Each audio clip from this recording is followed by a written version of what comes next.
Hi, this is Sam Barron, author of the book that you're about to listen to. If you enjoy listening to this audiobook as much as I enjoyed writing the book, please consider subscribing to my BookEmpathy channel on YouTube and also consider buying a copy of the book to help support the author. Thank you and happy listening. BookEmpathy.com presents Ghost by Sam Barron. Narrated by Virtual Voice Sky. Visit BookEmpathy.com for free books every day. Chapter 1. The fluorescent strips hummed a flat, dead note, a sound that seemed to vibrate in the fillings of his teeth and resonate in the hollows of his sinuses. Their light pooled in oily, shimmering circles on the stained concrete, leaving the spaces between the endless rows of pillars in deep, swallowing shadow, black as a well. Sublevel 3 of the Federal Garage was nearly empty at this hour. Just a few dark sedans and a yellow maintenance cart parked far away by the elevator bank, their tires looking soft in the low light. The air was cold and still, smelling of old exhaust fumes, damp cement, and the faint, oily tang of hydraulic fluid from a leaking pump somewhere. It was the smell of a place that never saw the sun, a tomb for machines. Paul Regan's footsteps echoed, a solitary metronomic tap-tap-tap that bounced off the low, duct-riddled ceiling and the endless lines of painted pillars, returning to him as a faint, mocking chorus. He was a thin man of 54, his overcoat a little too large on his shoulders, the wool collar turned up against the garage chill that seeped through the fabric. His face was pale and drawn under the harsh light, the skin around his eyes tight and webbed with fine lines, a fatigue that was more than physical, etched into the bone. He carried a standard-issue, scuffed leather briefcase in his left hand, his grip so tight the tendons stood in ridges, white-knuckled on the handle. His right hand was shoved deep in his coat pocket, thumb working compulsively over the smooth, cool plastic of the thumb drive, tracing its rectangular edges, its USB port, as if memorizing its shape for the last time, a blind man reading Braille of his own folly. He had spent the last 2 hours in his office on the 7th floor, shredding 3 years of working files. The industrial shredder in the document room had eaten the paper with a low, hungry growl, its mechanical teeth reducing audit trails, interview notes, and cross-reference spreadsheets to a soft, curling rain of confetti into the clear plastic bin. He'd fed it methodically, his shoulders and arms aching from the repetitive motion of lifting, aligning, and releasing, the dust of pulverized paper coating his fingers with a fine gray grit and rising in a haze to tickle his throat, making him cough dryly into his sleeve. Each file folder had felt like a piece of his own history, a case closed, a question answered, a small order imposed on the chaos. Now they were just noise, a slurry of meaningless fiber. Between batches, he had wiped the thumb drive using a Department of Justice protocol, a 7-pass overwrite that turned the data into meaningless digital noise. The progress bar on his screen had crawled with agonizing slowness, pixel by pixel, and he'd watched it, his knee jiggling under the desk, his ears straining for any sound, a footstep, a cleared throat, in the silent, empty hallway outside his door. The only thing left was in the briefcase now. A single, unmarked manila folder, its contents a distillation of all that shredded paper and wiped data. The conclusion. The single, damning question that had started it all. The text had come at 9:47 p.m., the buzz of his personal phone against the wooden desk a physical shock in the quiet room, making his heart stutter against his ribs. From a number he didn't recognize, just 10 digits with no area code he knew. He picked it up, the device cool and slick in his palm, expecting a spam alert or a wrong number. The message was 3 sentences. Stop asking. To go home. Forget. He had stared at the screen, the blue-white light washing over his face in the dark office, the words not computing. He read them again, his lips moving silently. And a third time, parsing each word as if it were in a foreign language. His mind, trained to deconstruct complex financial statements and follow labyrinthine audit trails, stumbled over the blunt, brutal simplicity. Stop asking about the 1997 file. To go home and do nothing. Forget. As if memory was a switch to be thrown, a file to be deleted. For a full minute, he was perfectly still, his breathing so shallow his chest barely moved. Then the cold had settled in his stomach. Not a chill, but a solid, leaden weight, as if he'd swallowed a piece of machinery, a cold engine block. He felt a sharp, involuntary intake of breath that hitched in his chest, his free hand going to his abdomen, pressing against the wool of his coat as if he could push the sensation away. His mouth went dry, his tongue a thick, clumsy thing sticking to the roof of his mouth. The phone's screen dimmed, then went black, leaving him in the solitary, orange pool of his desk lamp, the shadows in the corners of the room seeming to press closer. He was a mid-level auditor with the Inspector General's office. His job was to follow the money, to trace the lines on a spreadsheet to their logical, and often illogical, conclusions. He was a bloodhound for decimal points, a finder of ghosts in the machinery of government. He had been asking questions about a sealed 1997 case file, a procurement anomaly during a joint agency operation that had been officially written off as a clerical error, a rounding mistake in a time of paper records. His questions, polite and persistent in the way of auditors, emails phrased as seeking clarification, memos requesting, supporting documentation, had led him down a rabbit hole of interagency, budget transfers, and reappropriated funds. He found a series of unauthorized expenditures, a quiet, consistent diversion of funds over 2 decades, siphoned off in amounts just small enough to avoid automatic flags, but regular as a heartbeat. The numbers were not astronomical, but they were precise. They were professional. They told a story of patience and purpose, a story of a hidden tenant living in the walls of the budget, and that story had now answered him with 3 terse commands on a phone, a response more terrifying than any angry phone call or official reprimand. He was not going home. The weight in his gut told him that home was no longer a sanctuary, just another location, another set of doors and windows that could no longer be trusted. He was driving to a journalist's house in Bethesda. Martin Clay. He'd met him twice at policy forums, a rumpled man with a skeptical eye and a reputation for digging, a man who asked the questions everyone else pretended not to hear. A calculated risk. The only one left. The only move that felt like forward motion instead of surrender, a pass thrown into the end zone when the clock was running out. His car, a 4-year-old sedan in a nondescript gray the color of primer, was parked in its assigned spot, B34. The space felt like a trap now, hemmed in by the rough, cold concrete of the pillar on one side and a faded yellow line on the other, a coffin slot. He used the fob, his thumb pressing the button with deliberate force. The locks clunked open with a sound like a hammer strike in the profound stillness, the noise echoing once and dying. He glanced around, his eyes scanning the shadows between the pillars, his neck stiff, seeing nothing but stationary cars and concrete and the occasional dark puddle of indeterminate origin. He opened the driver's door, the hinge creaking slightly, a familiar, unoiled sound. He tossed the briefcase onto the passenger seat, where it landed with a soft thud on the gray cloth, sliding a few inches toward the door.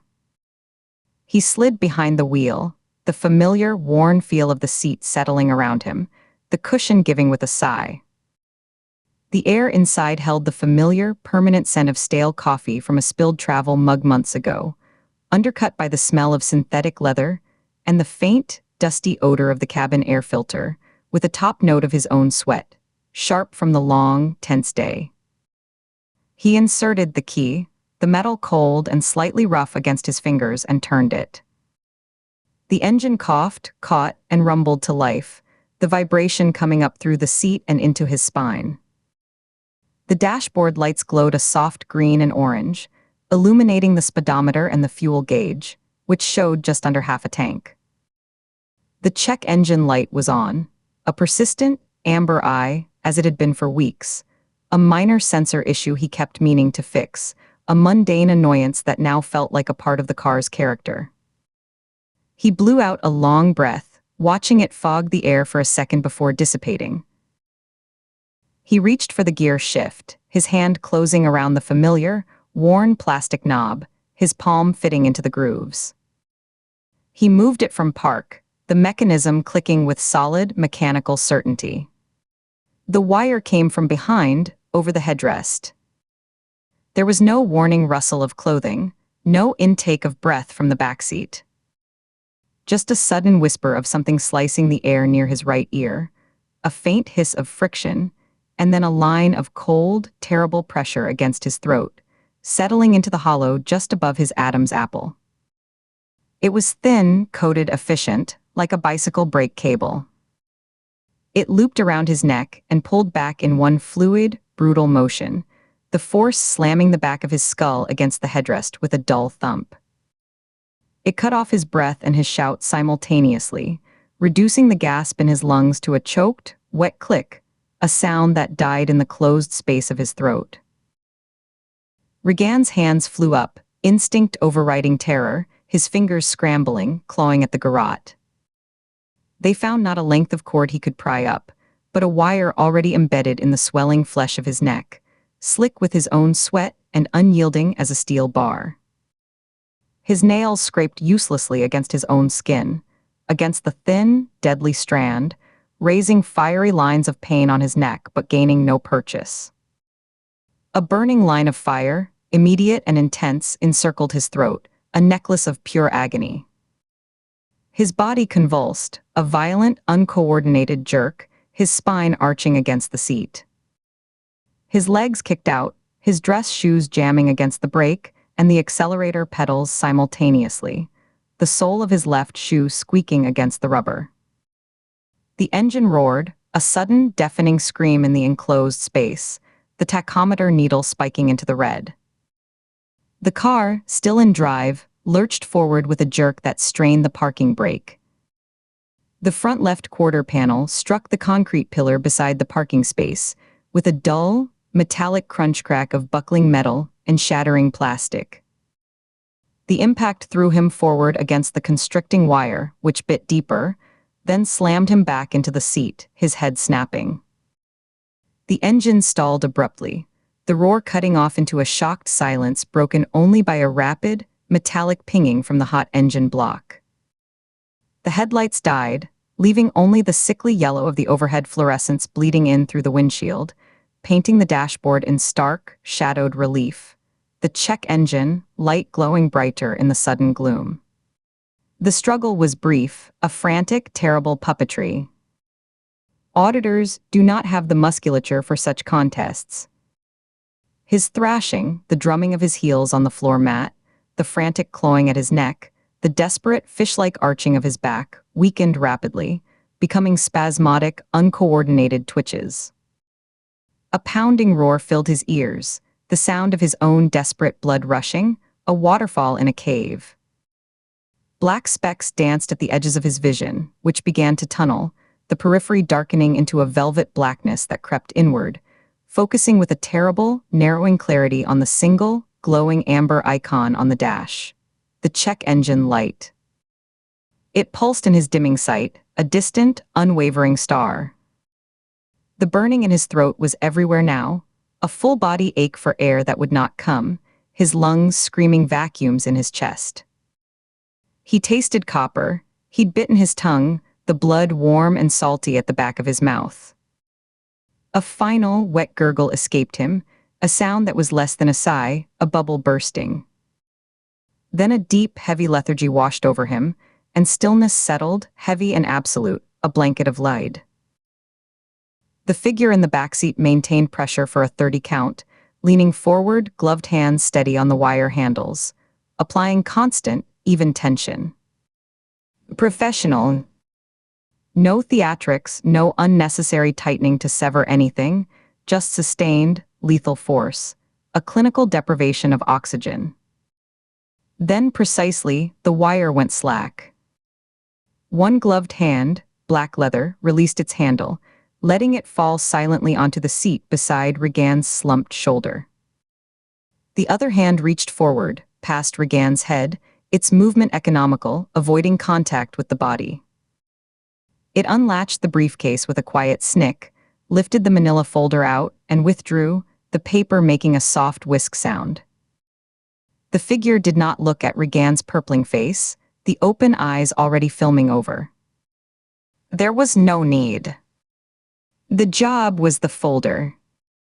The rest was simply cleanup, the removal of a faulty component. The driver's side door opened with a soft, precise pull, the interior dome light not coming on. The bulb had been removed earlier in the evening. The figure stepped out into the chill garage air, closed the door with a gentle but firm push until the latch clicked home with a solid, final sound. The figure adjusted the cuff of a dark jacket, then walked at a normal, unhurried pace toward the stairwell exit at the far end of the aisle, the soles of practical shoes making soft, almost inaudible scuffs on the concrete. The footsteps, solid and even, echoed for a moment between the pillars, then faded as the figure turned a corner, disappearing from the immediate frame of the tragedy.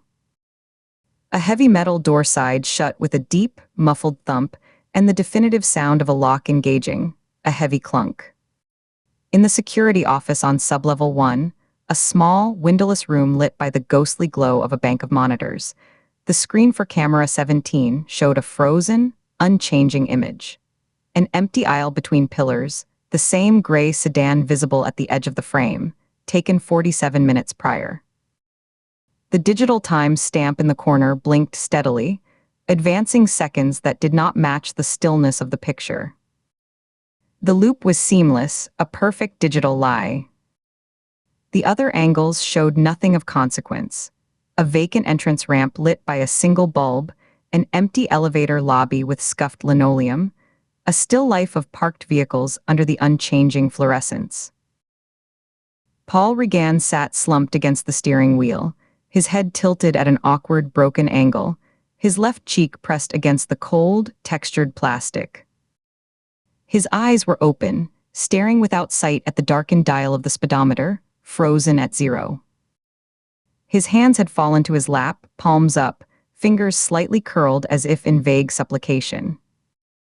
The briefcase sat open on the passenger seat, empty, its interior a void of black nylon webbing. The manila folder was gone. The garage was quiet again, save for the persistent, low hum of the lights, that same flat, dead note. A faint wisp of steam or condensation escaped from the front of the car's crumpled hood near the grille, a ghostly breath that curled once, white against the gray, and dissipated quickly in the cold, still air. Under the hum, a new, faint sound emerged. A slow, rhythmic drip, drip of coolant or perhaps transmission fluid from the wounded car, hitting a small puddle on the concrete, marking time in the emptiness. It was a cleanup operation. It was complete. Chapter 2. The low brick buildings of the Federal Correctional Facility in Alderson were stark and squat against a bright, cold West Virginia sky. Razor wire coiled along the tops of chain-link fences glittered with a crust of morning frost, catching the low sun like broken glass. Katie Ford guided her rental car into a visitor's slot, the tires crunching over gravel frozen hard as cement. She turned the key, and the silence after the engine cut felt heavy and deliberate, a vacuum she had to force herself to break. She hadn't told Nina. She certainly hadn't told Director Vance. This visit was a breach of protocol, a personal debt, and a professional risk, all knotted together in a tight, uncomfortable ball in her stomach. She'd rehearsed what to say on the 2-hour drive, the words sounding hollow even in the privacy of the car. "I owe you a report." That was all. That was the cover. But the real reason was a compulsion, a need to look into the eyes of the woman who had handed her a puzzle made of shadows and see if the shadows looked back. Katie's fingers tightened on the steering wheel, her knuckles pale, before she released it and reached for the door handle. The metal was shockingly cold, even through her gloves. She stepped out into air that smelled of distant wood smoke and damp earth, the wind slicing through her wool coat. A distant, metallic clang echoed from somewhere within the facility, followed by a muffled shout. Normal prison sounds. They did nothing to settle her nerves. Visitor processing was a numbingly standard ritual, but today each step felt amplified, scrutinized. She presented her FBI credentials and driver's license to a corrections officer behind thick plexiglass. His eyes, bored and heavy-lidded, flicked from her photo to her face and back. He pushed a clipboard through a metal slot. A sign in. Purpose of visit. Attorney consultation, Katie said, her voice flat and professional. She printed her name, the date, the time. The lie was a minor one, a technicality given her status, but it still felt like a first, small crack in her foundation. Briefcase, the guard asked. No. All personal items in the locker. Keys, phone, wallet. The weapon. Katie nodded, working the combination lock on a small, battered locker. She placed her phone inside, then her wallet. She unclipped her service weapon from her hip, the weight of it familiar and reassuring. Laying it in the metal box felt like surrendering a piece of her authority. She closed the door with a solid clunk that echoed in the tiled room. Through there, the guard said, jerking his thumb toward a heavy metal door. Another officer, a woman with a stern, impassive face, waited. Arms out. Katie complied, standing spread-eagle as the guard passed a wand around her body.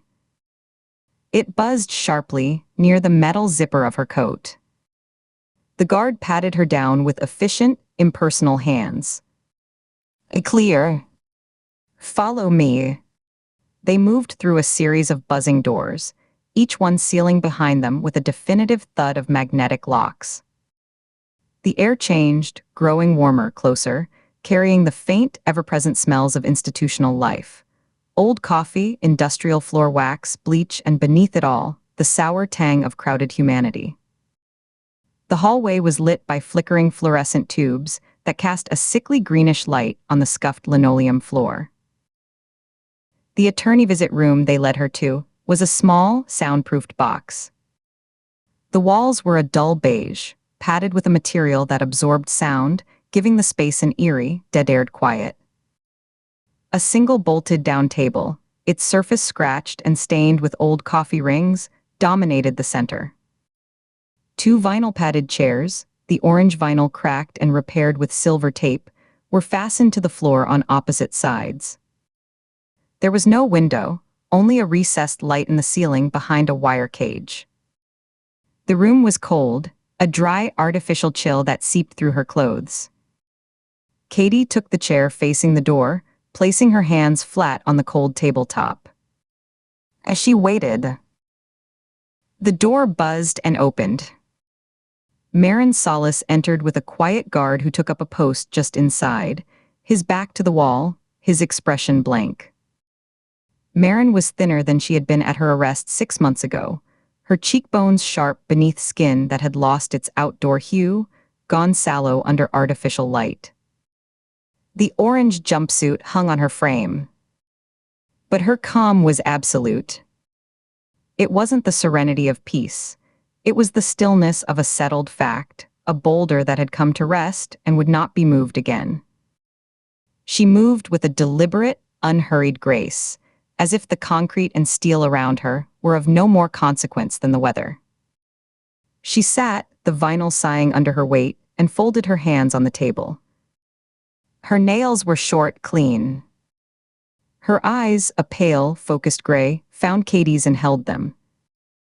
She offered a small, acknowledging nod, nothing more. Agent Ford. I didn't expect to see you again. Katie felt the guard's presence like a physical pressure. She kept her posture straight, her shoulders squared, the model of official business. She let a beat pass, her own gaze steady. I owe you a report, she said, her voice low but clear in the muffled room. She watched Marin's face for any reaction, any crack in that composed surface. There was none. 2 of the 3 journalist copies of your dossier were intercepted. The packages were tracked, rerouted, and disappeared. They never arrived. The 3rd recipient has gone silent. No response to secure attempts at contact for over a month. Marin absorbed this. Her eyes didn't widen, her breathing didn't hitch. She simply blinked once slowly, as if processing a mildly interesting but not unexpected piece of data. And the 1997 file. My father's murder. Sealed, the word was a stone dropped in the quiet room. Federal classification. Level above my clearance. Locked 3 days after his death. Katie leaned forward slightly, her elbows on the table, her voice dropping further, forcing Marin to lean in minutely to hear. Who has that kind of reach, Marin? To classify a small-town sheriff's homicide file as a matter of national security decades after the fact. To make it vanish from its own system. A faint, weary smile touched Marin's lips, a dry crack in desert soil. It held no humor. You're asking the wrong question. You're asking who, you should be asking how. The network isn't a person. It's a system. A process. A self-preserving organism. She paused, her gaze steady and unnervingly direct on Katie. Her hands remained folded, perfectly still. Your father wasn't the only investigator who looked into these anomalies over the years. The misplaced funds. The ghost contracts. The witnesses who changed their stories or vanished. Some were silenced like mine. Some were bought promotions, early pensions, quiet consulting gigs that paid too well. And a very few, learned to operate inside the system, to wear its uniform, to speak its language, to protect the organism from within. They're still there. In offices like yours. In records departments. In classification committees. They're why that file is sealed. Not a person. A function.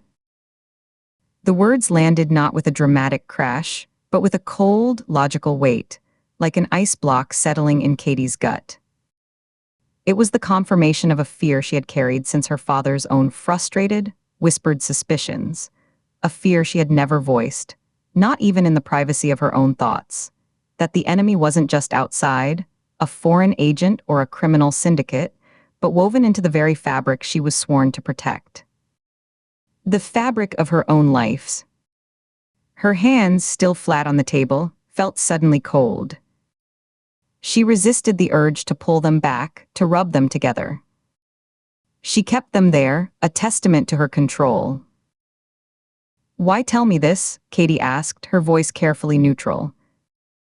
She tilted her head a fraction. You've given me a problem with no tools to solve it. A ghost in the machine. What am I supposed to do with that? I'm offering you a trade, Marin said, her tone shifting from lecturer to negotiator. It was subtle, a slight hardening around the eyes, a new precision in her words. The starting point. You want names. I'll give you a path to them. Not a gift. A transaction. Investigate something for me. Something current. Something your own work may have inadvertently triggered. Katie remained silent. She didn't nod, didn't encourage. She just waited, her body perfectly still, her eyes locked on Marin's. The hum of the overhead light was the only sound. Marin watched her for a 3 count, reading her silence as assent to continue. She leaned in closer, her voice dropping to a near whisper that the soundproofing swallowed greedily. There have been 4 deaths in the last 6 weeks. Men found dead in their vehicles along the I-95 corridor in Maryland. Ruled as heart attacks, carbon monoxide poisoning from faulty exhaust, a single-car accident where the driver supposedly fell asleep. Nonspecific. Tidy. The kind of deaths that generate a police report, a brief obituary, and no further questions. Katie's mind immediately presented the image of Paul Regan, slumped in his car in a government garage. The silenced auditor. Her pulse, which had been steady, gave a hard, single thump against her ribs. She kept her expression impassive. How do you know about this? You're in here, she gestured slightly with her chin, indicating the walls. I read the news. All of it. Local papers, police blotters, traffic incident reports that get a single paragraph online. Marin's voice was dry. I cross-reference. I have time. These men had disparate lives on paper. A retired accountant from Bethesda, a freelance IT consultant from Baltimore, a former long-haul trucker, a small business owner selling security equipment. But they shared a certain vocational history. Private logistics. Inventory management for sensitive materials. Security consulting for defunct government contractors whose names only appear in archived budget appendices. Marin's eyes were sharp now, lit from within by a fierce, intellectual intensity. Your Book 3 investigation, the one about procurement fraud and the private military pipelines through Eastern Europe. You filed subpoenas, you interviewed former procurement officers. You rattled the cage, Agent Ford. You asked questions in channels that hadn't been disturbed in a long, long time. I believe these men were silenced because your questions prompted someone, somewhere, to start a quiet audit of their own. To review old connections. To clean house. Clean house. The phrase echoed in the silent room. Katie's mind raced, connecting dots with swift, clinical efficiency. The murder of Paul Regan in his government garage. A series of tidy, unremarkable highway deaths. Both were methods of silencing. One was a blunt message, a bullet in a deserted place. The other was a quiet erasure, a making the problem go away. The pattern. Her professional instinct, the part that sifted chaos for order, seized on it. But alongside it rose a cold splash of personal dread. Your own work may have triggered this. If Marin was right, she hadn't just been investigating. She'd been poking a beehive, and now people were being stung to death. Give me the details, Katie said, the decision made in the space between heartbeats. Her voice was all business. She pulled a small, black moleskine notebook and a cheap ballpoint pen from the inside pocket of her jacket. The familiar actions were grounding. Marin didn't hesitate. She recited dates, approximate mile markers, vehicle makes and models. A silver Lexus, a blue Ford pickup, a white panel van, a green Jeep Cherokee. She listed the names the men had died under.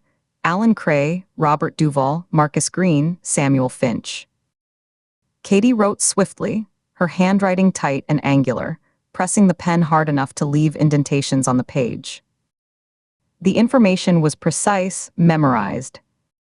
This was no theory, this was intelligence. And in return, Katie asked without looking up from her notes. She filled in a margin, underlining a vehicle description. You find the thread, Marin said, her voice low and urgent. The thread that connects these roadside graves to the people who buried them. You follow it. Use your resources. Follow the money, the shell companies, the security clearances that shouldn't have been granted. And when you have a name, a real name, not an alias or a front, you come back. You tell me. And I'll give you the next one. The one inside the machine. Katie finished writing and finally looked up. The guard by the door, who had been a statue, shifted his weight. It was a small movement, the squeak of a rubber sole on linoleum, a slight adjustment of his shoulders. A silent signal that time was short. Both women registered it. Katie saw Marin's eyes flicker toward the guard and then back to her, the unspoken understanding passing between them. The negotiation was over, the deal was struck. Katie closed her notebook with a soft snap. The sound was final. She stood, sliding the notebook and pen back into her coat. She met Marin's gaze one last time. No gratitude passed between them. There were no nods of mutual respect. This was a transaction, an alliance of necessity forged in a cold, quiet room. Katie was the hand on the outside, Marin was the eyes on the inside. That was all. I'll look into it, Katie said. I know you will, Marin replied, that weary, knowing smile touching her lips again. She didn't move to stand. It's what you do. The guard stepped forward, his keys jangling. Time's up. Katie turned and followed him out without a backward glance. The door buzzed and thudded shut behind her, sealing Marin's solace back into her world of concrete and silence. Processing out was the ritual in reverse, a slow unlocking. Retrieving her items from the locker, she clipped her service weapon back onto her belt. The weight was a relief, a return of self. She signed out on the clipboard, her signature a quick slashing line. Then she was through the final door, stepping back into the world. The cold morning air hit her like a slap, sharp and cleansing after the stale, climate-controlled interior. She drew in a deep breath, the cold burning her lungs. The sky was still that hard, bright blue, the sun higher now, doing little to warm the earth. Her footsteps crunched loudly on the gravel as she walked back to her rental car, the sound stark and solitary. She unlocked the car, slid inside, and closed the door. The interior was icy, the seats stiff with cold. She didn't start the engine. She just sat, her gloved hands resting on the cold curve of the steering wheel, her breath pluming in small, quick clouds in the still air. The notebook lay on the passenger seat, a simple, black-covered object containing a lethal hypothesis. It seemed to radiate a danger all its own. Her mind replayed the meeting, not in words, but in sensations and implications. 2 intercepted packages vanished without a trace. A small-town murder file, sealed for decades under a national security stamp. A murdered federal auditor in a government garage. Now 4 men, dead on the highway, their deaths arranged to look like nothing. Marin's theory echoed like a cold chant in her mind, a self-preserving organism. It meant the thing she was hunting was alive. It had instincts. It could feel threat. And it was cleaning house, methodically, quietly, ruthlessly. It had been doing so for decades. And her investigation, her diligent, by-the-book FBI work, might have been the spark that started this latest round of killings. The weight of it settled over her, immense and invisible. It was no longer a case file, a series of irregularities to be documented and presented. It was a war, hidden in plain sight, waged in paperwork and parking garages, and on the shoulders of interstate highways. And she had just accepted a mission from a general in prison blues, a mission that would require her to turn her tools against the very institution that provided them. A shiver that had nothing to do with the cold traced its way down her spine. She reached out, her movement slow, and turned the key in the ignition. The engine coughed to life. The heater fan blasted air that was, at first, even colder than the ambient chill, then slowly began to warm. She had to move. She had to start. But for one more long moment, she just sat, her eyes on the stark brick buildings and the glittering razor wire, feeling the architecture of the conspiracy not as a diagram, but as a presence. It was in the sealed file, in the silent journalist, in the dead men on I-95. It was in the system itself. And she was now committed to finding its heart, knowing that with every step she took, she might be forcing it to clean house again. The notebook on the seat beside her was no longer just a notebook. It was a map into a labyrinth, and she had just agreed to walk in alone. In Chapter 3, the pothos on her windowsill was the only thing in the apartment with any will to live.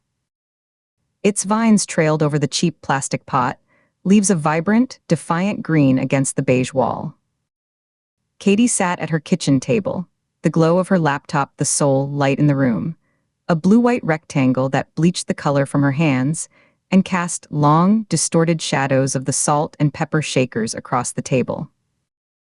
Its cord snaked across the worn linoleum floor to an outlet, a tripping hazard she never bothered to secure.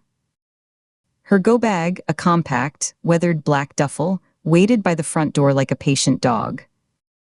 She could see its outline from where she sat, a familiar shadow in the deeper dark of the hallway.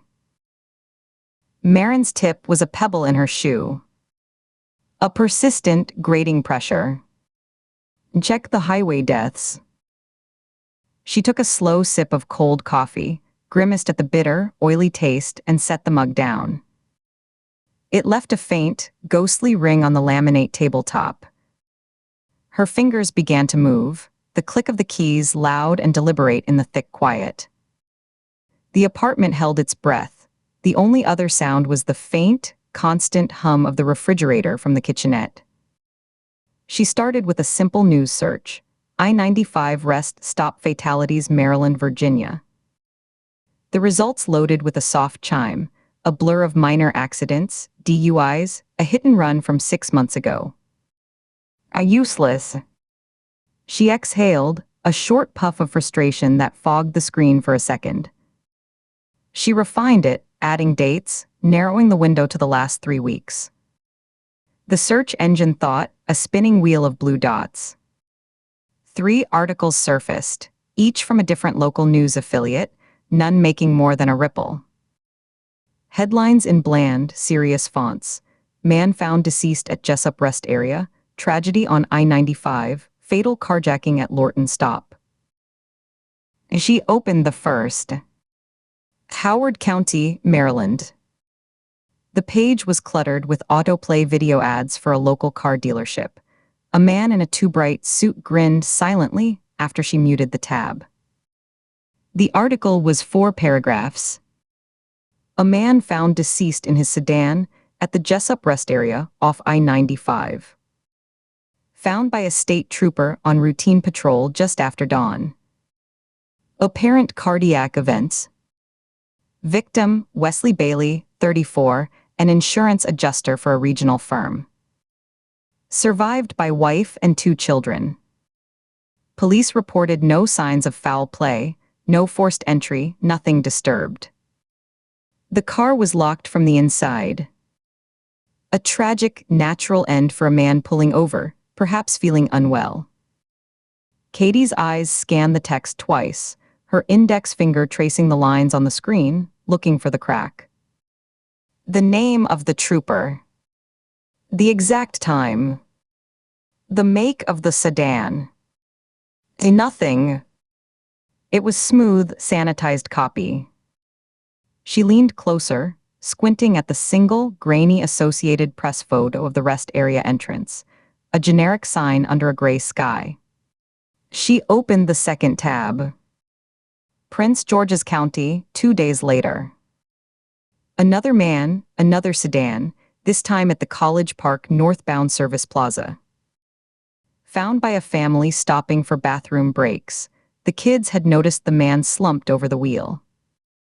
This one was ruled a possible carbon monoxide leak from a faulty exhaust, though the medical examiner's report was pending. Victim, Daniel Severn, 35, a logistics manager. Married, 2 children. The article was slightly longer, the tone tinged with more uncertainty. It mentioned Maryland State Police were looking into possible connections to the Bailey case, but the quote from the spokesperson was pure boilerplate, said in bold, "We are exploring all avenues as part of a thorough investigation." No details. No commitment. Katie scrolled to the comments section, a barren wasteland of 3 generic thoughts and prayers posts. As she closed it, the third tab was across the river in Virginia. Fairfax County. A week after Severn. This one had a different flavor. The headline was bolder, in a heavier font, "Carjacking turns fatal at Lorton Rest Stop." The victim, identified as Samuel Porter, 46, a dispatcher for a long-haul trucking fleet, was found in his SUV with a single gunshot wound to the head. His wallet, phone, and a briefcase were missing.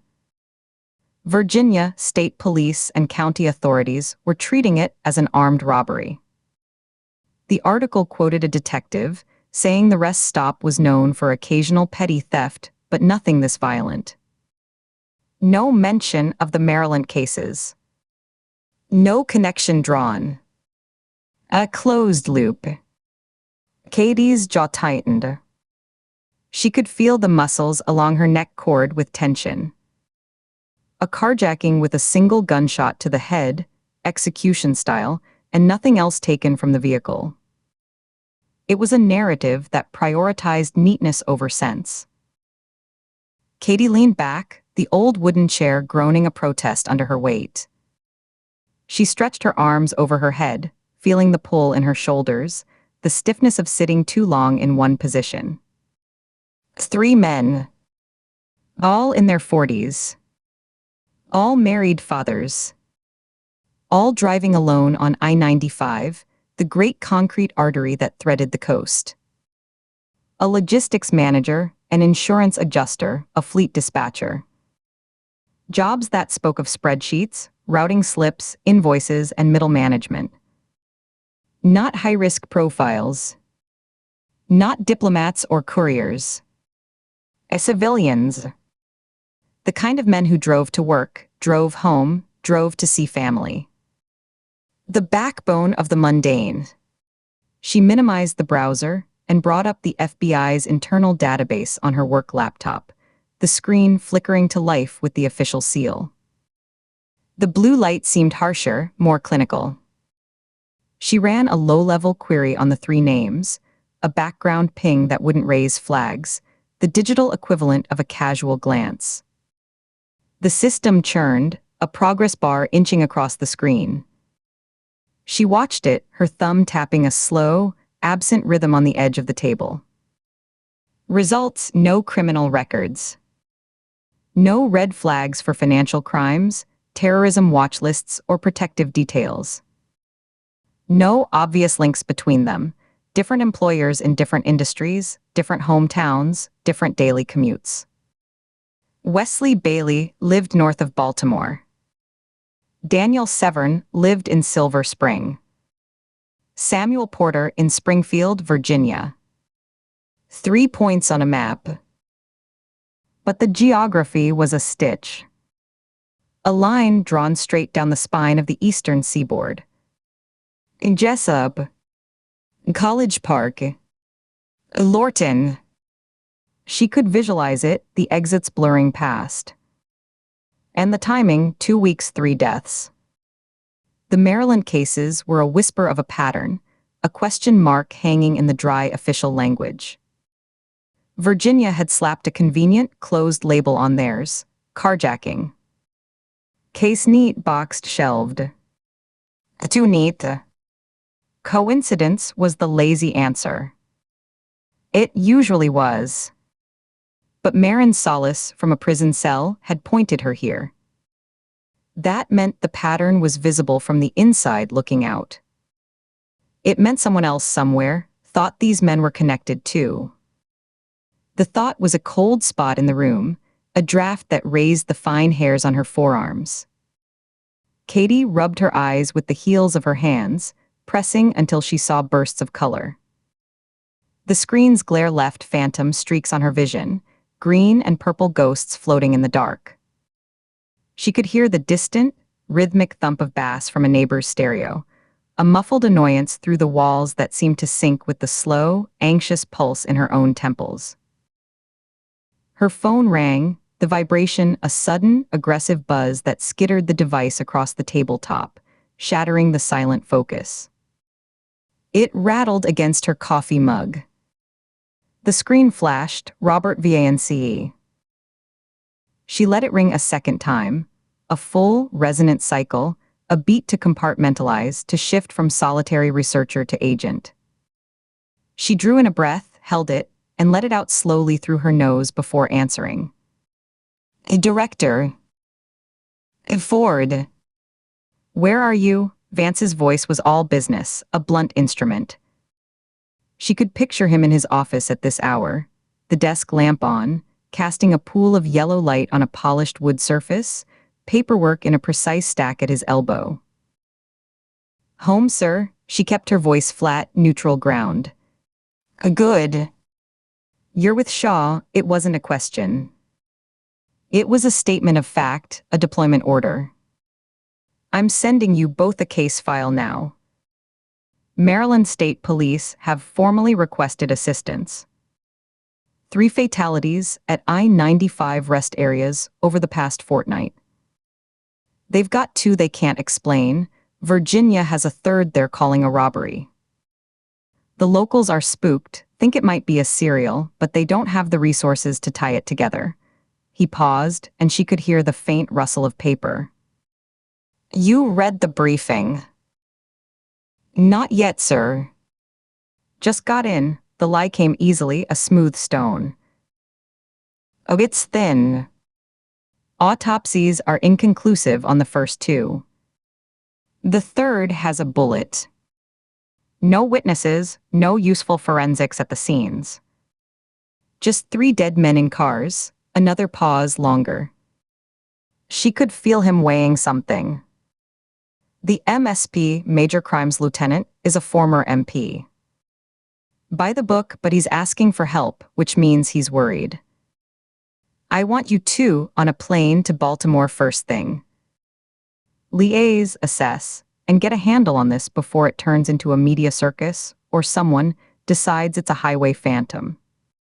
Understood. Katie's hand tightened around the phone, the plastic case creaking slightly in her grip. Her stomach performed a slow, cold roll, a visceral lurch that made her press her free hand flat against her abdomen, as if to hold herself together. The coffee she drank threatened to come back up, acidic in her throat. She took a deep breath, but the air in her sparse apartment seemed to thin, tasted stale and metallic. She was acutely aware of the darkness pressing at the edges of the laptop's glow, the empty chair opposite her, the sheer, staggering coincidence that was now crashing down with the weight of official sanction. Understood, sir. The I-95 cases. She kept her voice level, a neutral report, forcing her jaw to unclench. What's the threshold for escalation? Your judgment, Ford. But if this is a pattern, I want it identified and contained before a 4th body shows up. Shaw will handle the local politics. You find the thread. The file has what little they've got.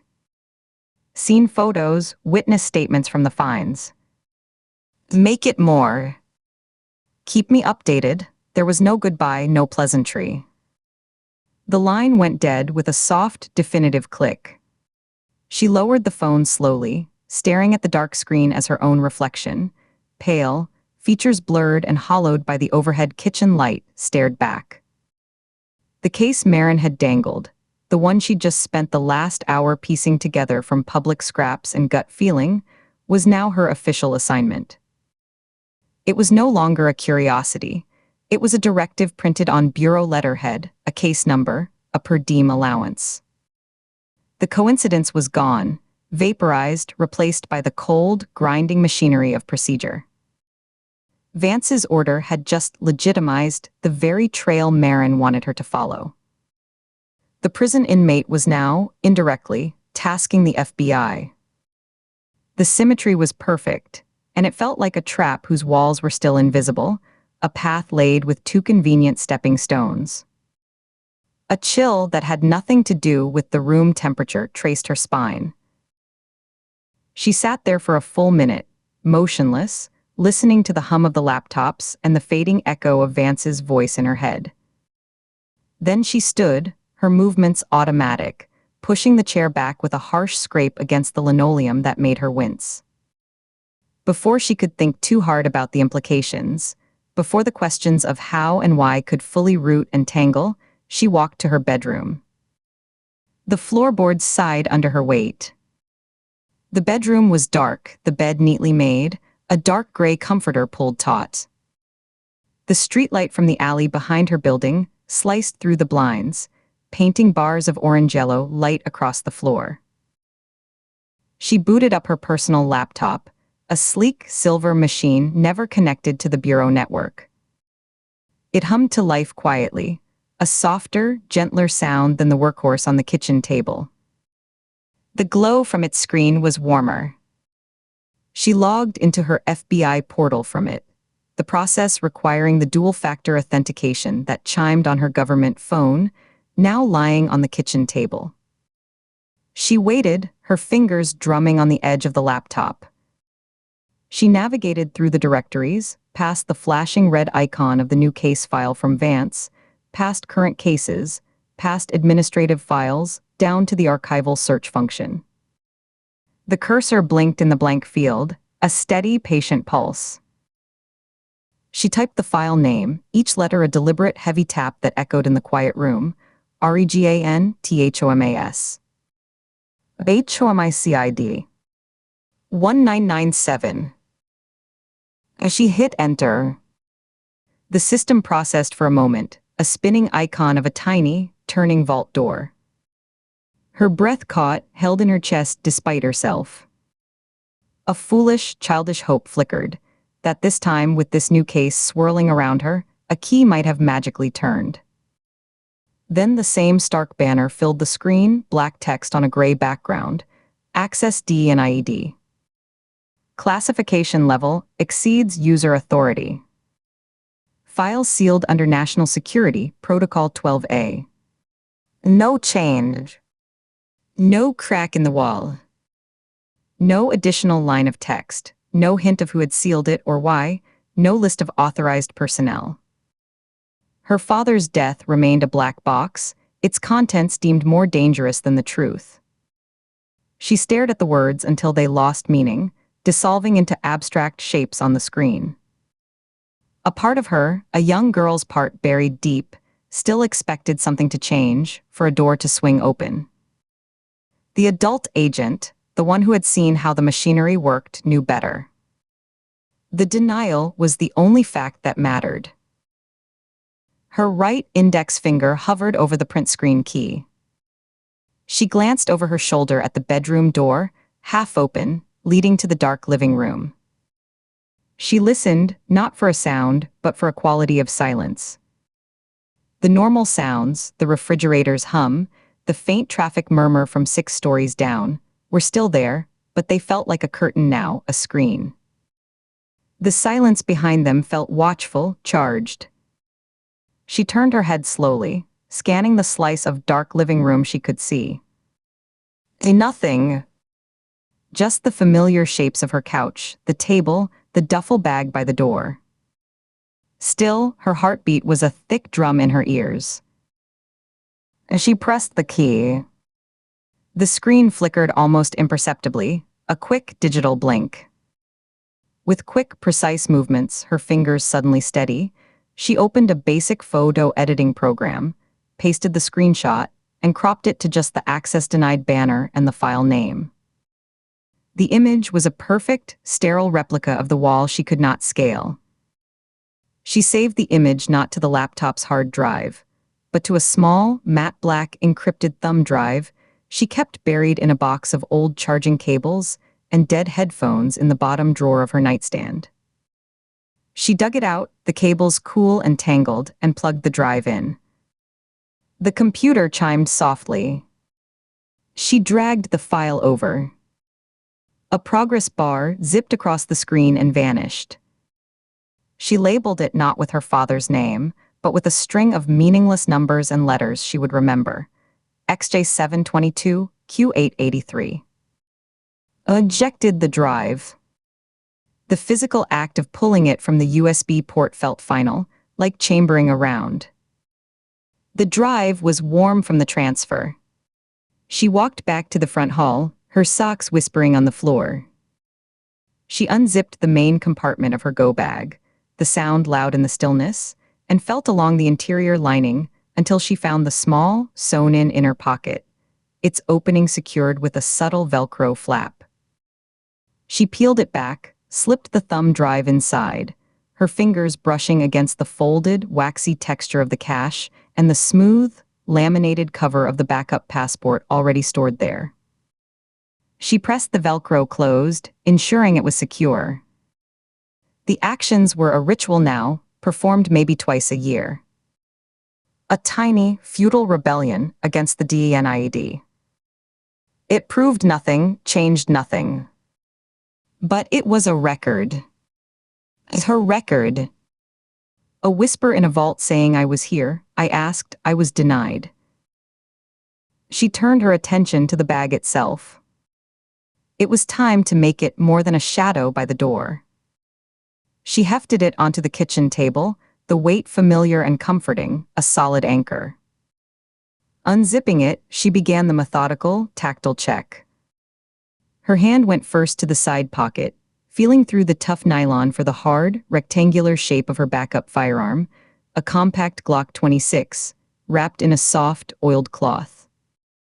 Next to it, 2 loaded magazines, the cool metal of the cartridges just detectable through the polymer.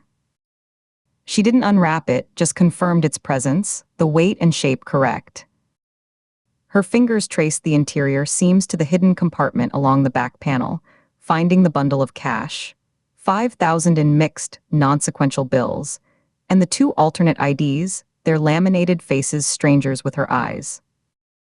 She pulled them out, held them under the kitchen light. She flipped through them, a driver's license from Pennsylvania for a Karen Mitchell, a private investigator's credential from Delaware for Dana Shaw. The names were bland, forgettable. The photos showed her with different hair, a blanker expression. She studied them for a moment, committing the details to muscle memory, then slid them back into their sleeve. She moved to the main compartment. A change of dark, durable clothing, jeans, black tee, gray sweater, socks, underwear, all rolled tightly to save space. A basic first aid kit, smaller than her palm, zippered shut. A multi-tool, its hinges stiff. A high-lumen flashlight. She clicked it on, a blinding white spot that illuminated the ceiling before she shut it off.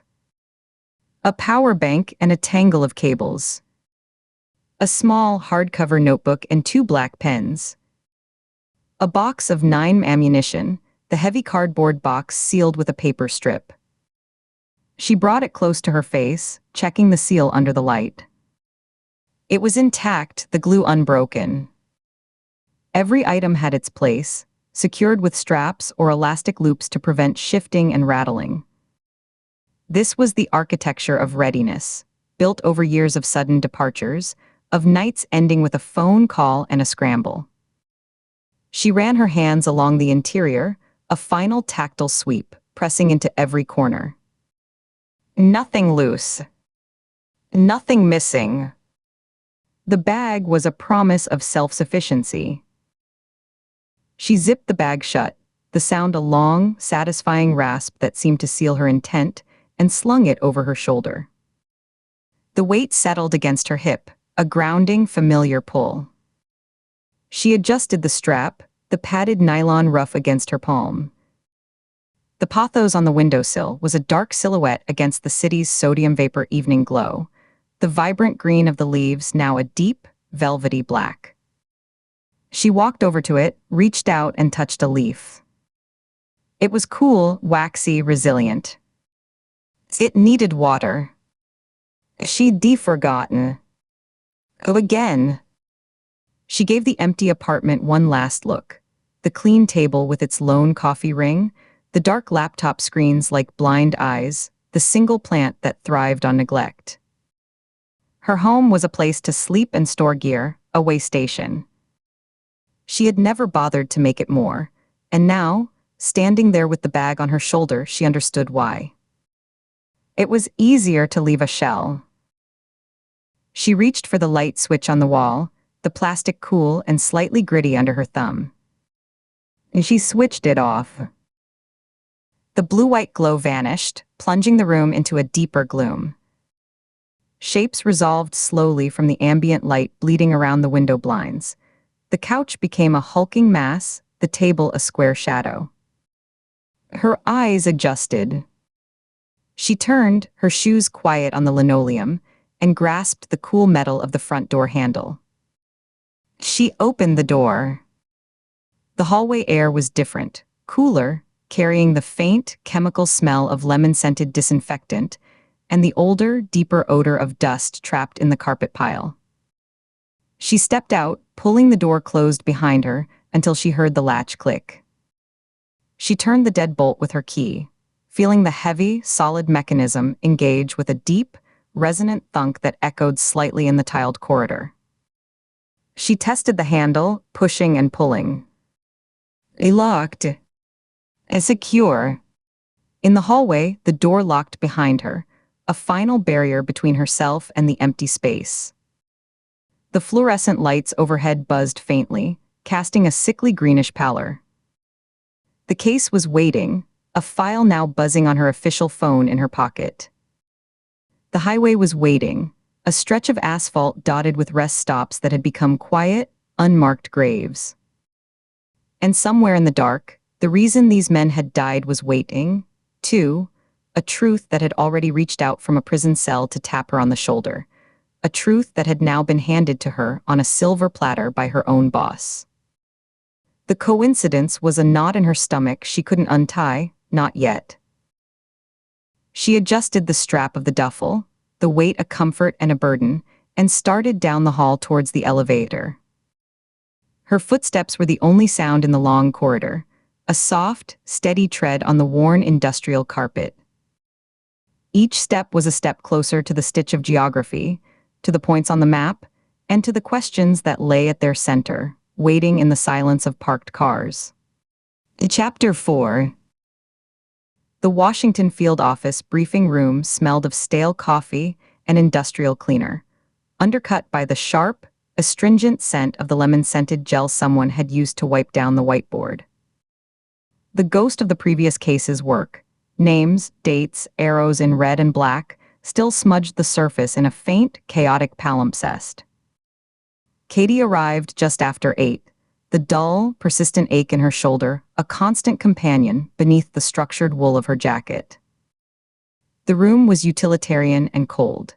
A scuffed laminate table that reflected the harsh fluorescent tubes overhead, a wall-mounted monitor powered down to a blank, dark eye, and a single, high window offering a sliver of gray DC. Sky. The air was dry and still, carrying the faint, metallic hum of the building's climate control. Nina Shaw was already there, standing at the head of the table with a manila file open in her hands. She didn't look up at the sound of the door. Her focus on the pages was absolute, one finger tracing a line of text. Ford. You're late.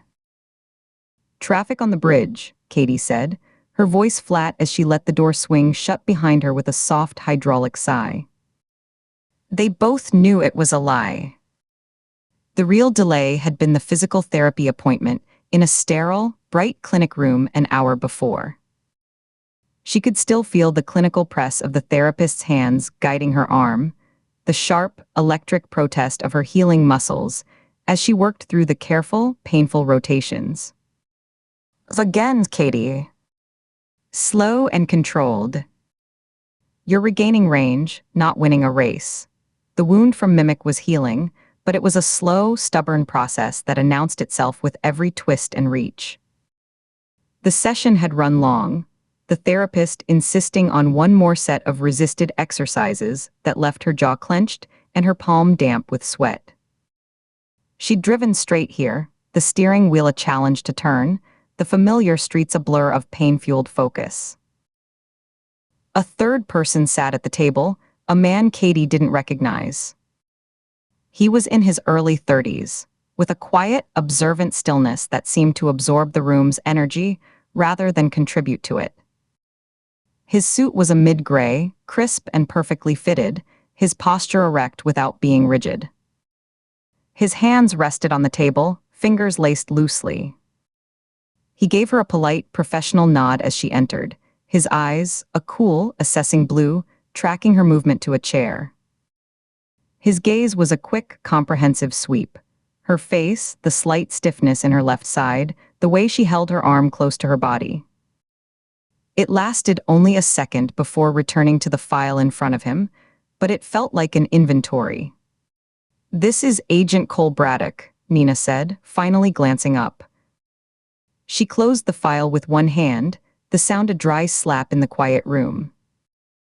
Her expression was its usual impassive mask. Transferred from Counterintelligence Division 2 weeks ago. Director Vance assigned him to assist while you're recovering. She let the last word hang, a clinical term that covered a multitude of sins. Her tone was neutral, but the slight pause before it was a deliberate placement, a marker on the conversational map. The name landed with a quiet thud in the silent room. Counterintelligence. Vance's old division. Katie felt the pieces click into place with an almost audible snap. She pulled out a chair, the metal legs scraping against the thin industrial carpet with a sound like tearing fabric, and lowered herself carefully. She controlled the descent, using her good arm for support, masking the slight wince as her shoulder protested the motion. She kept her expression neutral, a practiced blankness, but her gaze held Braddock's for a half-second longer than strictly necessary, taking in the clean line of his jaw, the perfectly trimmed hair, the utter absence of anything out of place.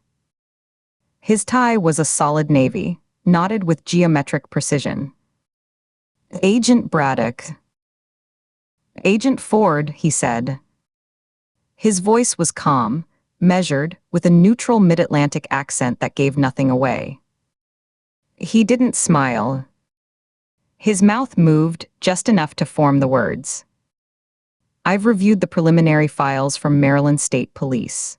He paused, his eyes meeting hers again, a flicker of acknowledgement that felt procedural.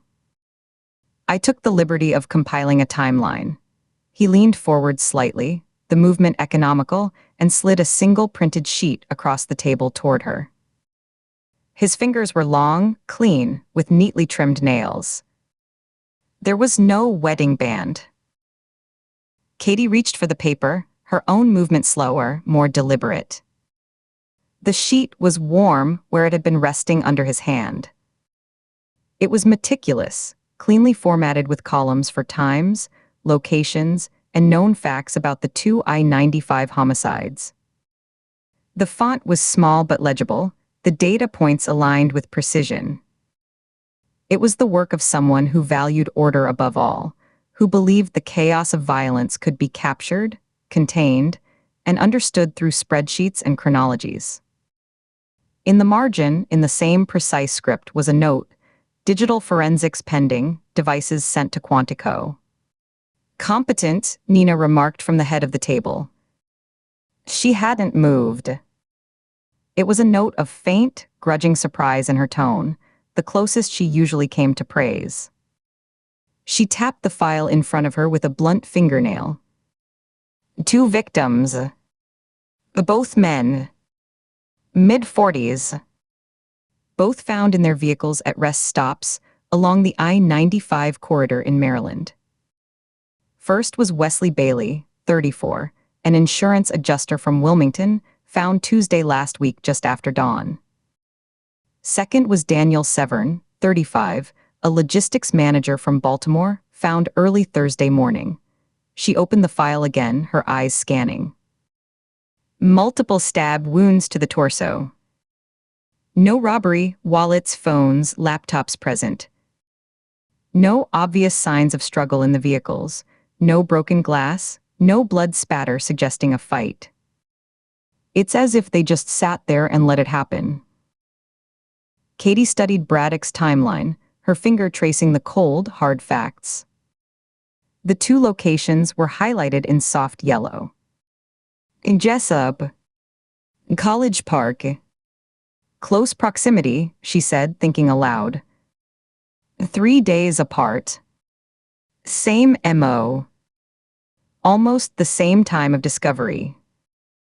Pre-dawn, she looked up at Braddock. What's the estimated time of death window? For Bailey, between 2 a.m. and 4 a.m., Braddock said without consulting his notes.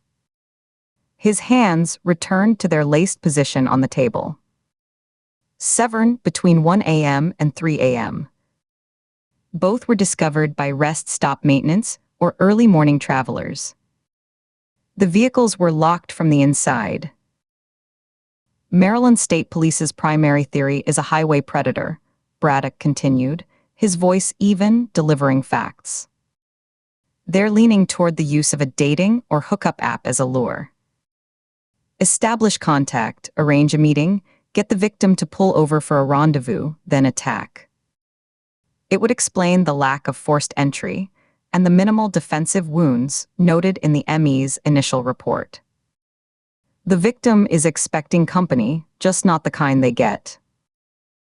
It's a workable hypothesis, Nina conceded, closing the file with a soft thwap. She leaned back, the chair creaking under her weight. But it's thin. App-based lures usually leave a digital footprint, messages, profiles, GPS pings. MSP's cyber unit hasn't found anything concrete on the victim's devices yet. No new contacts in the days prior. No suspicious app downloads. She looked at Braddock, her dark eyes sharp. And it doesn't explain the selection. Why these 2? A sales manager and an IT consultant. Different worlds. Her gaze shifted to Katie, a silent command to weigh in to confirm she was tracking and up for it. Katie held Nina's look and gave a single, short nod. She turned back to Braddock. Families. Any reports of distress, changes in behavior. Braddock shook his head once, a tight, economical motion. Bailey was married, 2 young sons. According to his wife, he was reliable, predictable. Severn was married too, a daughter and a son. His wife said he was a homebody outside of work, rarely went anywhere without telling her. No known conflicts. No debts beyond a mortgage and student loans. Both men were, by all accounts, unremarkable. Unremarkable men don't get carved up in highway rest stops, Nina said flatly. She pushed the file away from her, as if it were contaminated. We need to see the scenes, talk to the medical examiner, get a feel for the ground. Ford and I will handle the field work in Maryland. Her gaze locked onto Katie again, this time lingering on the set of her shoulders, the careful way she held herself. It was an assessment, not of readiness, but of durability. You're cleared for light duty. Observation and consultation. You don't touch anything unless I say so. Understood. Understood, Katie said, the word coming out tighter than she intended. She felt Braddock's eyes on her, that cool blue assessment again. She kept her own hands still on the table, resisting the urge to rub the ache that was now a hot knot beneath her collarbone. Nina looked back at Braddock. You're on DC. Support. I want you running the background deep dive. Phone records, financials, any digital forensics the locals have pulled but maybe haven't connected. Cross-reference the victims' lives. Look for intersections beyond geography. Jobs, hobbies, alumni networks, online affiliations, charitable donations. Did they use the same bank? Shop at the same grocery store. Get their cars serviced at the same chain. Anything that links Wesley Bailey to Daniel Severn besides a stretch of asphalt. Understood, Braddock said. He pulled a legal pad closer, uncapped a black pen, and made a note with precise, efficient script. No flourish. The pen made a soft, consistent scratch.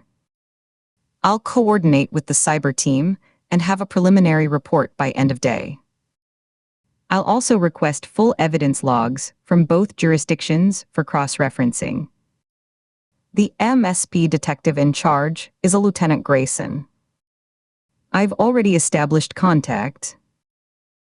Of course you have, Nina muttered, almost to herself. She stood up, the legs of her chair squealing against the linoleum floor. The sound was jarring in the contained space. Our flight leaves from Reagan in 90 minutes. Grab your go bags, Ford. We'll cab together.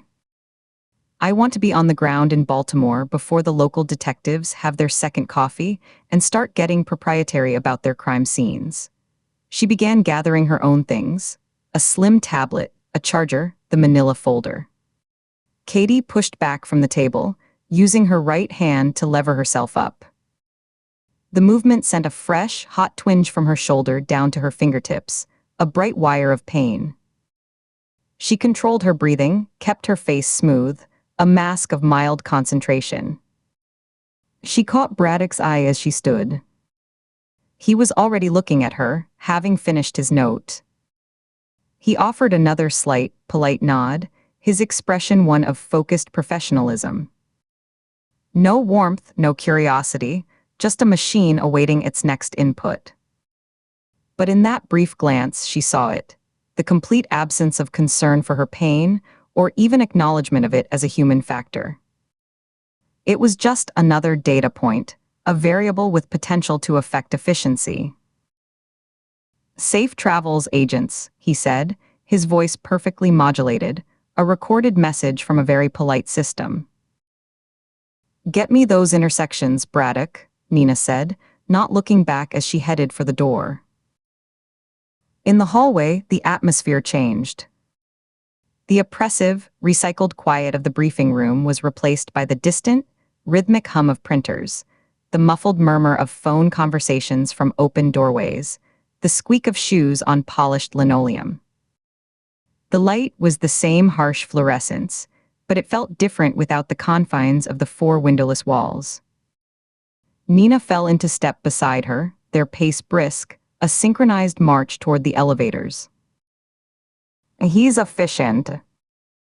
I'll give him that, Nina said, her eyes forward, watching the numbers above the elevator door descend. He's from counterintelligence, Katie said, keeping her voice low, beneath the ambient office noise of a ringing phone and a burst of laughter from a break room.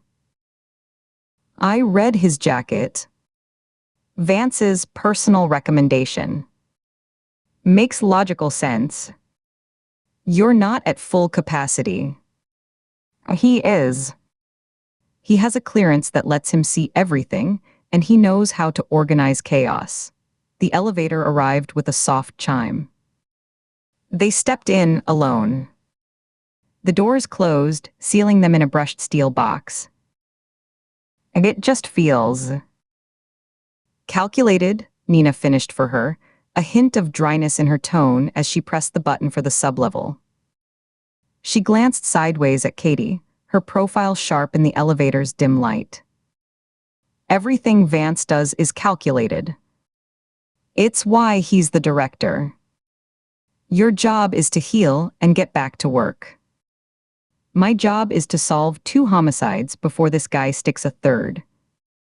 His job, she said, with a minimal jerk of her thumb back toward the upper floors, is to push paper and connect digital dots until you're back at 100%. Don't overcomplicate it. The elevator descended, a slight drop in the stomach. Paranoia is a counterintelligence agent's tool, not ours. We deal in evidence. The doors opened to a colder, concrete-scented air.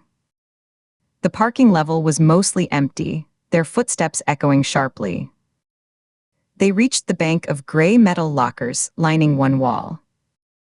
Katie stopped at hers, number 147. The familiar routine was a small anchor in the morning's disquiet. She stood before the locker, taking a brief moment. She could feel Nina's impatience like a physical pressure a few feet away, but she ignored it. She spun the combination lock left, right, left again, feeling the metallic clicks through her fingers, the familiar resistance of the dial. The latch released with a solid, satisfying clunk.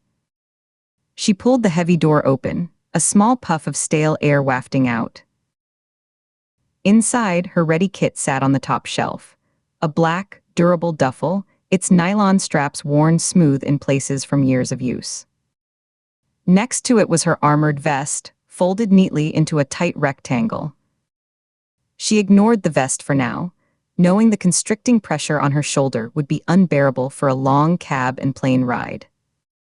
She lifted the duffel out by its handle, feeling the satisfying, substantial heft of it, the weight of her spare clothes, toiletries, notebook, charger cords, a compact flashlight, the basic tools of her trade. She maneuvered the strap over her good shoulder, the weight settling against her ribs with a familiar, almost comforting pressure. She closed the locker door, the metal echoing in the cavernous space, and secured the lock with a final twist. Nina was already walking toward the pedestrian exit to the street, her own small roller bag trailing behind her with a steady, rhythmic rumble. Katie fell in step, the duffel bumping gently against her hip with each stride. Out on the street, the cold DC. Air was a slap, carrying the damp, gritty smell of city winter and exhaust. The sky was a uniform sheet of pale gray.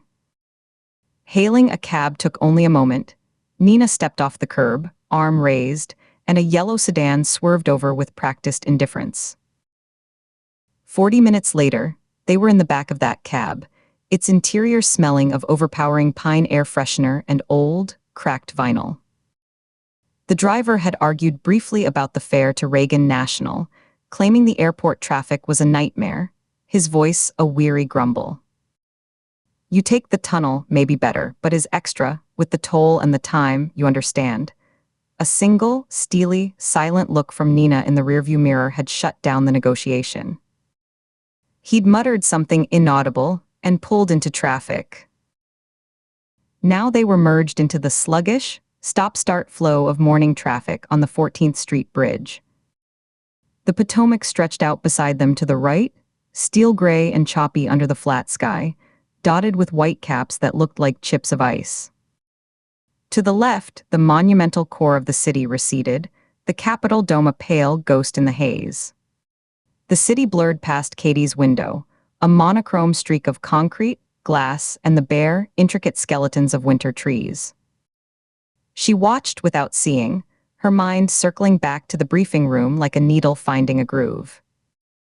Braddock's impeccable timeline.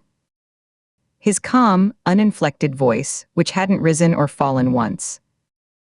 The way he'd looked at her, not as a person, not as a wounded colleague, but as a data point, a variable in an equation he was solving. A potential liability to be factored. Nina was probably right. It was logical. Vance needed the case worked, she was impaired, so he sent a capable replacement part. But logic from Vance always had a second, hidden layer, a move being made on a board only he could see.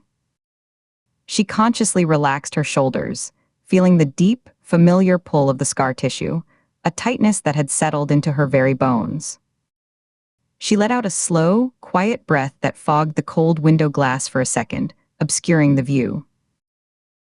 Nina was silent beside her, scrolling through messages on her phone, the blue-white glow illuminating the sharp planes of her face, the tight line of her mouth. Her thumb moved with rapid, impatient flicks. The only sounds in the cab were the deep rumble of the engine, the intermittent hiss of the police scanner under the dash, and the rhythmic thump-thump-thump of tires over the bridge's expansion joints. The driver had the heat on too high, and the dry, blowing air made Katie's eyes feel gritty. The traffic finally broke free of the worst congestion near the Pentagon, the cab speeding up along the George Washington Memorial Parkway. The river view gave way to wooded slopes, the trees a blur of brown and gray. Soon, the signs for airport terminals began to flash by in quick succession. Terminal A, B, C parking. The cab swung into the departures lane, joining a chaotic, noisy ballet of vehicles. Hulking airport buses belching diesel fumes, families wrestling with oversized suitcases, shuttle vans cutting across traffic with aggressive honks. The air outside, when Katie cracked her window an inch, was a complex cold cocktail of burnt exhaust, sharp jet fuel, and the damp, oily smell of wet asphalt. As they pulled up to the curb for their airline, the cab lurching to a halt behind a line of cars, Katie shouldered her bag, the duffel strap pressing a deep groove into the wool of her jacket. She pushed the door open, the outside noise rushing in, a roar of engines, shouted greetings, the distant, echoing loudspeaker announcements. She climbed out into the brisk, chaotic air, her boots hitting the concrete with a solid tap. She leaned back in, grabbing the printed receipt from the driver, and handed a share of the fare through the window to Nina, who was already out on the curb, her roller bag upright, scanning the terminal doors as if assessing a breach point. The cab pulled away, immediately swallowed by the relentless river of traffic. Katie hefted her bag into a more comfortable position, the muscles in her neck protesting. She glanced back, her gaze instinctively drawn southeast, across the river. The sleek, modern lines of the FBI's Washington Field Office building were just visible in the distance, a geometric slab of glass and steel reflecting the dull sky like a monolith. It looked small from here, impersonal. Somewhere in a windowless interior office on one of those floors, Cole Braddock was already at work, building his orderly timelines, tracing digital ghosts through phone records and financial statements, establishing contact with Lieutenant Grayson. A competent, polite stranger, placed exactly where the director wanted him. A placeholder. The monitor. A solution to a problem she wasn't sure she understood. She turned away from the view, the movement final, a physical severing from the headquarters gaze. Nina was already striding toward the automatic doors, which slid open with a whisper to admit a stream of people. Katie followed, her boots clicking on the concrete, the noise of the airport rising up to meet her and then enveloping her. The echoing, tinny announcements about security and final boarding calls, the whine of electric baggage carts, the deep, visceral rumble of a plane taking off nearby that vibrated in her chest. The itch of suspicion didn't fade. It settled deeper, transforming from a nagging thought into a cold, familiar weight in her gut, a lodestone of caution she would carry with her onto the plane and into the Maryland case. It was the weight of knowing the landscape you operated in was never just about the crime in front of you. It was about the unseen structures behind you, the quiet men in crisp suits who mapped everything into neat columns, and the directors who moved them like pieces on a board only they could see. She adjusted the strap on her shoulder, felt the ache bloom anew with the pressure, and walked into the terminal's bright, artificial light, leaving the cold gray day behind. Chapter 5. The Northgate rest stop was a small, self-contained world pressed against the roar of I-95. A gas station, a convenience store, and a low-slung diner with tinted windows formed a triangle of worn, oil-stained pavement, humming with the comings and goings of travelers. The air carried the tang of diesel fumes and the faint, greasy smell of fried food from the diner's vents, undercut by the dry, dusty scent of gravel and exhaust. It was a place of transience, of quick bathroom breaks and overpriced coffee, not tragedy. Yet yellow police tape, stark and fluttering in the midday sun, cordoned off the rear staff lot behind the diner, declaring the latter. The tape snapped and popped in the steady wind, generated by the endless stream of tractor-trailers barreling down the highway, a sharp, plastic sound that cut through the low-frequency rumble. Katie Ford killed the engine of the rental sedan, the silence that followed feeling thin and brittle. The 2-hour drive from D.C. had been filled with a tense, professional silence that did nothing to quiet the turmoil in her head. Braddock had driven, his posture rigidly correct, his eyes constantly scanning the road and mirrors with an intensity that felt more like surveillance than navigation. The only sounds from him were the precise clicks of the turn signal and the soft rustle of his suit jacket against the leather seat. Nina had spent most of the ride on her phone, her low, clipped conversations providing a meaningless soundtrack. Understood, send it to the server. No, that's not a priority. Each phrase was a brick in a wall between them. Katie had stared out the window, watching the bland landscape blur past, feeling every bump in the road telegraph through her aching shoulder, a deep, persistent throb that pulsed in time with her heartbeat. Marin Solis's proposition, a trade of information for investigation, was a live wire in her thoughts, sparking with a dangerous voltage every time she closed her eyes. She saw the woman's hollow stare in the prison visiting room, heard the rasp of her voice. "They're not random." Katie had said nothing to Nina. The secret felt like a physical weight lodged behind her sternum, a betrayal with every mile that clicked by on the odometer. She found herself adjusting her posture in the passenger seat, turning slightly away from Nina, as if the truth might be visible on her profile. Her fingers tapped a restless, staccato rhythm on her thigh until she forced them still, clenching them into a fist in her lap, her nails biting into her palm.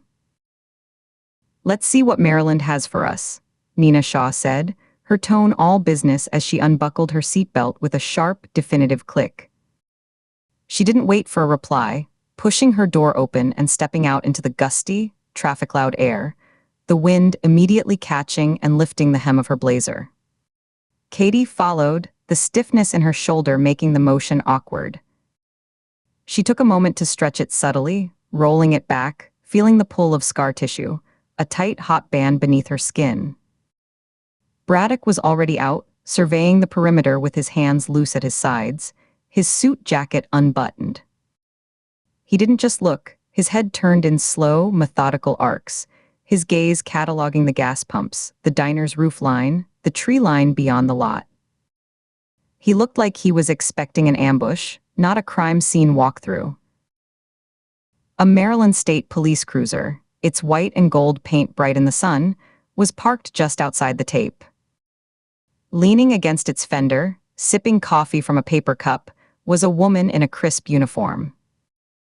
She had a no-nonsense posture, shoulders squared, and watchful eyes that tracked their approach with the weary patience of someone who'd done this too many times. Her gaze swept over Nina's authoritative stride, lingered on Katie's careful movement and the subtle favor of her right side, and flicked dismissively over Braddock's overly polished appearance, her mouth turning down slightly at the corners. "Agents," she said, not as a question. Her voice was gravelly, worn smooth by cigarettes and command. "Sergeant Donna Harwick. I'm your local liaison. She pushed off the fender and extended her hand to Nina first. Her handshake was firm, dry, and brief, a single, solid pump. Her gaze was assessing, taking their measure without apology. She looked like she'd been waiting for them for a while, and the coffee cup in her hand and the slight tightness around her eyes, a network of fine lines that deepened as she squinted against the sun, suggested she wasn't entirely thrilled about it. Got the call from your ASAC this morning. Federal interest in a state-level homicide. She took a slow sip of her coffee, her eyes never leaving Nina's. Always a joy. Means my case just got complicated. Agent Shaw. This is Agent Ford and Agent Braddock, Nina said, ignoring the jab, her own expression neutral, a polished mask of professionalism. We appreciate you meeting us on short notice. We'll try not to get in your way. Harwick gave a short, perfunctory nod that said she'd believe it when she saw it. The scene has been processed. Body has been gone since early this morning. Emmy's office in Baltimore has it. But I can walk you through the layout. She turned and lifted the tape for them, her movements economical, her forearm corded with muscle. Watch your step back here. The pavement's cracked. And there's gravel. Easy to turn an ankle. She led them under the tape. The rear lot was emptier, a forgotten space of dumpsters leaking the sour, sweet smell of rotting food, sealed delivery doors, and stained asphalt slick with rainbow-hued oil patches, bordered by a thin, struggling line of pine trees that did little to muffle the relentless highway noise. The sound was a constant, oppressive wall of white noise, the hiss of tires on hot pavement, the deep, guttural groan of engines straining up a grade, the occasional blare of a horn that was swallowed almost instantly by the din. A large, dark patch of asphalt, uneven and textured, was marked with a small forest of numbered, plastic evidence placards. The wind caught one, tilting it over until its spike caught again in a crack with a faint plastic tap. Victim was Wesley Bailey, Harwick began, her voice raised slightly to be heard over the traffic. She pulled a small, leather-bound notebook from her breast pocket, but didn't open it, her thumb rubbing a worn spot on its cover. At 34. Insurance adjuster for Liberty Mutual, home office in Wilmington. Married to Elaine Bailey for 9 years. 2 sons, ages 8 and 5. She recited the facts like a grocery list, but her eyes stayed on the stained ground, her focus inward, as if she were seeing the man, not the statistics. Katie noted the details, her mind automatically sketching a profile. Stable. Mundane. A man with a mortgage, a car payment, a daughter in preschool. The kind of life built on predictability, on assessing risk for others. What was he doing here at 2 a.m? She asked, raising her own voice, the wind snatching at her words. This isn't on any direct route from Wilmington to anywhere obvious. It's a pit stop. That, Harwick said, her mouth pressing into a flat, unimpressed line, is the million-dollar question. He was found in his vehicle, a dark blue, late-model Ford Explorer, right there. She pointed a blunt finger at the cluster of placards, marking the outline of the tires and the driver's side door. Driver's side door was locked. Windows up. Engine off. Multiple stab wounds to the chest and abdomen. She held up her hand, fingers close together, miming a stabbing motion. Coroner's preliminary puts time of death between 1:30 and 2:00 a.m. Weapon was something thin and sharp. No serrations. Likely an ice pick or a similar tool. Went through the ribs like butter. Perp knew what they were doing or got lucky. Who found him? Nina asked, her eyes scanning the dumpsters, the diner's back door, a single, dim security light housed in a wire cage above it. Diner employee, Javier Ruiz, taking out the trash just after 2. He saw the interior dome light was on, thought it was odd for a car just sitting. Peeked in the window. Harwick's expression tightened, the skin around her eyes crinkling, a deep weariness settling into her features. She took a final, long sip of her coffee and stared at the crumpled cup, her jaw working slightly. Said the man was just sitting there, slumped toward the window, eyes open. Not something you forget. Kid's 19. He's on paid leave, but I doubt he's coming back. Voice was shaking so bad I could barely get his statement. Katie walked slowly to the center of the marked area, her shoes crunching on grit and tiny fragments of gravel. She stopped where the driver's seat would have been, trying to superimpose the scene from the case file photos she'd reviewed in the car onto the bland, stained asphalt. She closed her eyes for a second, shutting out the highway roar, and imagined it. The hum of the engine cooling, ticking softly. The glow of the dashboard lights casting a soft greenish pall on his face. The smell of the pine-scented air freshener dangling from the rearview, mixed with the coppery, thick scent of blood. A man sitting in his car, maybe finishing a call, maybe just thinking, his hand perhaps resting on the steering wheel. Then movement. A shadow rising from the back. Sudden, violent, intimate attack in a confined space. No room to swing, no room to flee. Her own shoulder twinged in sympathy, a phantom memory of penetration, a hot lance of pain that made her breath catch. No signs of forced entry to the vehicle? She asked, opening her eyes and looking at the placard marking the door lock, her voice steady despite the tightness in her chest. None, Harwick confirmed, shaking her head. Doors were locked. Windows intact. We had to use a slim jim to pop the driver's side to extract him. No damage to the locking mechanism, no scratches on the paint around the window seal. Nothing. So he either let the attacker in, Nina mused, walking a slow, deliberate circle around the imaginary vehicle, her heels clicking on the pavement, or the attacker had a key or knew how to get him to unlock it remotely. Or coerced him. Open the door or I shoot, something like that. Or the attacker was already inside, Katie said quietly, the theory forming as she spoke, fitting the lockbox puzzle. Both women looked at her.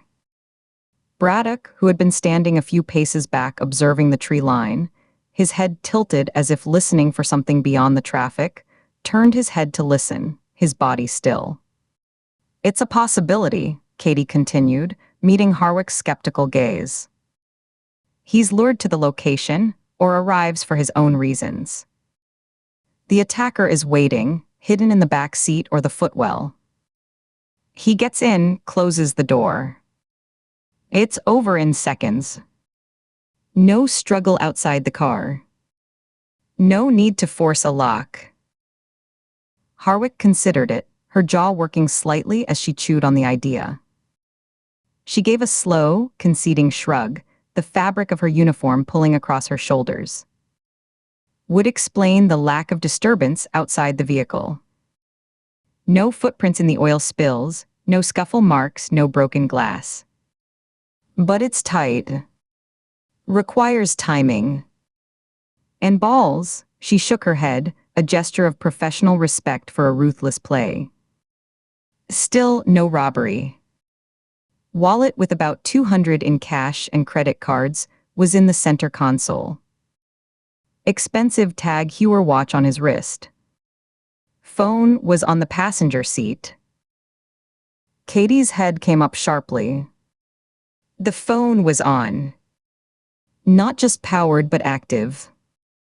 Screen illuminated. Harwick nodded, her eyes narrowing at Katie's intensity, a spark of interest finally cutting through her bureaucratic fatigue. Screen was lit up when my first unit arrived, yeah. Battery died before our forensics team could get a full download on site, but they managed a physical image of the memory before it flatlined.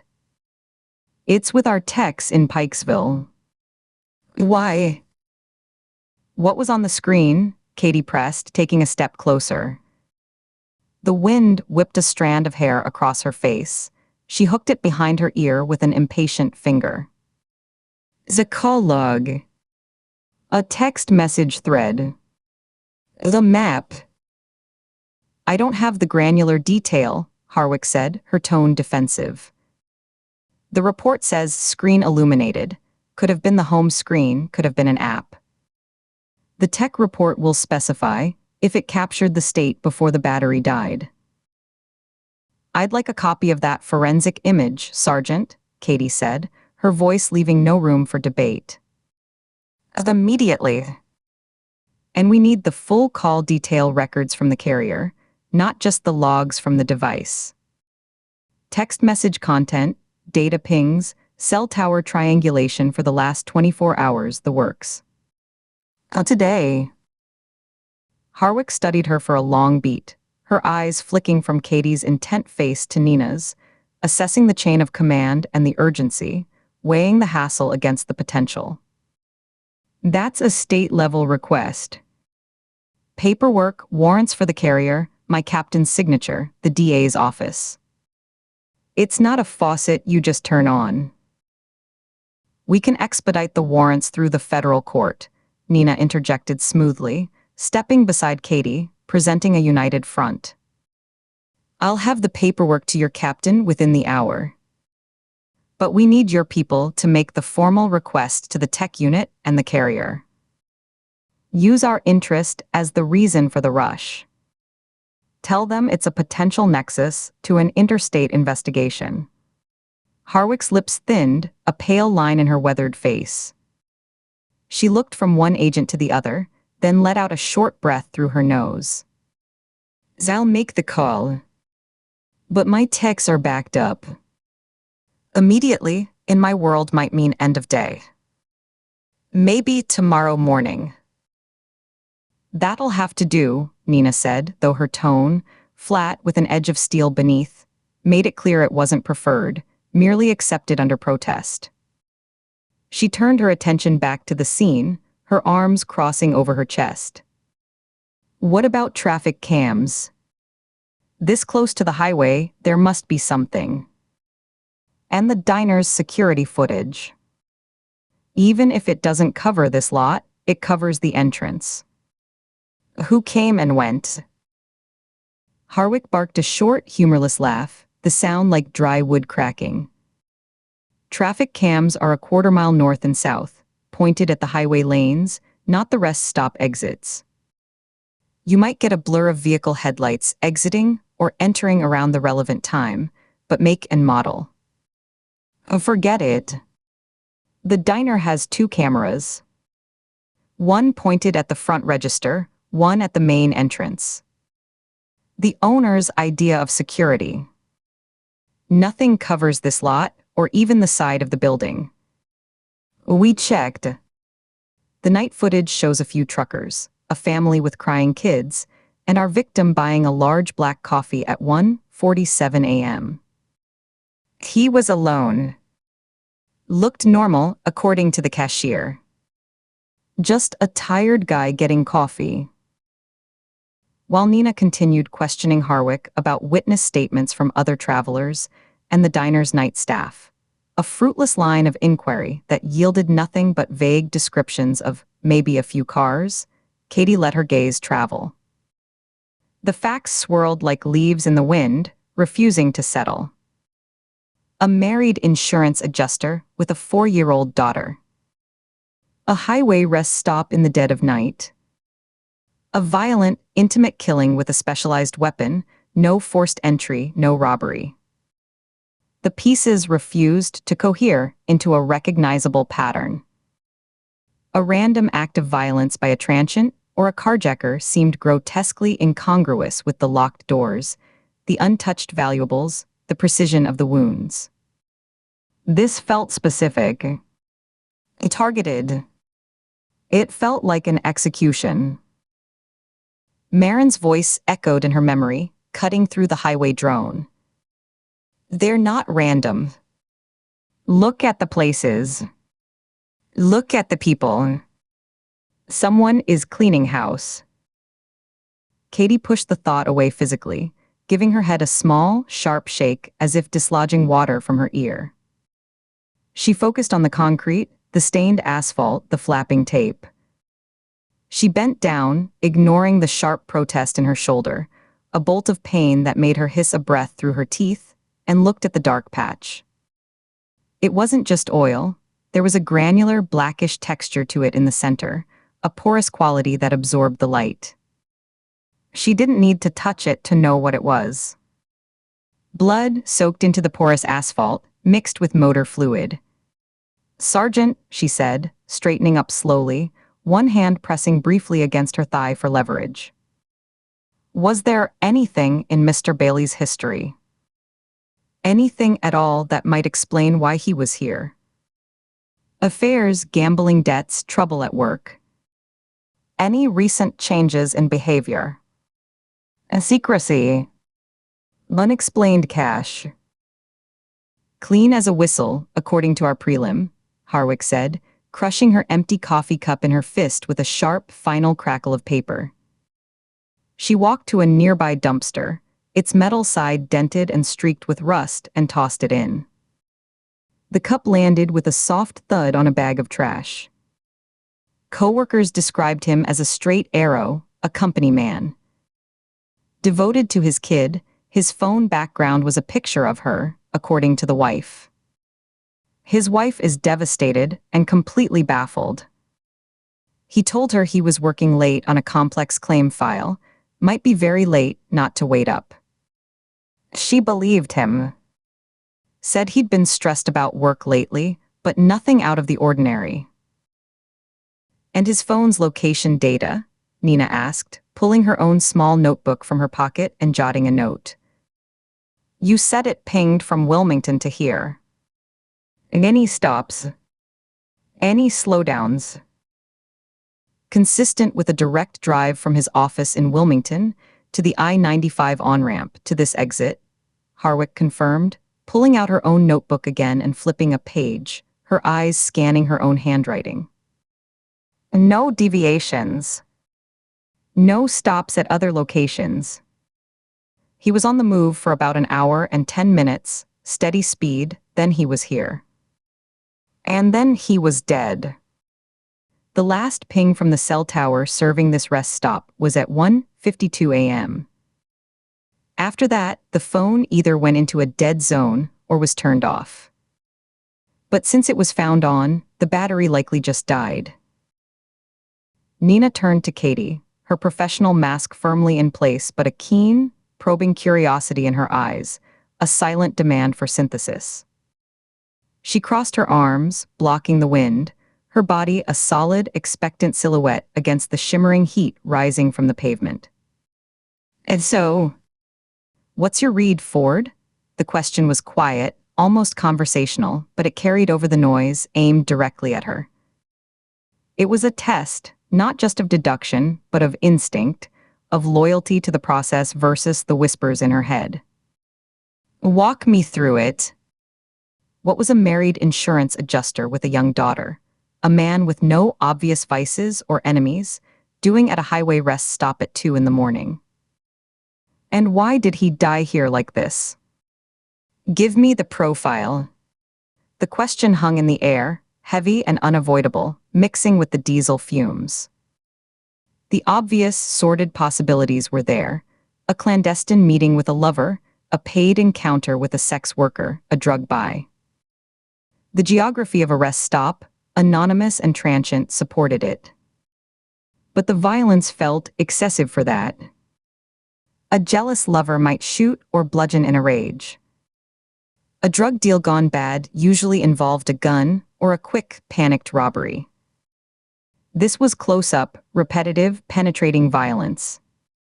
It felt clinical. Or it felt like anger. Like punishment. Like a message being sent, not just a life being taken. Katie met Nina's gaze, the secret of Marin's information burning on her tongue like acid. She could almost taste the words, because he was one of three. Because someone is killing people who know something, and this is where they're doing it. A rest stop in Jessup, a townhouse in College Park, a highway shoulder in Lorton. They're connected. She swallowed them down, feeling the weight in her chest increase, a hard, cold stone of deception. She chose the careful, factual, by-the-book path, the one that wouldn't invite the questions she couldn't answer, the one that kept Nina's trust for now. "I don't know yet," she said, her voice level, betraying none of the internal storm. She looked back at the stained ground, then at Harwick, then at the fluttering tape. But the phone isn't just key, it's the center. People meet for all kinds of reasons, personal, professional, illicit. The reason, the why here, why him, is almost always in the phone. The last call. The last text. A map app with this location plugged in. A calendar appointment. That's what tells the story. She paused, forcing herself to think like the agent she was supposed to be, not the one tangled in a convict's web, her mind racing through the sparse details of the other two victims Marin had named. The lack of robbery and the locked car suggest he knew his attacker, or at least didn't perceive them as a threat until it was too late. The weapon suggests premeditation, not a crime of opportunity. You don't carry an ice pick by accident. You carry it because it's quiet, it's easily concealed, and it's devastating at close range. She finally looked back at Nina, holding her supervisor's scrutinizing gaze. "We need that phone data. And we need to see the second scene. Today. Before the trail gets any colder, before the local jurisdictions start circling the wagons." Harwick watched the exchange, her eyes shrewd, missing nothing. She pulled out her notebook again, scribbled something with a short, stubby pencil, and tore off the page with a crisp rip. "My direct number. Cell and desk. Call me when you're done at the College Park scene. I'll have an update on the phone image by then, one way or another." She looked at the three federal agents, her expression unreadable, a blend of resignation and lingering suspicion. "It's about 40 minutes south, just off the Beltway. More of the same, but different. A different victim, a different method, a different county jurisdiction trying not to step on our toes." She gestured toward her cruiser with a jerk of her chin. "I'll drive ahead. You can follow. Try to keep up, I don't wait for lost feds." Without another word, she turned and walked back to her car, her boots making firm, measured sounds on the asphalt, leaving them standing in the wind and the noise and the shadow of what had happened there. In Chapter 6, the temporary office at the Maryland State Police Barracks was a box of worn-out air and institutional beige. The smell hit Katie first. Stale coffee grounds left to sour in a carafe, layered over the sharp, astringent scent of industrial cleaner, the kind that left a chemical tang at the back of the throat. Beneath that was the faint, dusty odor of old paper and defeat. Two gray, government-issue desks were pushed against opposite walls, their laminated surfaces scratched and cloudy with age, marred by the ghostly rings of forgotten coffee cups. Katie's shoulder gave a low, persistent throb as she shrugged off her jacket and set her bag down, the weight pulling at the healing muscle. She moved carefully, lowering the bag to the floor beside her chair with a controlled motion to avoid the sharp twinge. She plugged in her laptop, the cord snaking across the dusty, speckled linoleum floor to the only outlet, its plastic faceplate cracked and yellowed with age. Across the room, Nina Shaw dropped her heavy leather satchel onto the other desk with a solid, weary thud that echoed in the sparse space. She didn't just sit. She sank into the creaking office chair, her movements deliberate and slow, as if each one required a conscious decision. The fluorescent lights overhead buzzed faintly, casting a pale, unflattering glow that sharpened the lines of exhaustion on Shaw's face.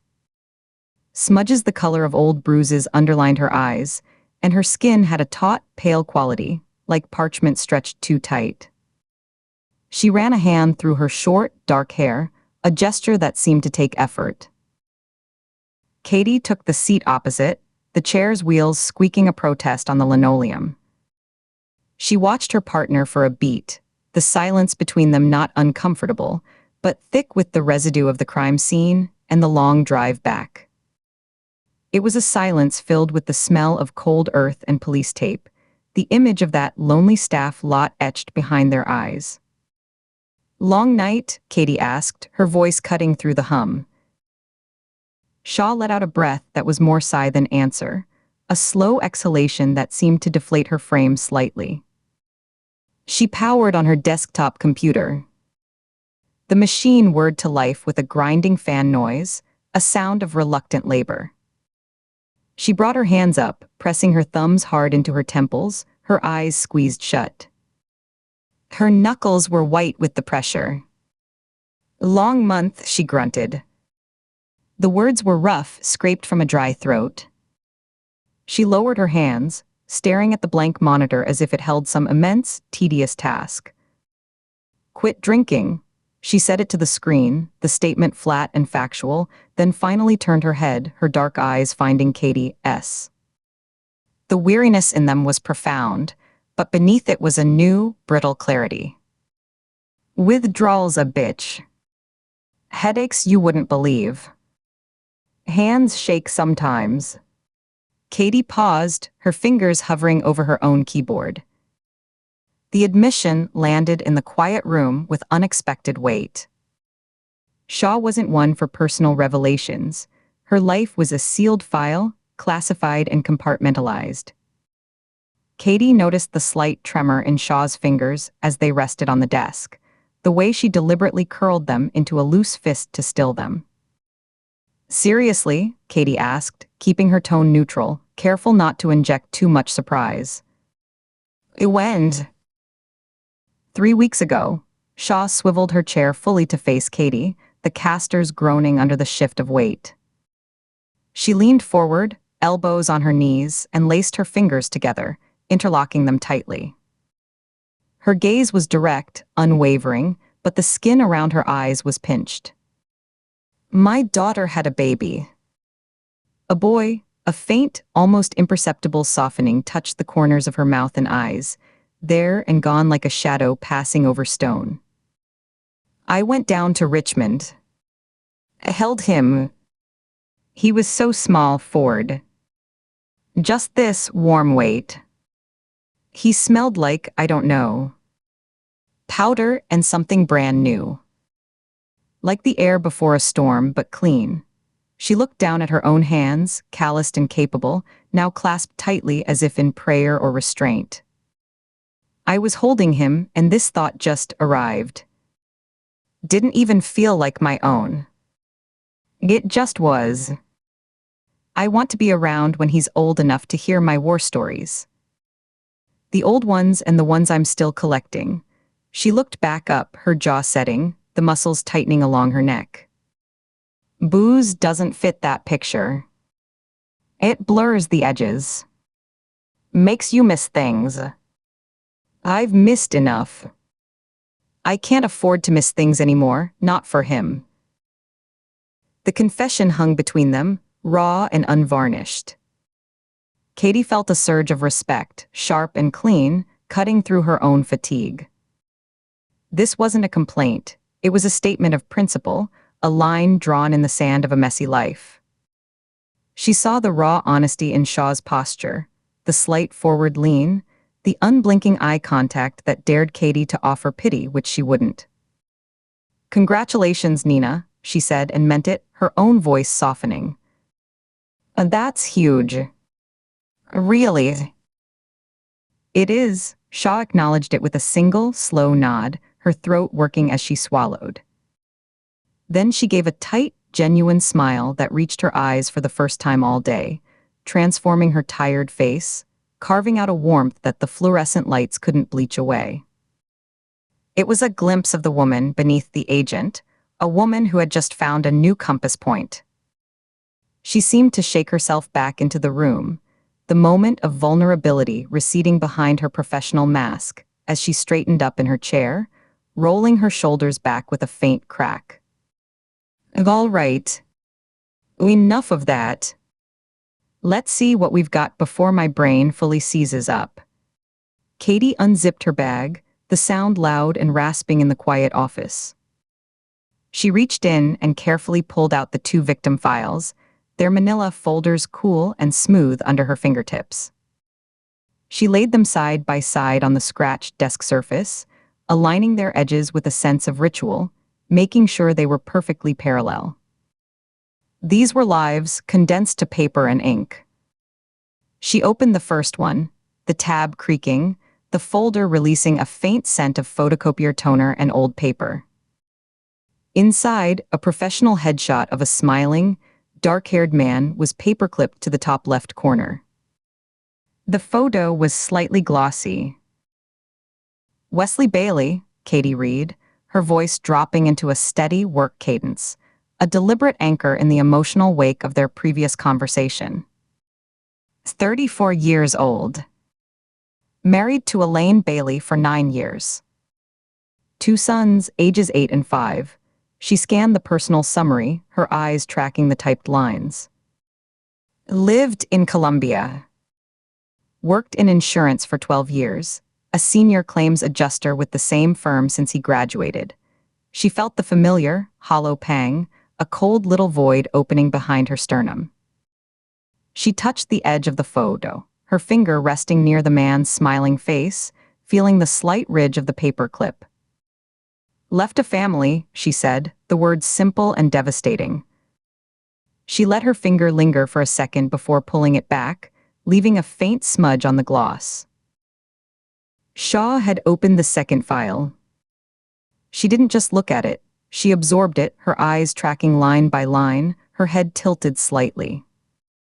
Daniel Severn. 35.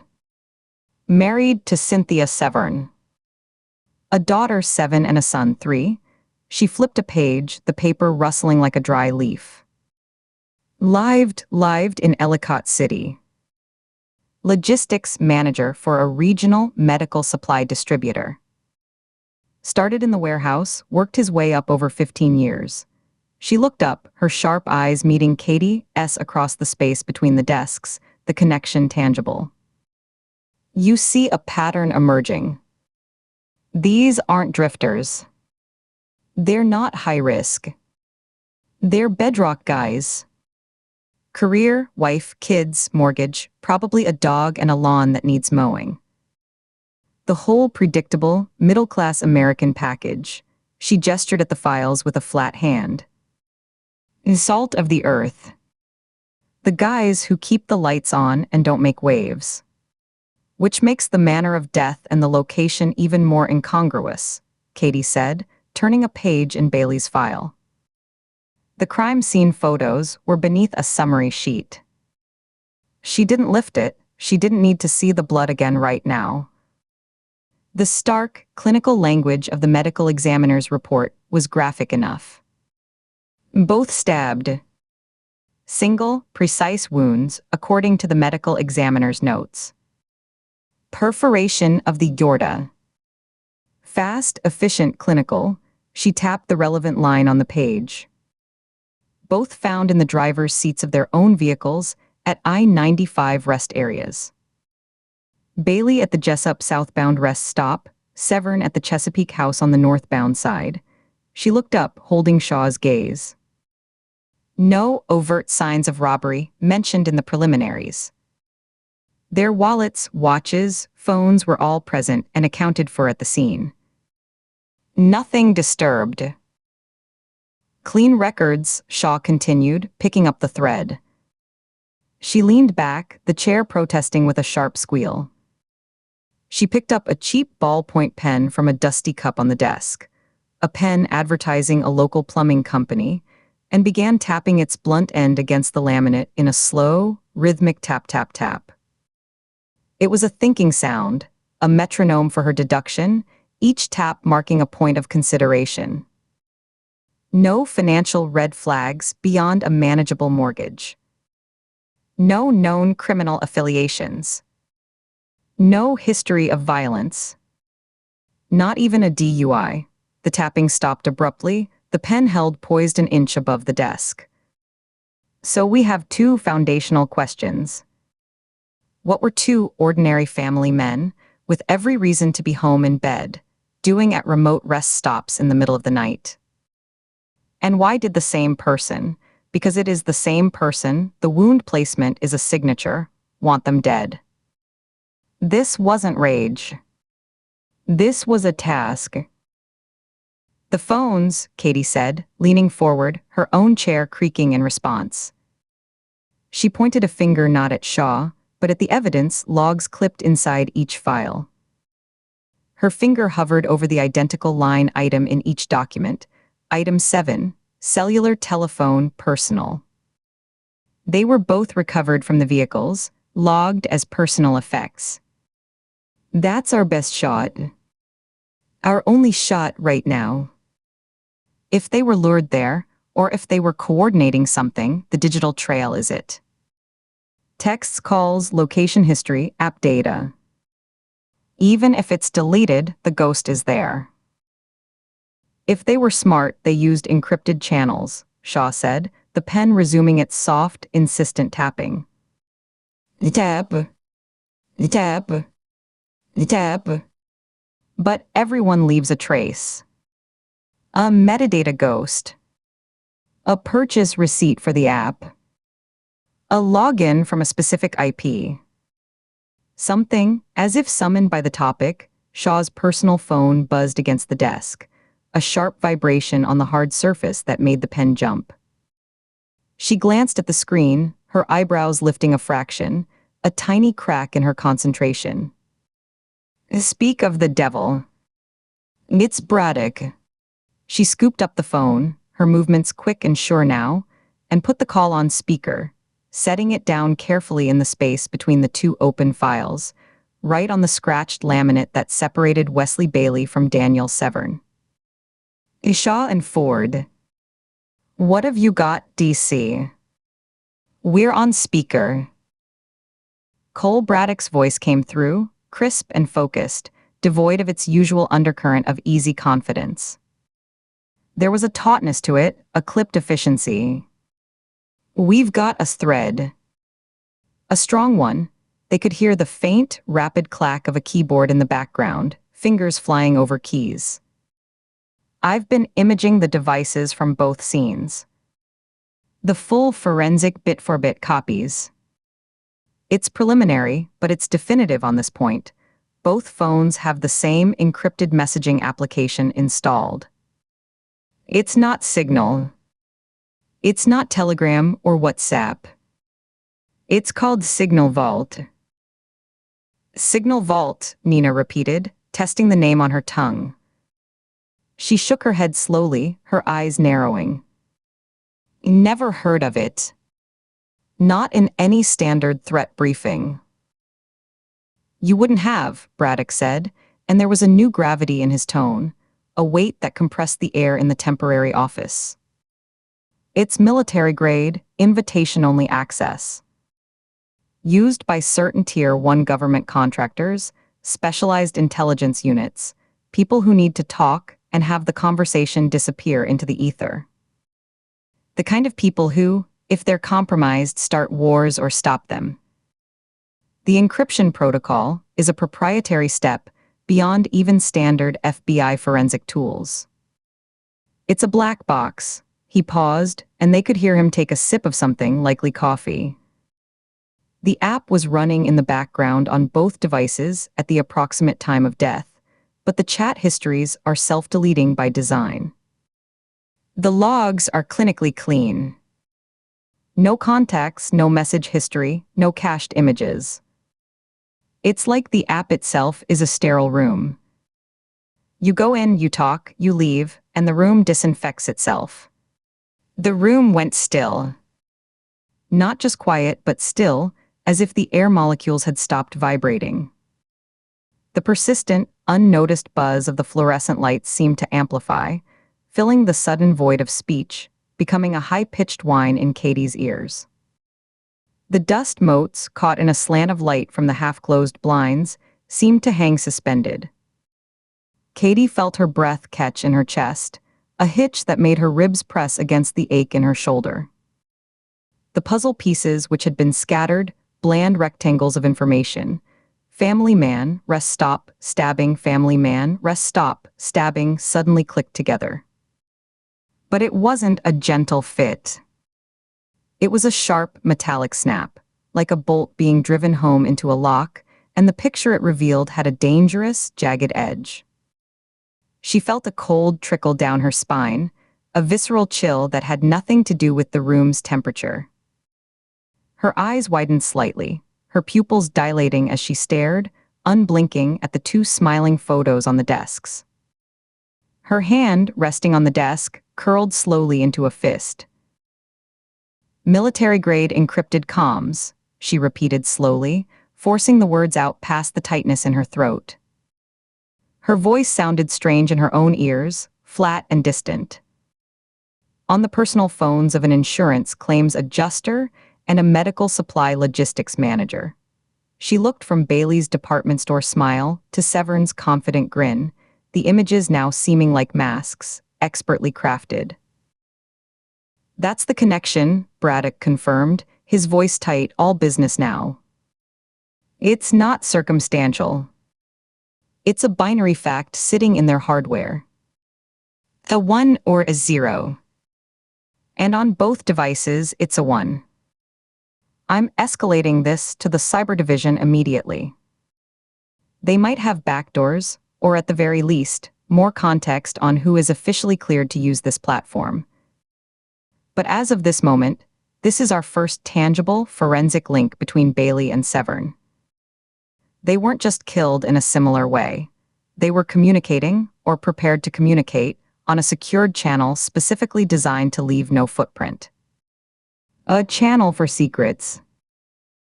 Except the footprint of the app itself, Shaw said.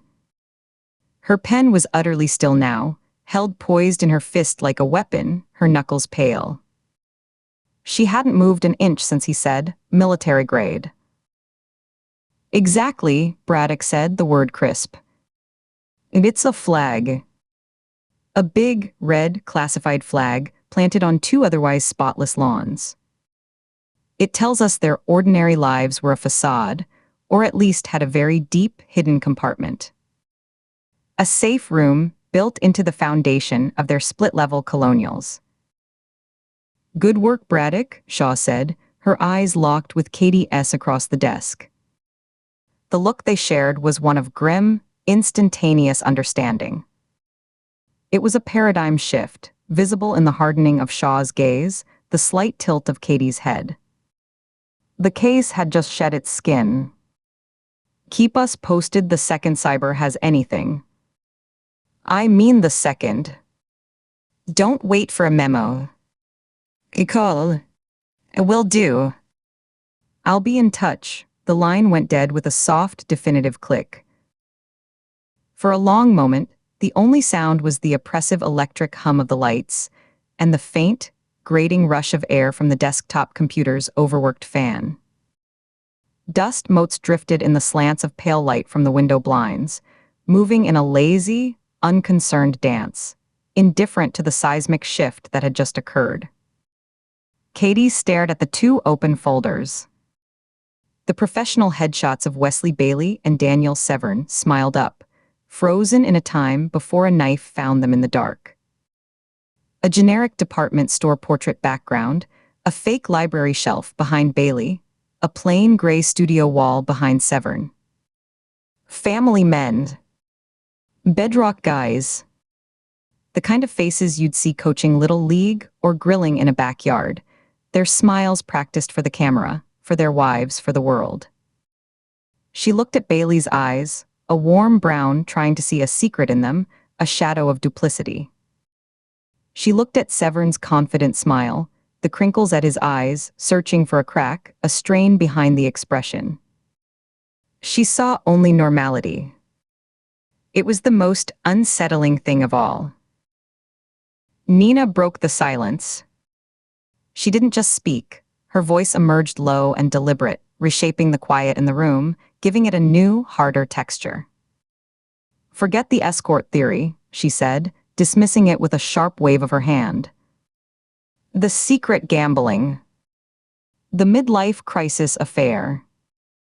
The drug deal gone bad." She leaned forward, her chair rolling an inch with the motion, and tapped a single, emphatic finger on the desk in the space between the two files. The sound was a sharp punctuation mark in the humming stillness.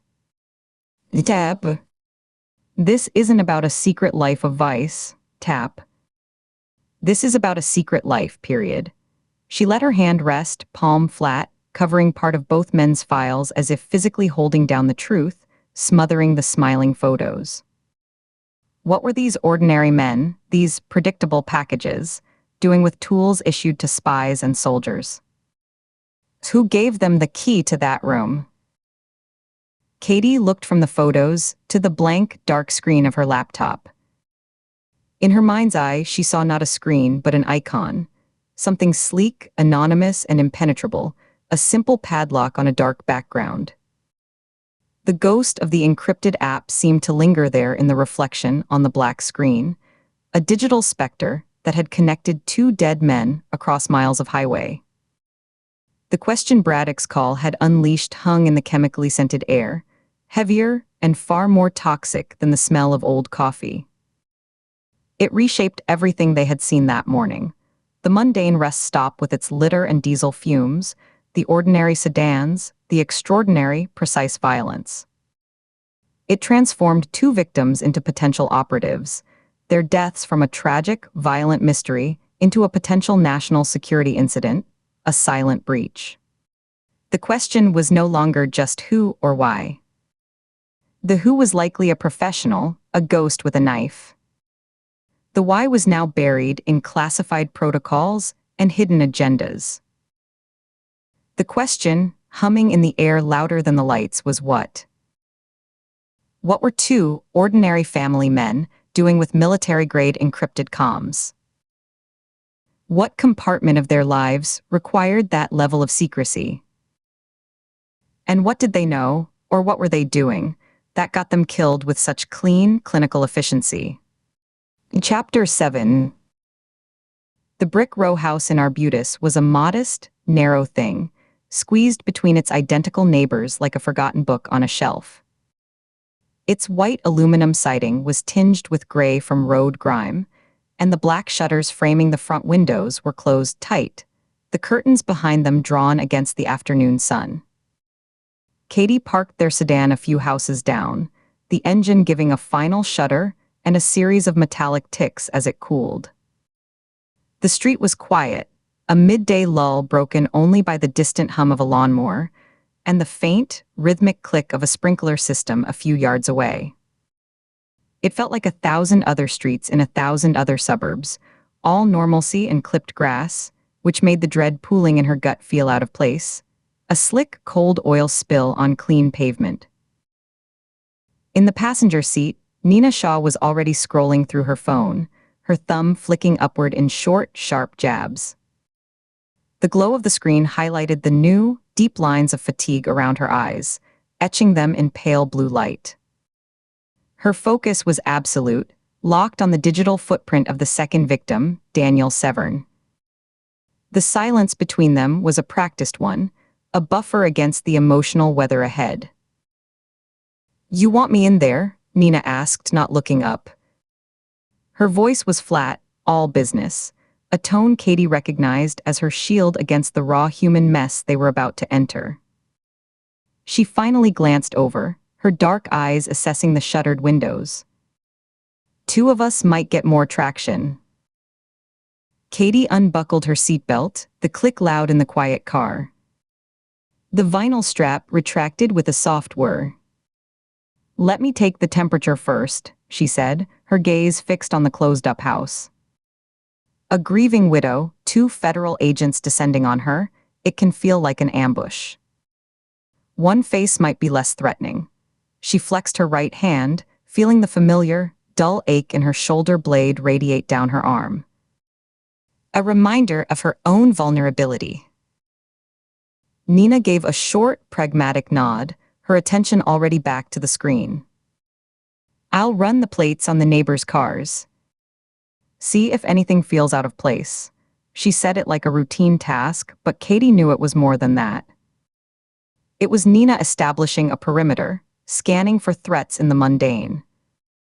Katie pictured her, after a moment, stepping out to lean against the car's fender, pretending to check a message while her eyes cataloged every vehicle on the block. The minivan with the soccer sticker, the aging sedan with mismatched hubcaps, the too clean SUV with tinted windows, assessing which belonged and which was a silent sentinel. It was a dance they both knew, a way of mapping safety onto a seemingly benign landscape. Katie opened her door and the humid Maryland air wrapped around her, thick and still, carrying the green scent of cut grass and hot asphalt. She walked up the short, cracked concrete path, her low heels making soft, definitive sounds on the pavement. The flower beds on either side were neat but sparse, hostas with edges browned by the sun, their leaves dusty. She reached the small concrete stoop, its surface gritty underfoot, and knocked firmly on the steel-reinforced door. The sound was a dull, dead thud swallowed by the dense brick, leaving a vacuum of silence in its wake. For a long moment, there was nothing. Then a faint rustle from within, the scuff of a slipper on a hard floor. The door opened a scant 3 inches, stopped by a polished brass security chain that gleamed dully in the dim interior light. A single, terrified eye peered out from the shadowy crack. The eye was wide, the whites visible all around a pale blue iris. It flicked over Katie's face, then past her shoulder to the street beyond, scanning with a frantic, animal intensity. "Cynthia Severn?" Katie kept her voice low, non-confrontational, the tone she used for startled witnesses. She held her credentials up to the crack, letting the woman see the badge and the photo. She kept her body angled slightly sideways, less imposing. "Who are you?" The voice that came through the gap was thin, frayed at the edges, like cloth worn too thin. It trembled on the last word. "Special Agent Katie Ford, Federal Bureau of Investigation. I'm assisting with the investigation into Daniel's death." Katie lowered the credentials but kept them visible. "May I come in? I just have a few questions. I won't take much of your time." The eye studied her, the pupil contracting slightly as it moved from Katie's face to her badge and back. Katie could hear the woman's shallow, rapid breathing, a faint whistle through her nose. The door closed abruptly with a soft thump. Katie waited, hearing the metallic rattle and scrape of the chain being slid from its track. Then the door opened again, just wide enough for her to slip through, and a hand gestured frantically from the darkness within. Cynthia Severn was a slight woman, maybe 40, but she looked a decade older. She wore faded jeans and a loose, long-sleeved t-shirt, though the house was warm and close. Her blonde hair was pulled back in a haphazard ponytail, strands escaping to frame a face that was pale and drawn, the skin taut over her cheekbones. Her movements were quick, bird-like, a head tilt, a glance, a step back, all radiating a nervous energy that seemed to vibrate the air around her. Her gaze darted past Katie to the empty street once more, her lower lip caught between her teeth, before she stepped back into the dim hall, gesturing for Katie to enter. She immediately closed the door, her hand lingering on the deadbolt as she engaged it with a solid, final thunk. She then slid the chain back into place with a quieter, more definitive click. The living room was a tomb. The heavy, floral-patterned curtains were drawn tight, their thick fabric blocking all but a few slivers of defiant sunlight that cut through the gloom like laser lines, illuminating swirling motes of dust. The air was stale and close, carrying a faint, lingering scent of lemon cleaner over something deeper, like closed-up dust, old grief, and the faint, sweet-sour smell of forgotten laundry. A sofa and a recliner, both in a beige microfiber that showed the faint shadows of wear, faced a dark television screen. On the coffee table, a child's sippy cup lay on its side next to a remote control and a half-folded newspaper from over a week ago, the headline blurred. The room was too neat, yet frozen, as if life had been paused mid-motion. A single suitcase, a small hardshell roller in navy blue, stood upright by the front door like a soldier awaiting orders. The house was silent in a way that spoke of profound absence. No television murmur, no radio, no hum of an appliance. Just the oppressive, waiting quiet, broken only by the low hum of the refrigerator from another room and the frantic, almost audible beat of Cynthia Severn's fear. Katie moved slowly into the center of the room, giving Cynthia space. The worn carpet fibers whispered under her shoes. The woman didn't sit. She remained standing, arms wrapped tightly around her midsection, hands clutching her own elbows so fiercely her fingertips were bloodless. She was making herself small, compressing her body into the least possible target. "Your children?" Katie asked gently, nodding toward a framed photo on the mantel of two young boys, gap-toothed and grinning, frozen in a summer that felt a century ago. "At my mother's." In Delaware, Cynthia's voice was a monotone, stripped of inflection. She didn't look at the photo. Her eyes kept drifting to the front window, as if she could see through the curtains, tracking invisible threats. "That's probably for the best, given everything," Katie said, taking another slow step, not approaching, just altering her angle to stay in Cynthia's line of sight without crowding her. "Cynthia, I know this is incredibly difficult. I'm not here to cause you more pain." She paused, letting the words settle in the thick air. "I'm here because I need to understand what happened to Daniel. You said on the phone you had concerns." Cynthia's brittle laugh was a sharp, shocking sound in the silent room, a crack in the porcelain stillness. "Concerns?" She shook her head, a quick, jerky motion that sent a loose strand of hair swinging across her forehead. "You shouldn't have come here. They might have followed you." Her voice dropped on the last sentence, becoming a conspiratorial whisper that was more frightening than a shout. A cold finger traced Katie's spine. She kept her voice low, calm, a steady counterpoint to Cynthia's jittery fear. "Who might have followed me, Cynthia?" The woman's eyes finally locked onto Katie's, wide with a disbelief that Katie even had to ask. "The people who killed my husband." "Who do you think?" She hugged herself tighter, her knuckles standing out like white marbles under her skin. A muscle in her jaw twitched. "They watch."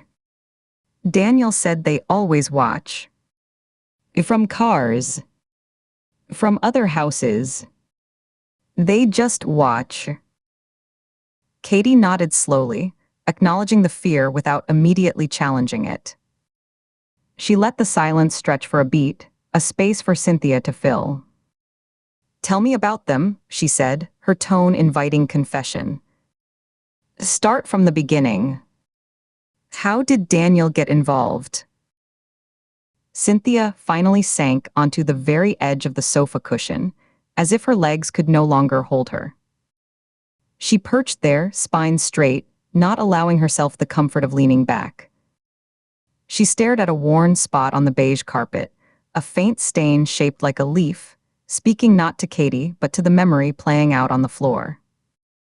Her hands came to rest in her lap, but her fingers immediately began to twist together, a knot of anxious flesh and bone. "It was logistics. That's what he called it. Just moving sealed packages." Up and down I-95, she took a shaky breath that hitched in her chest. 5 years ago, a man approached him at a truck stop diner, the one off exit 80. Daniel drove a delivery van for a regional parts supplier. Reliable routes, known schedule. Her eyes lost focus, seeing the past. The man, he was just sitting there in the next booth. He slid over, started talking like they were old friends. He said he had a side job. Gosh. No questions. $3,000 a run. Just take a package from one locker to another, a few hours drive. Never open it. Never be late. Her fingers plucked at a loose thread on her jeans, winding it around her index finger until the tip turned purple. It was supposed to be for a year. Just to get ahead. The medical bills from when Liam was born, we were drowning. The water was over our heads. She fell silent for a moment, her throat working as she swallowed hard. After our second was born, he wanted out. The money was good, too good, and that scared him. He told them he was done. He had his family, he wanted to be clean. Her voice dropped to a whisper, forcing Katie to lean forward slightly to catch the words. They said there was no exit. Not ever. He was a link in the chain. If he broke, the whole chain was compromised.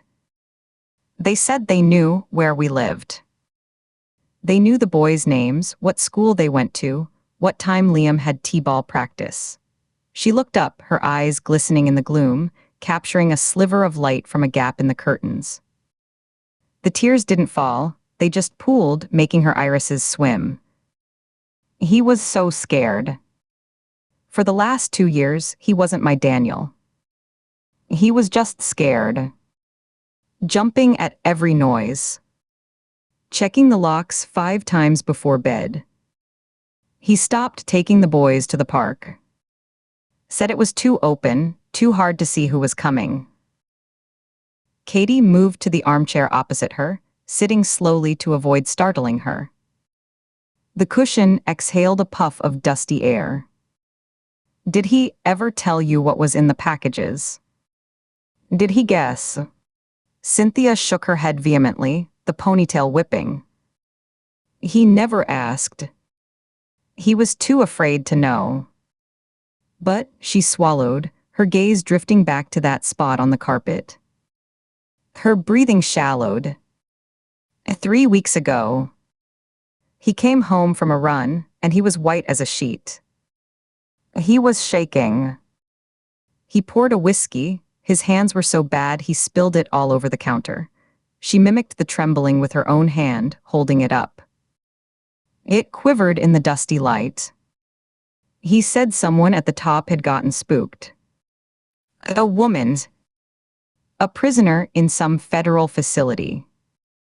She tried to send something out, documents to journalists, and now the network was cleaning house. Securing all the loose ends. A single tear finally broke free, tracking a clean line through the faint powder on her cheek. She didn't wipe it away. It dripped onto the knee of her jeans, leaving a dark, perfect circle. He was a loose end. He knew it. I knew it.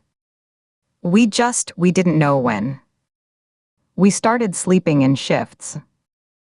One of us always awake, listening. Katie felt the pieces grinding into place with a visceral, almost audible click. Marin Solace. The intercepted dossiers. The panic in the system. This was the bloody fallout, spreading out from Alderson like shockwaves through plumbing, reaching these quiet, desperate pipes. Daniel Severn, a terrified deliveryman, had been caught in the blast. Her own face remained composed, a mask of professional empathy, but inside the connections were welding together, hot and definitive. Cynthia, this is critical, Katie said, leaning forward, her elbows on her knees.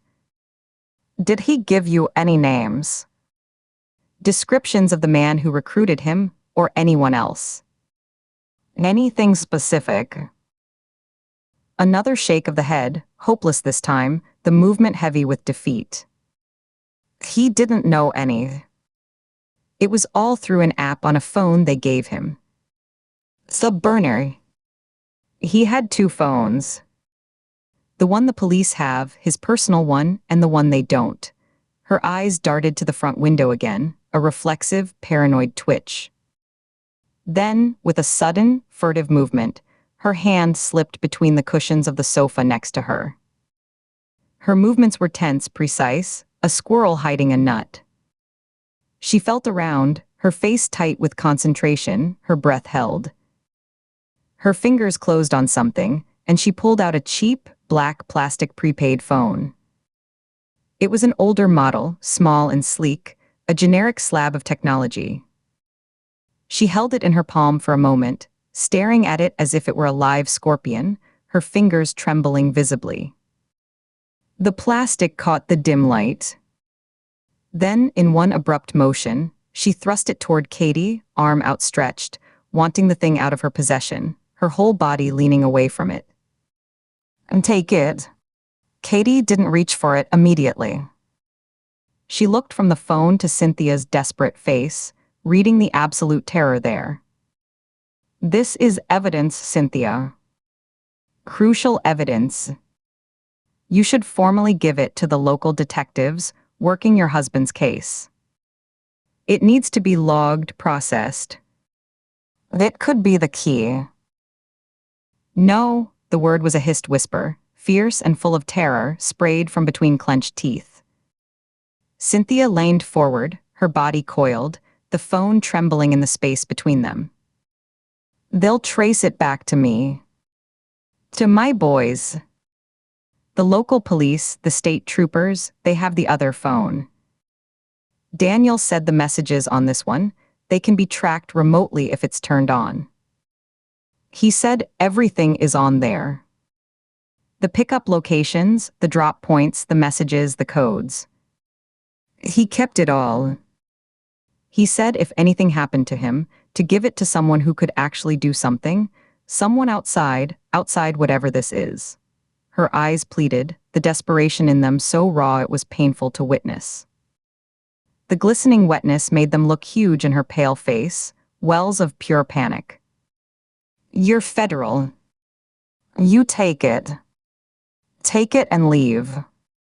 Now. Before they see your car sitting out there and wonder why the FBI is at my door. Please." The fear in the room was a physical presence now, cold and dense, thickening the stale air until it was hard to breathe. Katie could feel it pressing against her skin, a clammy pressure. She could see it in the tight, corded line of Cynthia's shoulders, hear it in the ragged, shallow edge of her breathing. This wasn't just grief. This was the terror of a hunted animal in its den, knowing the hunters have its scent. Katie slowly extended her hand, palm up. Her fingers closed around the cool, lightweight plastic of the phone. It felt inert, harmless, a simple tool, yet it was a repository of secrets and, as Cynthia believed, a death sentence. The transaction felt monumental, a transfer of peril. Without breaking eye contact with Cynthia, she slipped the phone into the inner pocket of her blazer. It settled against her ribcage, a small, hard rectangle of immense weight, its outline pressing into her side. "You're leaving," Katie stated softly, nodding toward the solitary suitcase by the door. "Tonight. As soon as it's fully dark. We're gone tonight." Cynthia stood abruptly, a clear, unequivocal signal that the audience was over, that every second Katie remained increased the danger. She walked quickly to the front door, her socked feet silent on the carpet, her hand going to the deadbolt but not unlocking it until Katie was right behind her, close enough to smell the faint scent of her sweat and fear. Please. Just go. And don't come back. For your sake and mine." Her voice broke on the last word. Katie gave one last nod, a silent promise she wasn't sure she could keep, and stepped back out onto the small concrete stoop. The door shut instantly behind her, followed by the solid click-clunk of the deadbolt and the swift, metallic rattle of the chain being hastily resecured. She was alone in the humid afternoon. The sunlight felt unnaturally bright, assaultive after the suffocating gloom. The normal sounds of the neighborhood, a dog barking 2 streets over, a car door slamming, the relentless hum of the lawnmower, were jarringly loud, crashing against her ears. Katie walked back to the sedan, each step measured, her senses hyper-alert.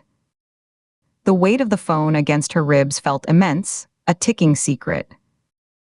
She could feel the ghost of Cynthia Severn's terror clinging to her, a psychic residue that made the warm air feel chill. She scanned the street herself now, seeing it through Cynthia's eyes, every parked car a potential surveillance post, every curtained window a hiding spot. Nina was leaning against the driver's side fender, her phone in her hand, but her eyes were scanning the street, tracking a passing postal truck, noting a woman walking a dog. She straightened as Katie approached, her body language shifting from observational to engaged.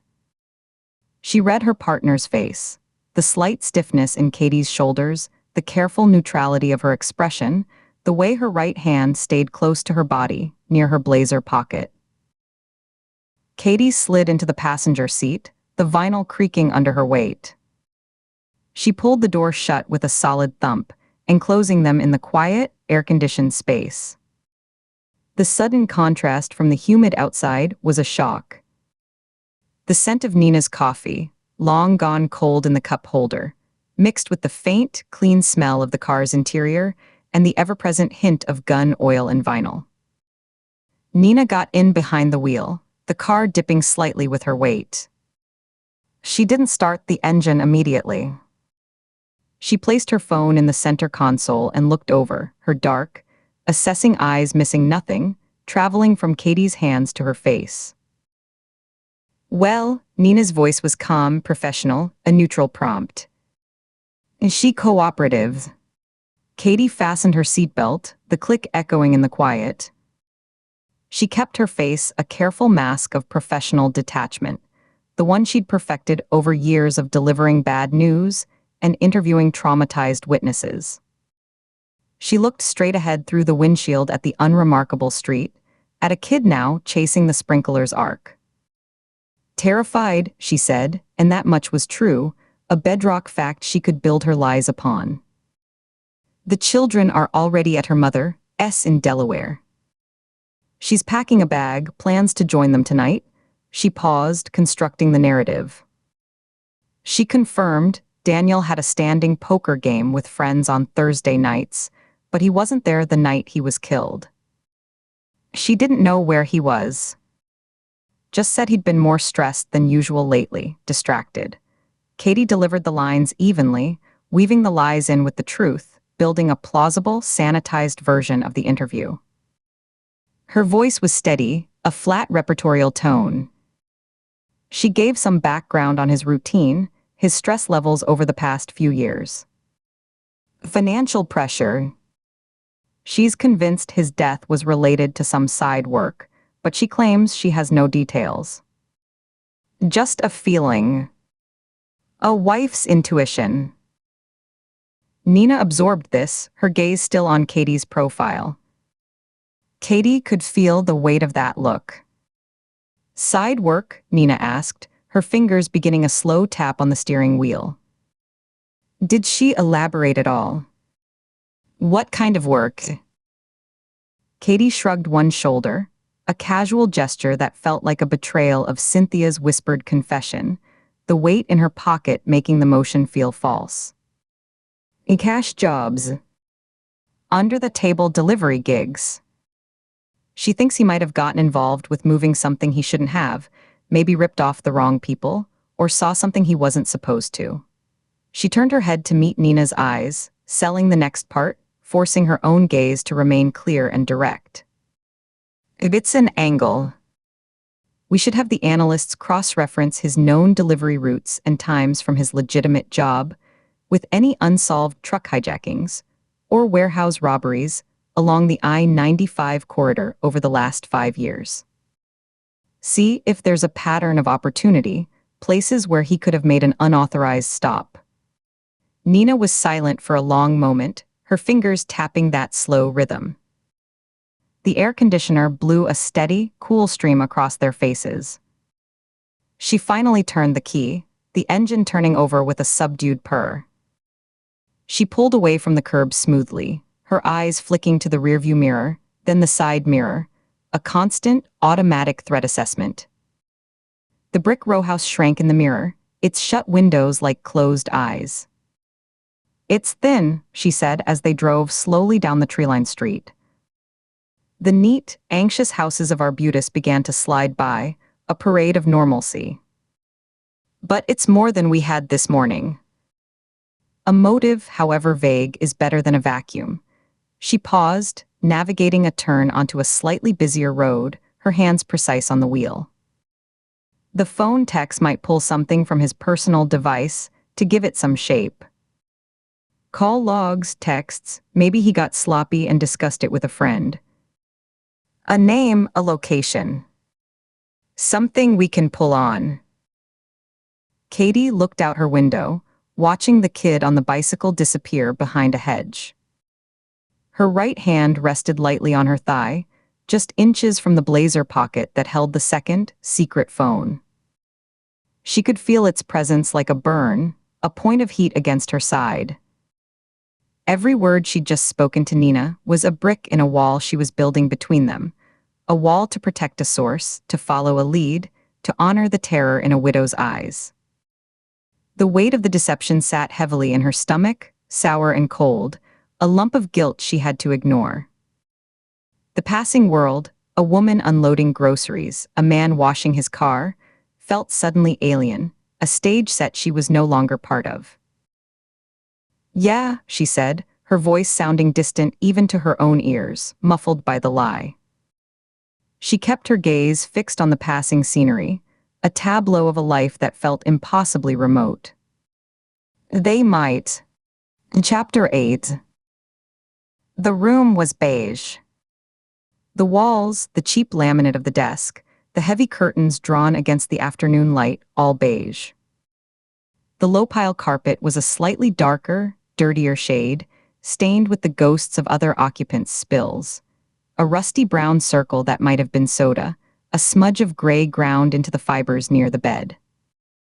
The only color came from the cool, blue-white glow of a tablet screen and the black nylon duffel bag lying open on the chenille bedspread, its texture rough and institutional under his fingertips. The contractor sat at the desk, the tablet propped before him on a cheap stand. Highway noise from I-95 was a constant, dull rush beyond the sealed window, a sound that passed for silence after 3 weeks of listening to it. It vibrated through the floor, a subaudible hum in the bones. The screen showed a simple list. 5 names.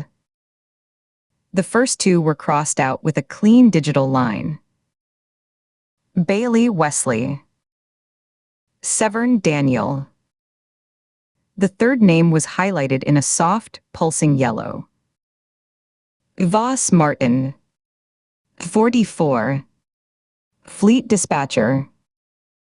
The contractor's eyes, a color somewhere between gray and hazel that changed with the light, moved to the attached file. He tapped it open. Martin Voss. Married, 2 children, Ethan, 12, and Maddie, 9, in middle school. Commuted weekly between Richmond and Baltimore.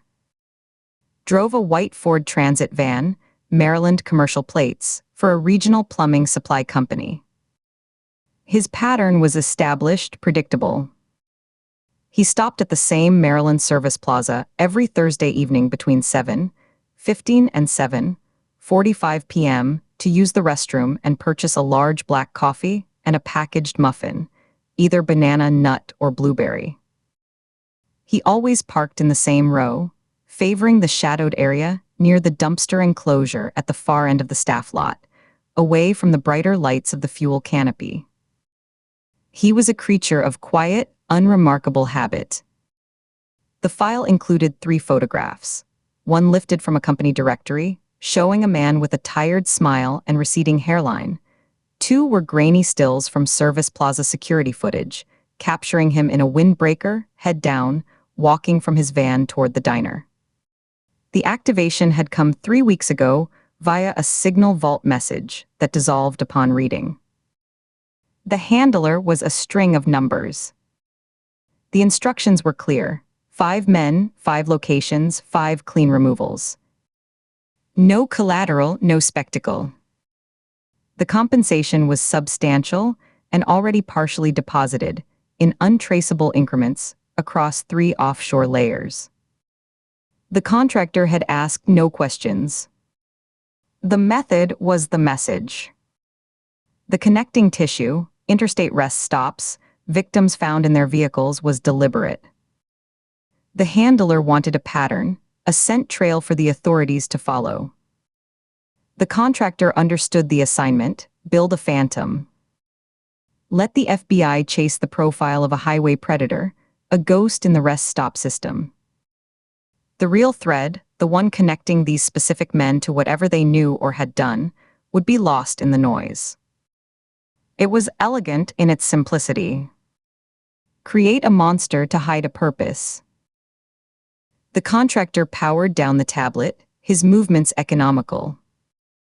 He wiped the screen and the stand with a microfiber cloth from his pocket, then placed both in the desk drawer. He did not slide it shut. The room would be cleaned, the drawer opened. Let them find nothing but generic electronics. He turned to the duffel on the bed. From its main compartment, he removed a pair of thin, medical-grade latex gloves, still in their sterile paper sleeve. He inspected the seal, then set them aside on the bedspread. Next came a compact tool roll of heavy waxed canvas, about the size of a paperback book. He unrolled it carefully on the beige surface. The items inside were nestled in individual loops. A 6-inch length of stainless steel cable with molded plastic grips on each end, a small vial of clear liquid with a dropper top, a preloaded syringe capped in orange plastic, a flat digital key fob, a lockpick set no larger than a credit card, and a miniaturized frequency scanner. Each tool was clean, unmarked, and served a discrete purpose. The cable was for controlled, quiet force. The vial contained a fast-acting paralytic derived from shellfish toxin, undetectable in standard panels. The syringe held a concentrated potassium chloride solution, mimicking cardiac arrest. The key fob could clone and emulate most proximity signals for vehicles and doors. The picks were for mechanical overrides. The scanner was for detecting wireless surveillance, public or private. He checked each item in sequence, a pre-operation ritual. He tested the flexibility of the cable, examined the vial for cloudiness, ensured the syringe's plunger moved smoothly. He powered on the scanner and let it sweep the room once more, its single green LED confirming the ongoing, expected electronic noise of the hotel, Wi-Fi, cell signals, nothing focused. He powered it off. Each item was then returned to its specific loop in the roll. The order mattered. In low light, under pressure, muscle memory would find what was needed. He fastened the roll with its leather tie. From a side compartment of the duffel, he removed a dark gray windbreaker, nylon, water-resistant without being shiny. It was unremarkable, the kind sold in a dozen big-box stores along any highway. He checked the seams, the zipper, the emptiness of the pockets. He then packed the duffel. The tool roll went into a padded interior sleeve. The gloves were slipped into the windbreaker's chest pocket. A generic baseball cap, black, was added. A small, powerful flashlight with a red lens filter. A burner phone, charged and silent. A wallet containing a driver's license and credit cards in the name of a real, deceased individual whose identity he periodically refreshed. The process took 4 minutes and 17 seconds. It was methodical, a mental checklist ticked off with robotic precision.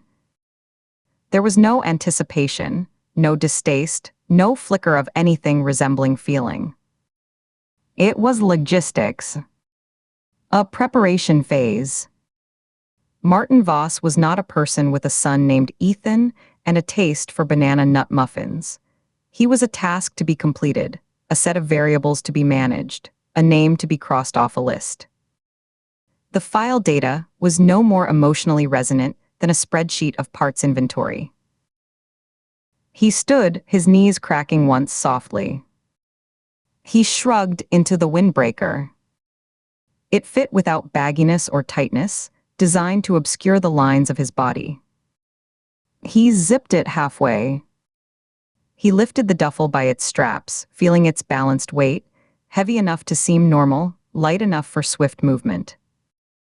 He did a final visual sweep of the room.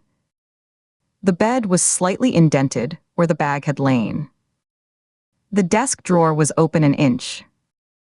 The curtain gap showed a sliver of fading daylight over the highway interchange. No personal item remained. He had checked in with cash, using the cloned ID. He would not return. At the door, he paused. The mirror on the back of the closet door showed a reflection. A man of average height and build, the kind that blends into a crowd by default. Features that held no particular distinction. A nose that was neither sharp nor broad, lips of medium fullness, a jawline softened just enough to avoid being memorable. His hair was a neutral, mousy brown, cut short in a generic style that required no maintenance. His eyebrows were the same forgettable shade. His eyes, in this flat fluorescent light, were a nondescript hazel. He wore dark charcoal jeans, black running shoes with worn but clean soles, and the windbreaker. Nothing was new, nothing was notably old. Every item was mass market, forgettable. The face was the kind you forgot moments after seeing it, if you registered it at all. It was a face designed for erasure. In his line of work, it was the most important tool in the duffel, more vital than any syringe or blade. He looked at it now not with pride or disgust, but with a quality check assessment. Satisfied, he gave a small, practiced nod to the reflection, a final calibration of the instrument. The contractor opened the door, his hand in a gloved fist around the handle to avoid prints, though he had wiped it down upon entry. He stepped out into the hallway, letting the door swing shut on its hydraulic arm until it clicked with a soft, final sound. The immediate world of beige and highway roar was sealed away. The hallway was long, lit by sconces with dim bulbs, smelling of industrial citrus cleaner, and underneath, the faint, sweet musty odor of old carpet. The highway's white noise faded to a distant sigh, replaced by the omnipresent hum of the hotel's ventilation system, a steady, breath-like sound from a grill above his head. He walked down the hall, his footsteps silent on the patterned carpet. He passed a room service cart laden with dirty dishes, a maid's cart stocked with towels and tiny soaps. He saw no one. At the stairwell door, he pushed through, preferring the concrete echo of the stairs to the potential confinement of the elevator. His descent from the fourth floor was swift and quiet, the duffel held close to his leg. He pushed out into a blandly decorated lobby. A clerk was bent over a computer behind the front desk, unseen. A family was wrestling with suitcases at the far entrance. The contractor walked past them all, invisible, out through the automatic glass doors into the cool evening air. The parking lot was vast, dotted with cars and long-term trucks. The air here smelled of diesel, asphalt, and the distant tang of fast food from the adjacent strip mall.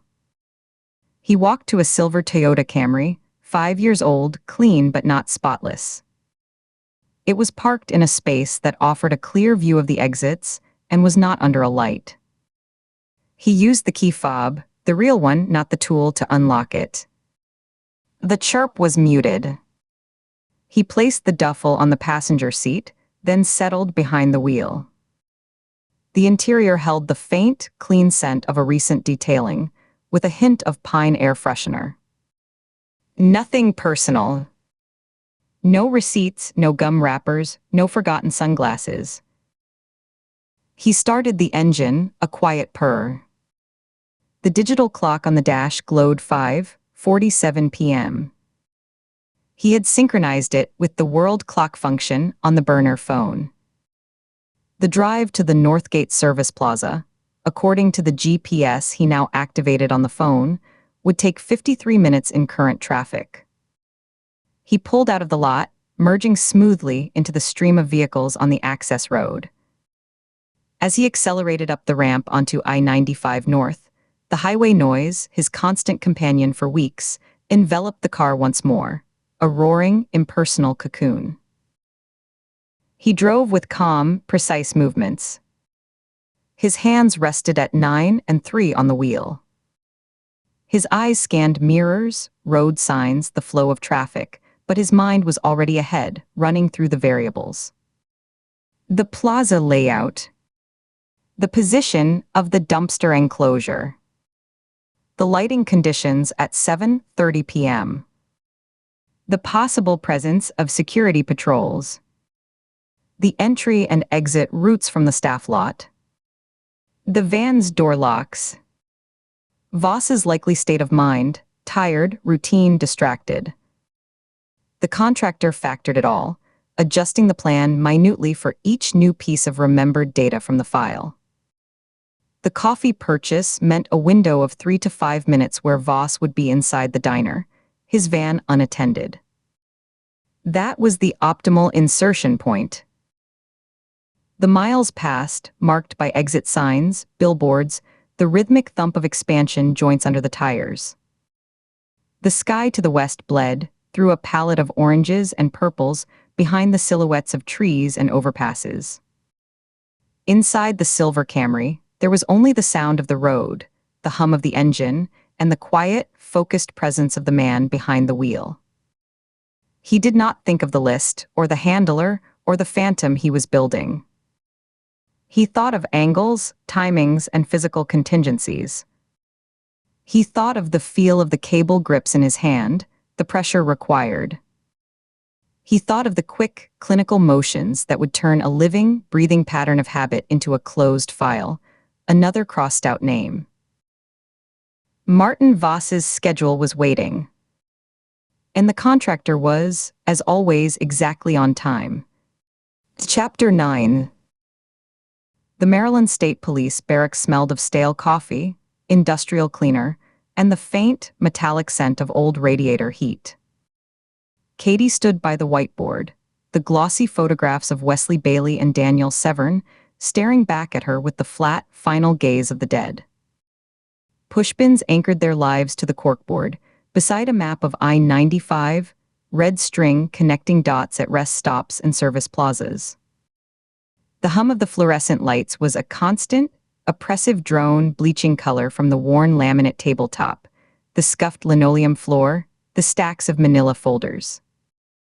The only other sound was the occasional tap of Nina's fingers on her laptop keyboard, a staccato counterpoint to the light's buzz, until Katie's phone vibrated against the laminate with a sharp, wooden rattle.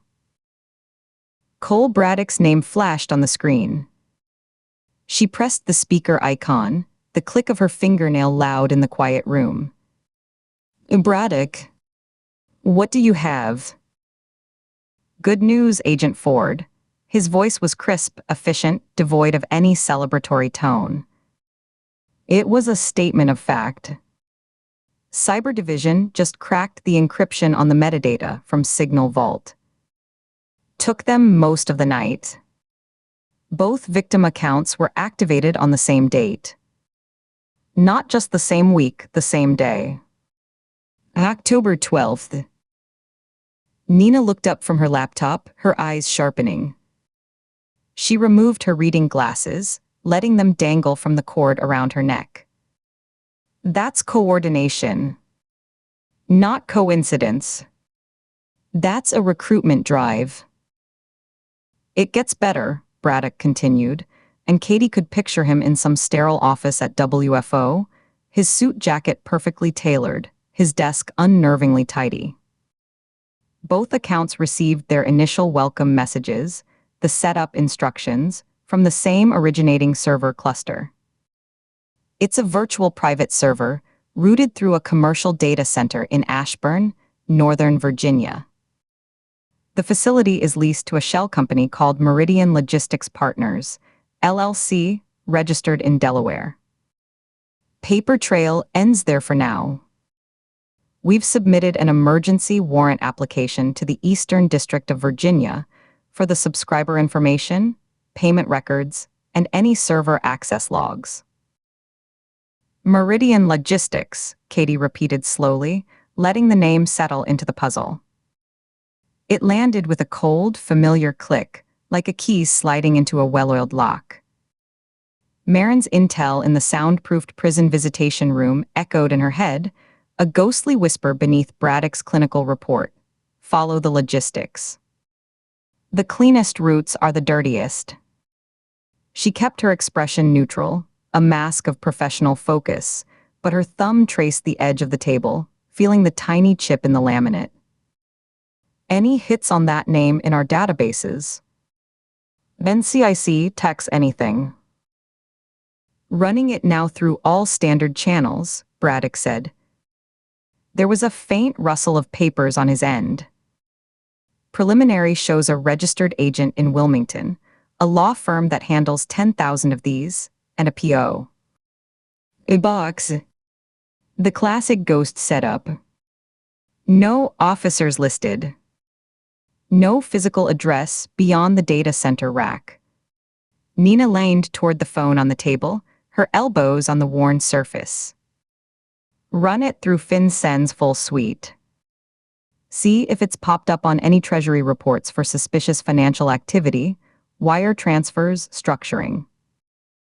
And cross-reference with DEA asset seizure databases, ATF, even customs techs. If they're moving product, even digitally, there might be a financial footprint, a customs declaration something. A shell company still needs a bank account. On it, Braddock said, his tone acknowledging the order without subservience. I've already tasked a junior analyst with the FinCEN pull. I'll call as soon as the warrant is signed. Judge Tanaka is reviewing it now. Should be within the hour. There was a brief pause, just a half-beat of dead air. How's the scene there? Quiet, Katie said, her eyes drifting back to the victim photos. Bailey's kind eyes, Severn's tired smile. We're waiting on the warrant with you. Let us know the second you have it. Will do. The call ended with a soft digital click. The room felt suddenly, palpably smaller. The walls, painted a dull institutional beige, seemed to press inward. The connection was no longer theoretical. It was real, tangible, a digital thread stitching two dead men to a server rack in Virginia. It pointed squarely at an organized, technically sophisticated operation. But the how and the why of two ordinary men, a truck driver, a traveling salesman, being recruited, used, and then executed like malfunctioning equipment, still gaped like an open wound in the center of the case. The air in the room grew thicker, harder to pull into her lungs. Katie became aware of the tightness across her shoulders, a familiar band of tension that had taken up permanent residence since the mimic incident. She consciously relaxed her jaw, forced a slow, even breath through her nose, her gaze sweeping the confined space. The overflowing trash can by the door, the whiteboard smudged with erased markers, the single dusty window looking out onto the parking lot. Logistics, Nina muttered, picking up a cheap ballpoint pen and tapping the plastic cap rhythmically against her front teeth. The sound was small and precise. They pick guys with clean records, predictable routes, family men with obvious leverage. They give them a burner app, encrypted and clinical instructions. No names. No chit-chat. It's a courier network. A human routing system. She dropped the pen and spread her hands over the map. But for what? Data packets. Hardware, small drives, chips. Something that doesn't show up on a truck manifest or a sales invoice. Something that needs a handoff in a Perkins parking lot or a men's room stall. Something worth killing for to keep quiet, Katie said, her voice low. Her jacket, a practical wool blend, felt unnaturally heavy on her frame. The specific, solid weight of the burner phone from Cynthia Severn was a secret gravity in her inner pocket, pulling at the fabric, a constant tactile reminder. The official path was unfurling quickly now, efficiently, through Braddock and the warrant, through Cyber Division and the courts. The other path, the one Marin had hinted at with her prison yard eyes, and Cynthia had confirmed with her terrified whisper, was physically in her possession, a cold slab of plastic and silicon holding answers. She needed to see it. She couldn't wait for the warrant, for the bureaucratic machinery. The phone in her pocket was a live wire, and she had to trace it now. "I need some air," Katie said, pushing back from the table. The legs of her chair scraped against the linoleum, with a sound that made Nina flinch slightly. "Clear my head for when Braddock calls back. The walls are closing in." Nina gave a short, understanding nod, her eyes already tracking back to the glow of her laptop screen, her focus narrowing to the legal pathways of FinCEN searches and warrant precedent.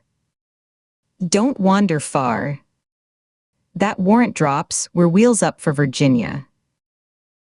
Katie didn't answer. She pulled her jacket tighter around her, the motion disguising a pat against her pocket to ensure the phone was secure, and pushed through the heavy door into the hallway. The transition was jarring. The hallway was marginally quieter, the fluorescent hum slightly more distant, but the air was just as stale. She passed a closed door with a frosted glass window, stenciled communications, another marked evidence lock UP. Her boots echoed on the tile. A uniformed trooper passed her with a nod, his duty belt creaking. Katie offered a tight smile that didn't reach her eyes. She pushed through the exterior door, a gust of cold, damp air hitting her face. It was bracing, a physical slap after the cloistered atmosphere inside. The afternoon was flat and gray, the sky a seamless sheet of low cloud. The parking lot, a vast expanse of cracked asphalt dotted with oil stains, was half empty. A few Maryland State Police cruisers, their light bars dark and silent, sat near the entrance. A civilian sedan, likely a detective, was parked haphazardly further out. Katie moved with purpose, not toward her own car, but away from the building, angling across the gravel-strewn edge of the lot toward a stand of thin, bare trees that marked the property line. The gravel crunched loudly under her boots, each step a definitive sound in the quiet. The distant, steady roar of highway traffic from I-95 was a constant background whisper, the sound of the normal world continuing, oblivious. The cold seeped through her jacket, a clean, sharp sensation that contrasted with the oppressive warmth inside. She focused on the feel of it, on the solid ground under her feet, on the simple act of moving away from the watchful eyes of the building. She stopped when she reached the shadow of the trees, their skeletal branches weaving a brittle lattice against the gray sky.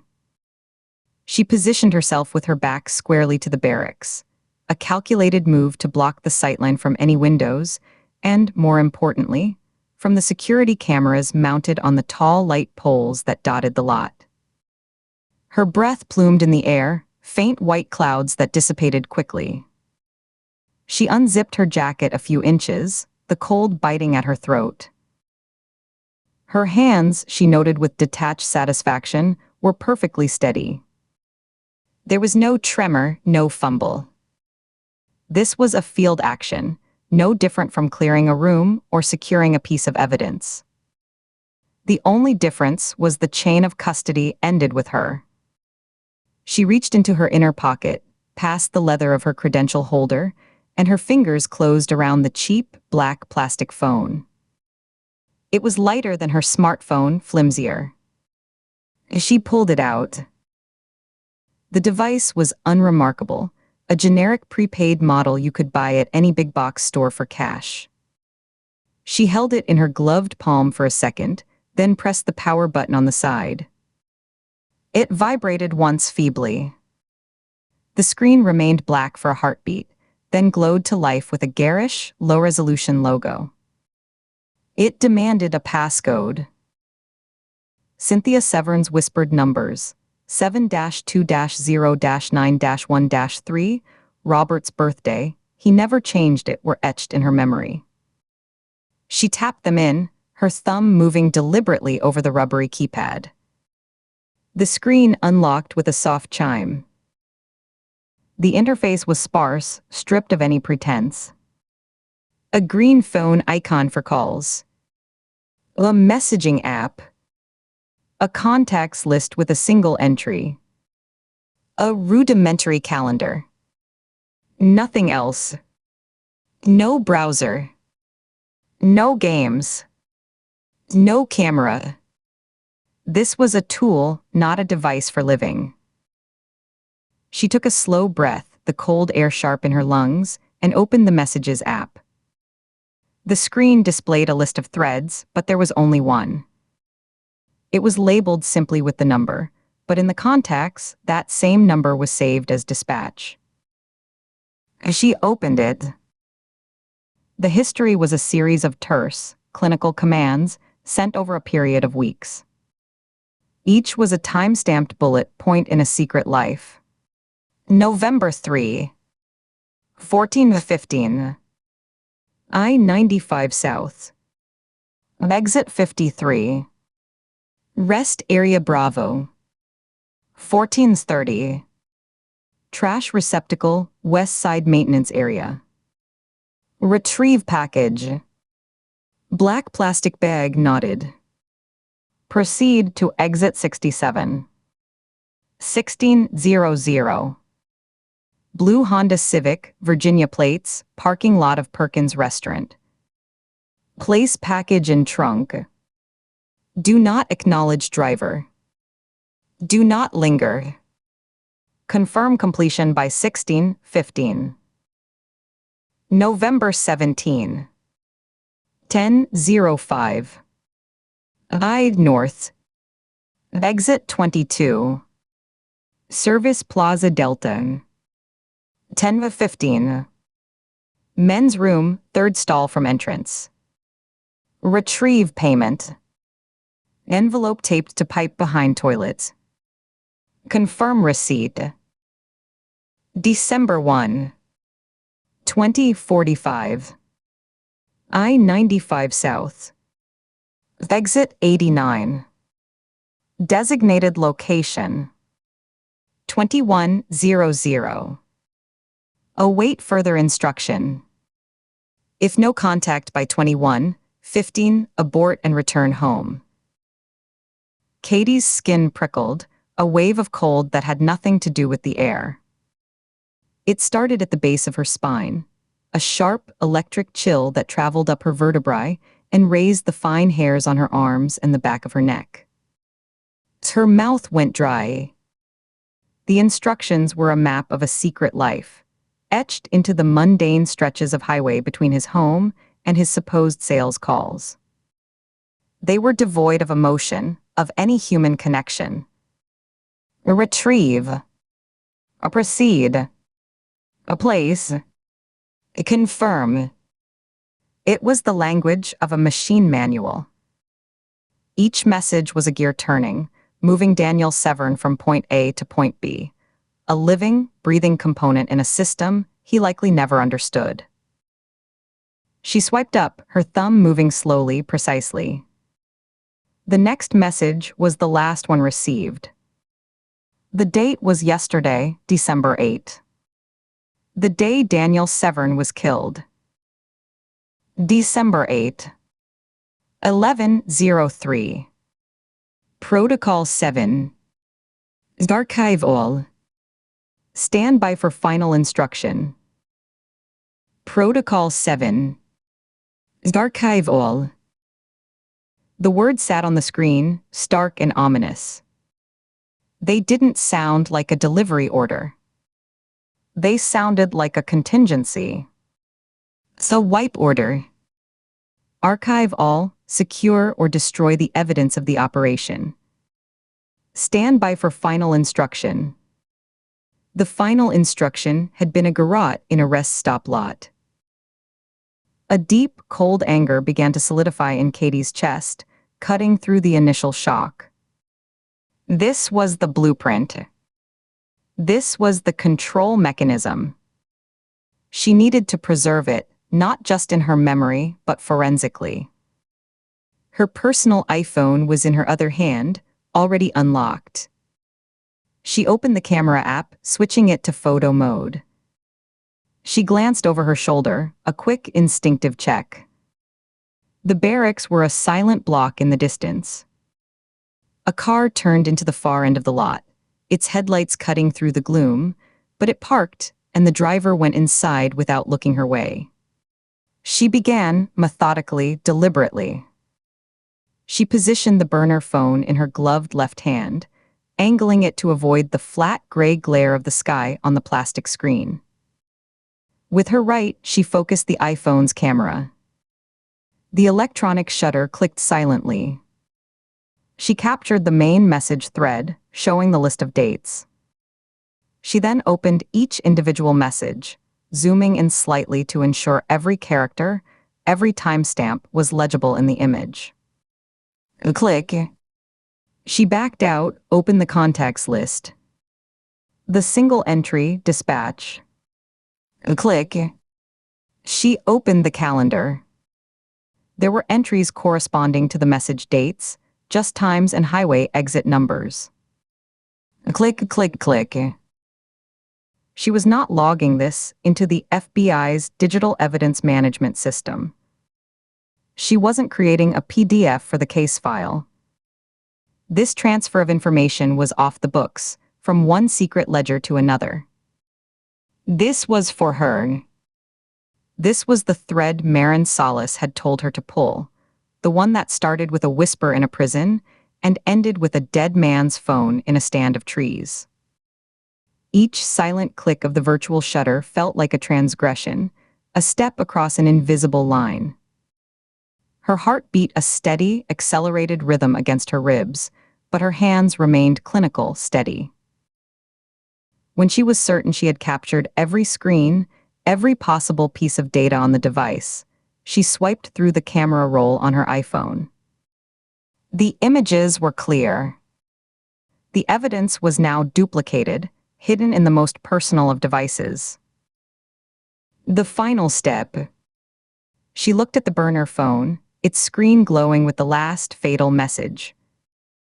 Her thumb hovered over the power button. There was a finality to this. Once it was off, the digital ghost within would go silent. She pressed the button. The screen flashed a prompt power off, and she pressed again. The glow died, leaching away from the pixels, until the screen was a flat, dark mirror reflecting the bleak sky.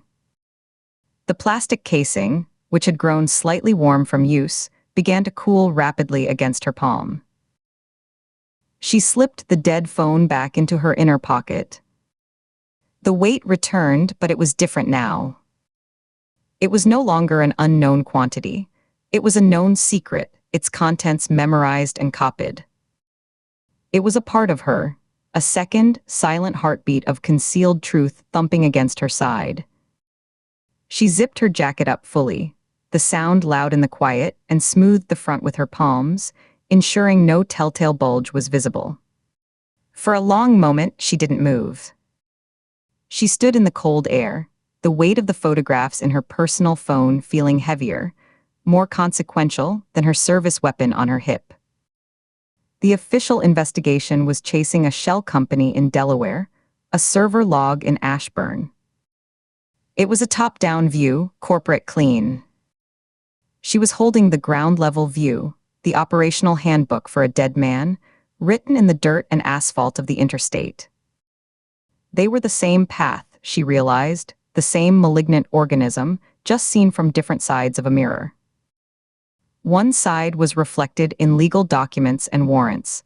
The other was written in blood and cryptic text messages. A gust of wind rattled the bare branches above her, a dry, skeletal sound. It broke her stillness. She turned, her boots crunching on the gravel again, and walked back toward the barracks. Her breath formed quick, determined clouds that vanished behind her. The walk back felt longer, the building looming larger. She reached the heavy exterior door, its metal handle cold even through her glove, and pushed her way back inside. The wave of warm, stale air was a physical barrier. It smelled of coffee grounds, old paper, and the faint, sweet tang of someone's leftover lunch. The fluorescent hum enveloped her again, a sonic blanket. She walked down the hall, her footsteps echoing, and pushed into the temporary office. Nina glanced up from her laptop. Her face was drawn, the lines around her eyes more pronounced under the harsh light. She had a legal pad covered in dense, angry scribbles next to her. "Get your head clear?" she asked, her tone neutral, but her eyes performed a quick, professional assessment, scanning Katie's face for signs of strain, of the pain from her shoulder, of anything other than focus. Katie met her gaze evenly, pulling out her chair and sitting down by the whiteboard. She deliberately avoided looking at the victim photos for a second, instead focusing on the map, on the strings, on the tangible puzzle. "Clear enough," Katie said, her voice firm. She reached for a dry erase marker, uncapped it with a soft pop, and drew a circle on the board. Inside it, she wrote in clear block letters, "Meridian Logistics." She looked from the circle to the faces of Bailey and Severn, then back to Nina. Let's find out who Meridian really is, and what the hell they were moving that required Protocol 7. Chapter 10. The rain was a cold, steady hiss against the asphalt, turning the sodium vapor lights of the rest stop into smeared, trembling halos in the pre-dawn dark. Katie Ford stood under the dripping overhang of the service plaza, the collar of her jacket turned up against the damp chill. She watched the crime scene techs move like ghosts in their bulky white suits around the dark, hulking shape of a box truck parked in the far corner of the staff lot. Their movements were slow, deliberate, their figures distorted in the puddles that gathered in the asphalt's cracks. The air smelled of wet diesel, stale fried food from the shuttered diner, and something sharper, a coppery, metallic tang that the rain couldn't quite wash away. Her own drive here had been a silent, tense blur. Nina's call had come an hour ago, pulling her from a shallow, restless sleep in her temporary barracks quarters. Another one's Northgate Plaza. Same MO. The words had been a cold splash of reality. On the drive, the interstate had been a slick black ribbon, her headlights carving a lonely path through the spray kicked up by the few overnight trucks. The wipers had beat a monotonous rhythm, a sound that seemed to sync with the dull, persistent ache in her shoulder. She deparked behind a line of Maryland State Police cruisers, their light bars painting the rain in silent, swirling flashes of blue and red. Now she waited, absorbing the scene. The rest stop was a transient island, a place designed for passage, not permanence. In this hour, it felt abandoned, a stage after the actors had fled. The rain pattered a consistent rhythm on the truck's corrugated metal roof, a sound that made the silence around it feel heavier. Nina Shaw emerged from the gloom between two tech vans, her face a pale, stern mask under the hood of her FBI-issued rain jacket. She walked with purpose, her boots avoiding the deeper puddles, but her shoulders were set with a fatigue that went beyond the early hour. She stopped beside Katie, following her gaze to the truck. "Martin Voss," Nina said, her voice flat, a recitation of facts to hold the enormity at bay. 44 years old. Fleet dispatcher for a regional produce company out of Baltimore. Found by a long-haul trucker at 3:15 a.m. Driver's seat. Trucker needed a jump start, saw the rig parked oddly, lights off. Knocked. No answer. Looked in the window. Katie nodded slowly, her eyes tracing the outline of the vehicle. A white box truck with a faded green logo for Chesapeake Fresh Direct on the side. The driver's side door was open now, a tech half inside, a camera flash occasionally illuminating the interior in stark, frozen bursts. Same method, Katie asked, though the heavy, solemn atmosphere, the specific, isolated location, had already given her the answer. Single, deep puncture to the heart. Through the intercostal space between the ribs. Or precise. No defensive wounds on the hands or arms. No signs of a struggle inside the cab. Nina's voice was clipped, efficient, but Katie could see the dam holding back the pressure in the tight line of her mouth, the controlled blink of her eyes as she relayed the information. She spoke with a measured, deliberate pace, as if each word had to be vetted before release. Door was locked from the inside when the trucker found him. Window was cracked about an inch, probably for air. Wallet and phone were on his person. Phone's locked with a passcode, but we'll get into it. I'd bet my pension it has the same app installed. Signal Vault. Katie let out a long, slow breath that fogged briefly in the cold air. 3 men. Paul Regan in his government sedan, tucked away in a sublevel garage. Wesley Bailey in his luxury SUV, parked at a commuter lot. Now Martin Voss in his produce hauler, stopped for a break on his route. Each in their own metal cocoon, a private, vulnerable space turned into a tomb.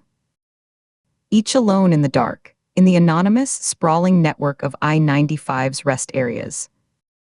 A pattern was no longer a theory. It was a chain of evidence, cold and hard. Let me see the personal effects, Katie said, turning towards Nina. Nina gestured to a nearby tech who was cataloging items on a folding table under a pop-up canopy. The tech, a woman with tired eyes, handed Katie a clear, quart-sized evidence bag, holding it by the corner. Katie took it, feeling the crinkle of the plastic through her nitrile gloves. Inside was a small, sad collection of a life interrupted. A key ring with a worn leather fob. 2 car keys, one for a Honda by the look of it, and a single heavier truck key. A few store loyalty fobs for a gas station and a grocery chain. A small, silver multi-tool. And one other item that stood out. A rectangular black plastic fob, about the size of a thumb drive, with a bright blue stripe along its side. The words public storage were etched into the plastic in raised, sans serif letters. A unit number was written in faded blue ballpoint on a small, rectangular paper tag looped through the keyring, 117. Katie angled the bag, letting the sickly yellow glow of the sodium vapor light catch the smooth surface of the fob. The blue stripe seemed to gleam. Nina leaned in, her shoulder brushing Katie's. She peered at the fob, her eyes narrowing. She didn't reach for it, just studied it. Jessup, Maryland, she said after a moment. That's the location code printed on the fob, right there under the barcode. Facility S about 20 minutes south of here, just off the highway. They stood in silence for a long moment, the hiss of the rain on the canopy providing a private, insulating curtain from the low murmur of the techs and the distant hum of the interstate. Katie's mind clicked through the pieces, assembling the profile aloud, the words forming in the cold, damp air between them, making it real. 3 victims. Same precise clinical method. Same eye corridor. Same encrypted app on their phones. This isn't random violence. This isn't a thrill kill. She looked from the evidence bag to the sheet-covered shape, now being carefully maneuvered onto a gurney by the ME's team. Someone is selecting these specific men and killing them where they were already accustomed to being alone at night. The killer knows their schedules, their routes, their habits. He's not chasing them. He's meeting them. He's exploiting a pattern that already existed. Nina absorbed this, her gaze fixed on the middle distance, seeing the map, the dots connecting. She nodded once, then added the next logical, chilling layer, her voice dropping even lower, meant only for Katie. Which means the killer is either part of whatever these men were doing, or has deep, detailed access to whoever directed them. He's not hunting them down. She turned her head, her eyes meeting Katie's. He's culling them. The finality of the word hung in the damp air between them, heavier than the rain. A culling. It implied management. A system. A purpose beyond personal rage or gain. These men weren't just targets. They were components in a mechanism, and one by one, they were being removed, deemed faulty or unnecessary. "We need to see what's in Unit 117, Katie said, her voice firm. She handed the evidence bag back to the tech with a nod of thanks. "It's a national chain. They have procedures, legal requirements. We'll need a warrant to open it," Nina replied automatically, the rulebook rising to the surface. But even as she said it, she was already pulling her phone from her pocket, her thumb hovering over the screen, her body angled away from the wind. "We have exigent circumstances. An active, serial homicide investigation with a pattern suggesting more are imminent." The key was found on a fresh victim. Katie's tone left no room for debate. It was calm, logical, and direct. "This is the first physical, tangible lead that isn't a ghost in a phone or a shell company in Delaware. This is a place. Call Braddock. Have him start the warrant paperwork and light a fire under a judge. We're going to Jessup now. We can secure the site, make sure nothing walks away, and wait for the paperwork to catch up to us." Nina held her gaze for a beat, assessing. She preferred the rules, the clean lines of procedure. But Katie saw the calculation in her eyes, the risk of delay against the value of the lead. Nina gave a tight, sharp nod of approval. She respected necessity, especially when it was wrapped in solid logic. "All right," she stepped away from the canopy, turning her back to the worst of the weather, and lifted the phone to her ear. Katie could hear the low, urgent murmur of her voice against the steady percussion of the rain. "Cole. It's Shaw. We need a warrant for a storage unit." Katie turned back to look at the box truck. The sheet was now fully over Martin Voss, a stark, anonymous outline.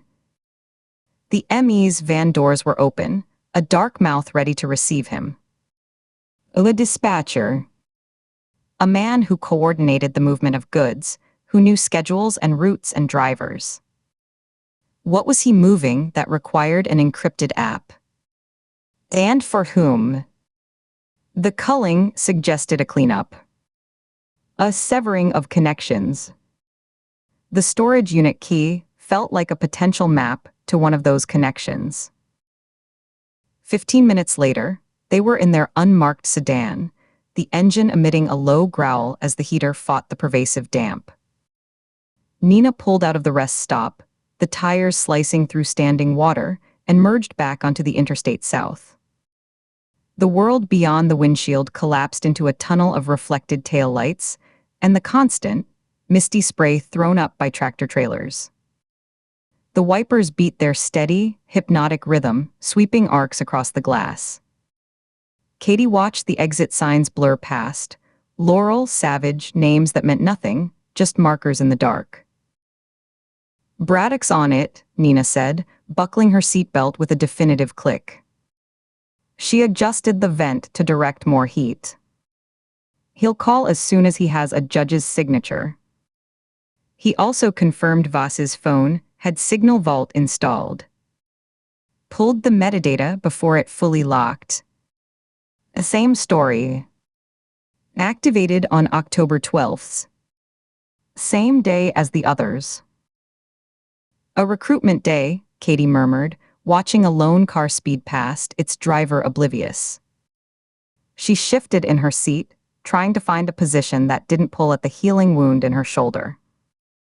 Not just an app they downloaded. The roster. They were all put on the same roster on the same day.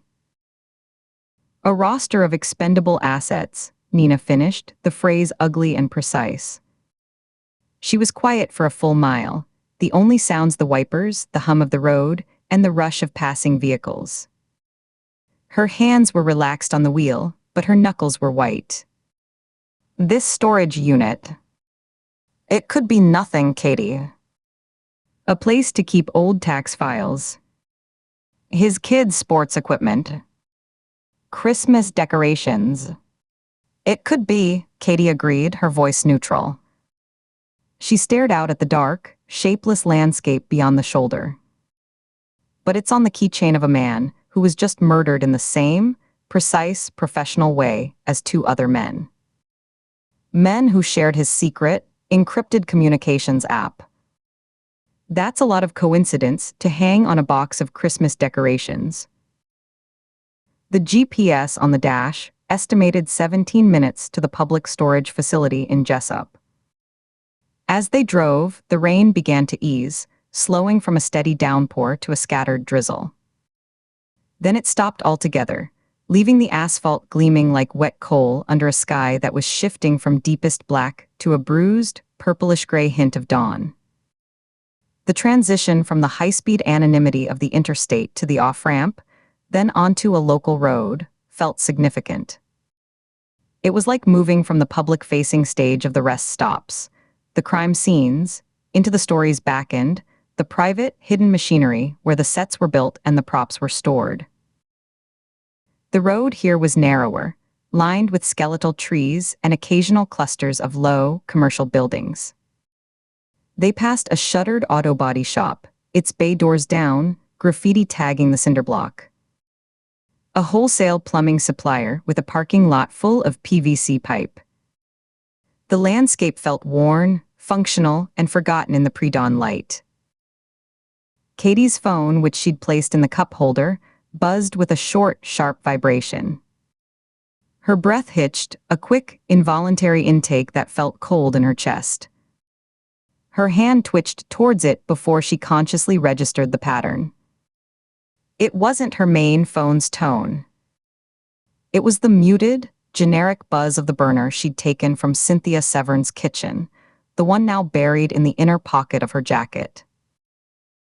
She casually slipped her hand into her jacket, fingers closing around the cheap, plastic device. She pulled it out just enough to see the screen, angling it away from Nina. The message was a single line, forwarded from some archived log within the phone's encrypted memory. It was not a new send, but a retrieved record, package for Voss. Unit 117 is green. Confirm swap by 600. The words were a cold electric current down her spine. Confirm swap. It wasn't just storage, it was a transfer point. A node. Cynthia Severn had given her this thread, had trusted her with it out of fear and desperation. To hand it over now, to introduce this unvetted, illegally obtained evidence from a source she'd concealed, would tangle everything. It would raise questions she couldn't answer without revealing Marin's reach. She needed to follow this thread alone, just for a few more steps, to see where it led before snapping it into the official record. She pressed the button to lock the screen, the faint glow dying, and slid the phone back into her pocket. "What is it?" Nina asked. She hadn't turned her head, but Katie felt the shift in her attention, a subtle tightening in the driver's seat. Nina had sensed the change in her posture, the focused stillness. "Just Braddock," Katie lied. She kept her voice level, matter of fact, and reached for her official FBI phone instead, tapping the screen as if checking a notification. Says the warrant is with the judge now. Waiting for a signature. She locked her screen and put the phone back in the cup holder, hoping the action looked natural, routine. Nina was silent for a few seconds. Katie could feel her gaze flick over, then back to the road. The silence stretched, filled only with the road noise. It wasn't a comfortable silence. It was a space where doubt could grow. Finally, Nina simply said, "Almost there," her voice giving nothing away. They turned into a more concentrated commercial zone, a grid of streets lined with fenced lots and long, low buildings. The public storage facility appeared on the right, a sprawling complex that covered several acres. Row upon row of identical, orange roll-up doors sat behind a high chain-link fence, crowned with coils of razor wire that glittered wetly in the growing light. A bright yellow sign identified the place. The office was a small, dark building near the entrance. The whole place was quiet, utterly desolate in the pre-dawn. It felt less like a repository for belongings and more like a prison for objects. Nina pulled into the empty visitor parking lot, the gravel crunching under the tires. She killed the engine. The sudden silence was profound, broken only by the faint, metallic ticking of the engine cooling. For a long moment, neither woman moved. They just sat, looking through the windshield at the silent, orderly rows of storage units. The sky was lightening to a pale, sickly gray, leaching color from the world, making the scene look like a faded photograph. "However this plays out," Nina said quietly, her hands still resting on the wheel, her gaze fixed on Unit Row G, where 117 would be, "we've moved from cleaning up a mess to walking into the middle of the factory that made it." She finally turned her head to look at Katie. The fatigue was more evident now, in the lines around her eyes, the pallor of her skin in the grim light. But the resolve was solid, unwavering. Katie unbuckled her seatbelt, the click echoing loudly in the stillness of the car. She reached for the door handle. "Then let's see what they're manufacturing." They got out, the cold morning air biting after the car's warmth. It smelled of damp concrete, wet gravel, and distant, decaying leaves. Katie zipped her jacket up to her chin, her breath pluming. Nina did the same, then opened the trunk to retrieve 2 heavy maglights. She handed one to Katie. "Gates probably locked until office hours," Nina said, nodding toward the pedestrian entrance next to the vehicle gate. A keypad box was mounted there. "We're not waiting," Katie said.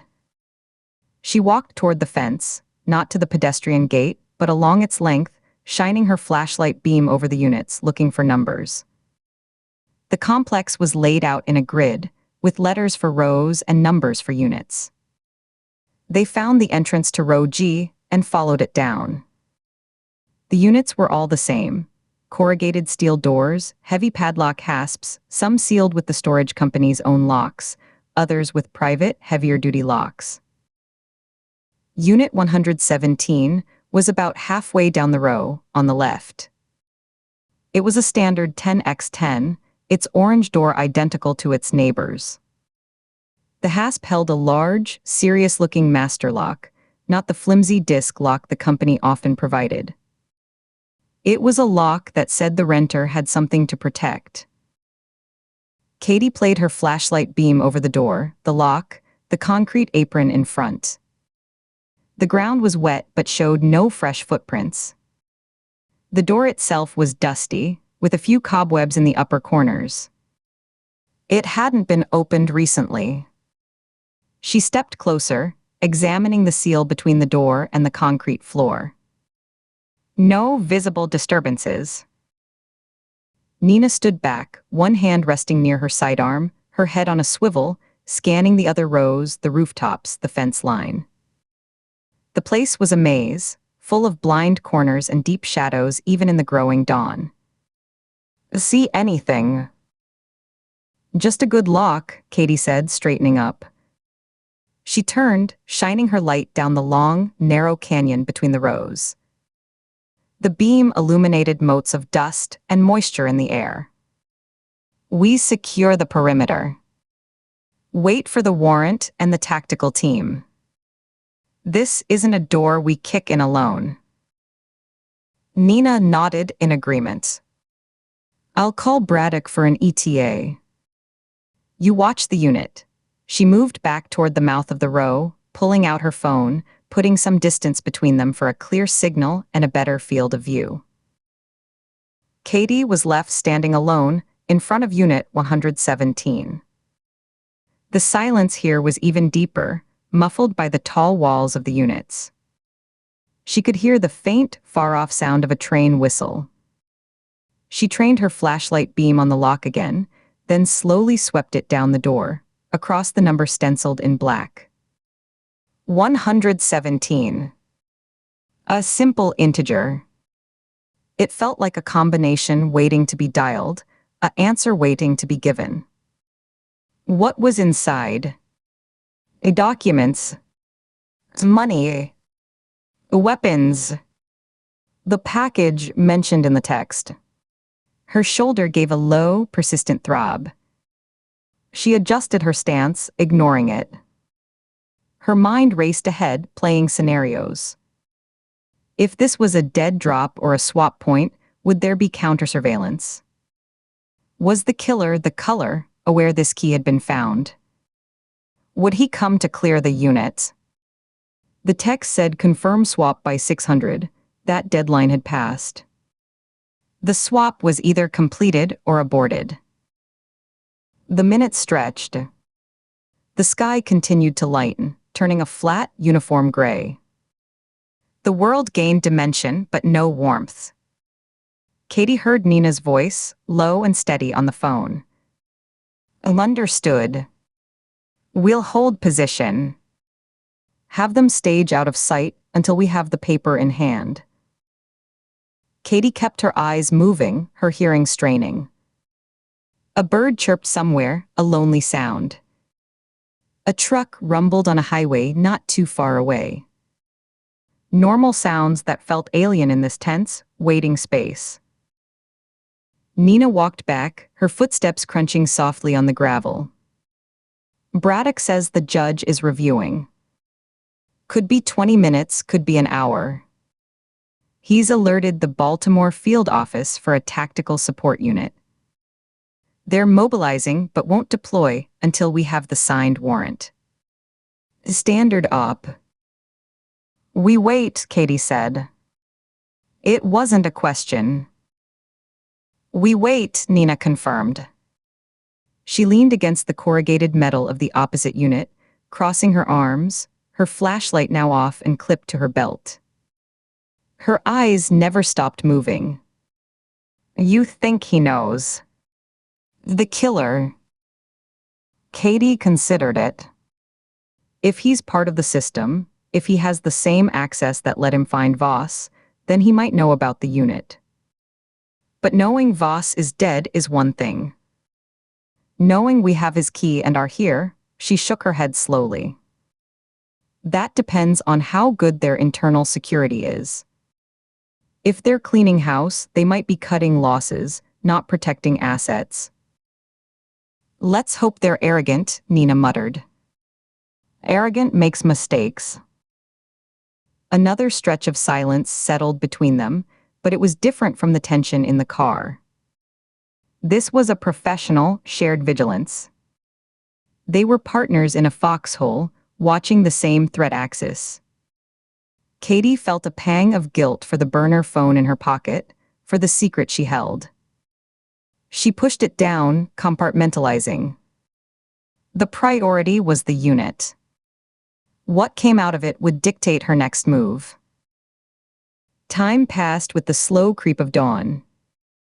The gray light became stronger, revealing the rust stains on the unit doors, the weeds pushing through cracks in the concrete, the sheer, mundane bulk of the place. Finally, after what felt like an hour but was likely only 40 minutes, Nina's phone buzzed. She looked at the screen, her posture straightening. "It's Braddock," she answered, putting it on speaker. "Sure." "We're on speaker with Ford." "Warrant is signed and filed." Cole Braddock's voice came through, clear and alert despite the hour. "I'm emailing the PDF to you both now. The tactical team from Baltimore is 10 minutes out. Their commander will link up with you. They have a bolt cutter and the authority to proceed." "Copy that," Nina said. "We're at the unit now. Row G, Unit 117. No activity. We'll wait for the team." "Understood. I'll stay on the line until they arrive." They waited again, but now with a defined endpoint. The tension shifted from speculative to anticipatory. Katie flexed her fingers around the flashlight, feeling the cold metal. She watched the entrance to the row. Right on time, they heard the soft crunch of multiple footsteps on gravel.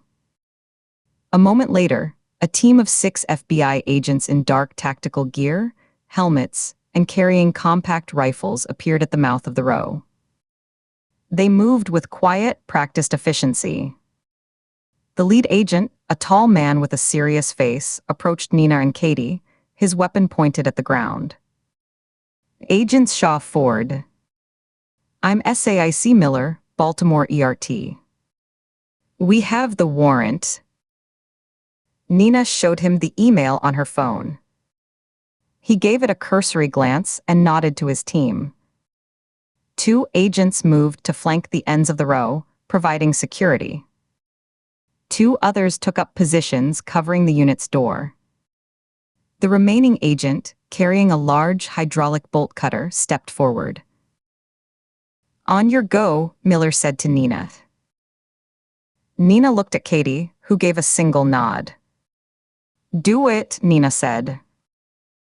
The agent with the bolt cutter positioned the jaws around the thick shank of the master lock.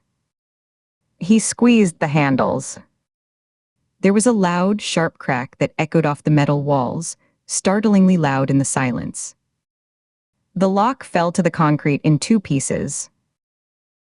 Another agent stepped up, gripped the bottom of the orange roll-up door, and heaved. The door rattled upward with a grinding, metallic shriek, revealing darkness within.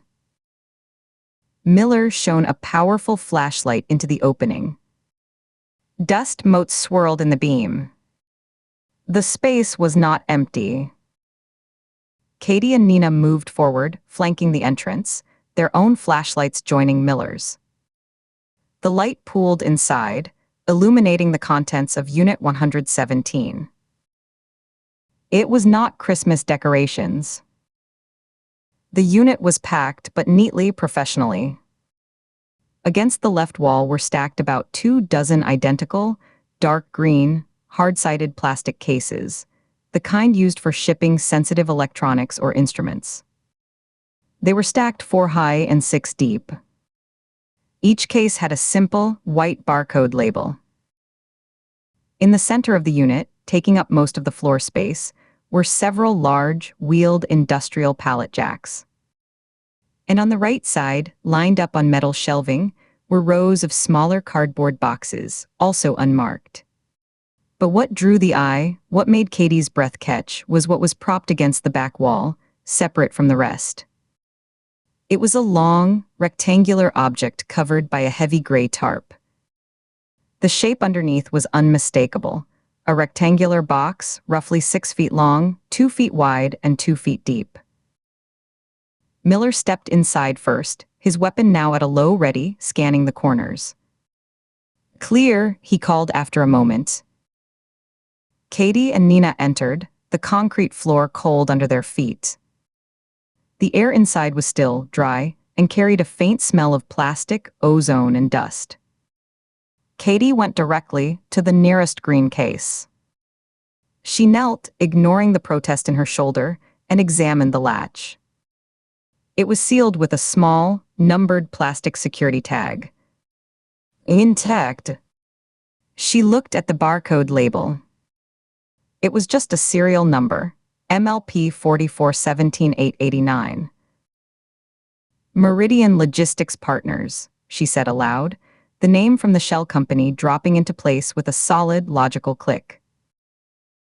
Nina was already at the shelving, using a pocket knife to slit the tape on one of the smaller cardboard boxes. She pulled back the flaps. Inside, packed in dense foam, were dozens of small, sealed Static Shield bags.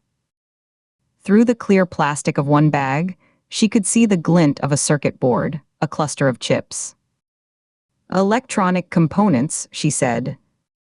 High grade. Military or aerospace spec, if I had to guess. Katie stood and moved toward the tarp-covered object at the rear. Miller was there, his light on it. You want me to? He asked.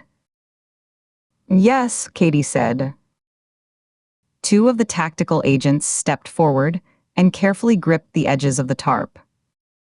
They pulled it away in one smooth motion. Underneath was a large, heavy-duty Pelican case, the biggest model made. It was black, with reinforced corners and multiple latches. It also bore a barcode label, this one with a red stripe across it. Stenciled on the side in white paint were the letters, Protocol Nightshade. Handle with extreme care. The room went still. The tactical agents exchanged glances. Miller's face was grim. Don't touch it, Nina said, her voice hushed. She looked at Katie. That's not a parts number. That's a project name. Katie stared at the stenciled words. Protocol Nightshade. The name felt cold, official, and deeply ominous. This was no simple swap point for contraband. This was a storage facility for something organized, funded, and named. The green cases, the electronic components, this sealed container, this was the factory. This was what men like Martin Voss, Daniel Severn, and Paul Regan had been moving, or facilitating, or protecting. And someone was killing them to keep it secret. Miller, Katie said, her voice firm in the quiet. Seal this unit. No one in or out. We need a full forensic team, an EOD unit for that case, and someone from Defense Intelligence or the Pentagon's Acquisition Office. This just became a national security crime scene. Miller nodded sharply and began barking orders into his radio. Nina stepped close to Katie, her shoulder almost touching hers as they both looked at the ominous black case. Factories open, Nina murmured, the words barely audible. Now we find out what poison it makes. Katie didn't answer. She just watched as the tactical team secured the area, her mind already racing ahead, trying to fit Protocol Nightshade into the grim puzzle of culled men and encrypted messages. The dawn had fully broken now, a cold, gray light filtering into the unit, illuminating the dust and the stark, serious shapes of the secrets within. Chapter 11. The fluorescent lights in the public storage facility buzzed like a swarm of trapped insects, casting a sickly, green-tinged pallor over the endless rows of identical orange roll-up doors. The air was tomb-cold and smelled of concrete dust, damp cardboard, and the faint, metallic tang of rust. Katie stood with Nina and Harwick before Unit 217. The key from Martin Voss's affects a cold, hard sliver of metal in her gloved palm. The silence of the place was a physical presence, broken only by the distant, intermittent hum of a compressor and the echo of their own breathing in the cavernous corridor. It felt less like a storage facility and more like a modern catacomb, a place where things were interred and forgotten. Harwick shifted the heavy bolt cutters in his grip, the steel jaws gleaming under the unforgiving light. Warrants good and signed, he said, his voice lowered as if in a library. Judge didn't even blink. Let's see what our dispatcher was storing out here in the middle of nowhere. Katie slid the key into the padlock, the action feeling absurdly normal. It turned with a smooth, well-oiled click. She removed it, handing it to Nina, who bagged it, then nodded to Harwick. He stepped forward, fitted the jaws around the thick shackle, and squeezed. The sound was a deafening, metallic crack that shattered the silence and echoed down the corridor, seeming to bounce off every identical door. The noise made Katie's shoulders tense instinctively. It was the sound of something being forcibly opened, a violation. Harwick hooked his fingers under the bottom of the corrugated metal door and heaved it upward. It ascended with a rattling, grinding shriek that set Katie's teeth on edge, revealing a 10 by 10 cube of absolute darkness that seemed to swallow the light from the hallway. Harwick felt along the inner wall, found a switch and flicked it. A single, bare bulb dangling from a wire in the center of the unit winked on, casting a weak, yellow pool of illumination. 16 identical cardboard boxes, sealed with thick bands of heavy-duty packing tape, were stacked in 4 neat, precise rows against the back wall.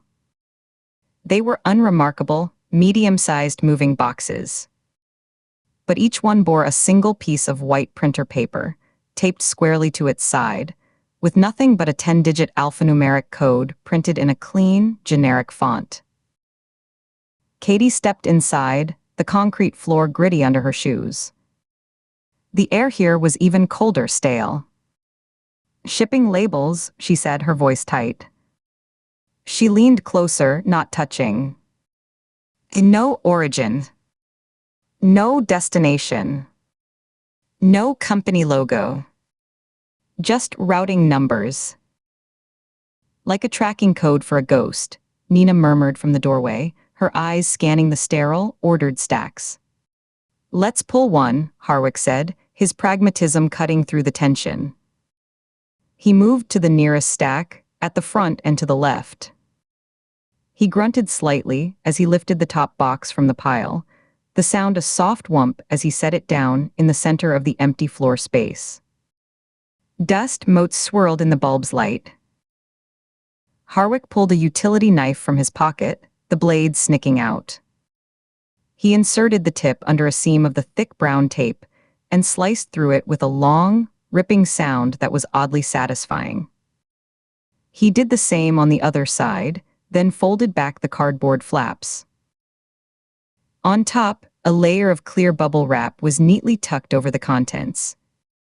He pulled it back. Beneath were standard, bulk office supplies, 2 sealed reams of bright white copy paper, a cardboard box of black ballpoint pens, a stack of manila file folders still in their plastic wrapping. Harwick rocked back on his heels, frowning. Office supplies. He rented a storage unit to hoard copy paper. What, was there a sale at Staples we missed? "It's cover," Katie said, her gaze fixed on the box. Padding. Keep going. Underneath." Harwick gave a skeptical shrug, but carefully lifted out the reams of paper, setting them aside on the concrete. He removed the box of pens and the folders. Beneath them, the box was lined with more bubble wrap. And nestled within that protective cocoon were 2 rectangular, vacuum-sealed bricks of clear plastic. Through the tight, crinkled film, the distinctive green and black of $100 bills was unmistakable. Harwick let out a slow, controlled breath that was almost a whistle. He reached in, hefted one brick.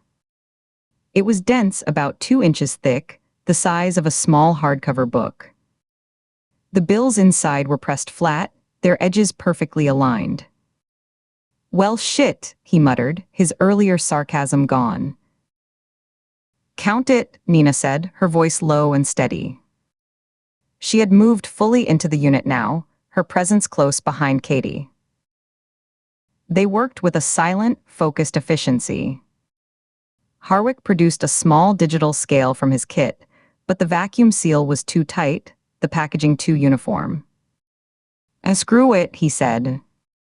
He took his knife and made a careful, small incision in the plastic. The seal broke with a hiss of air. He peeled the plastic back like skin from a fruit, revealing the neat, banded stack of bills. He fanned it slightly. Every bill was 100.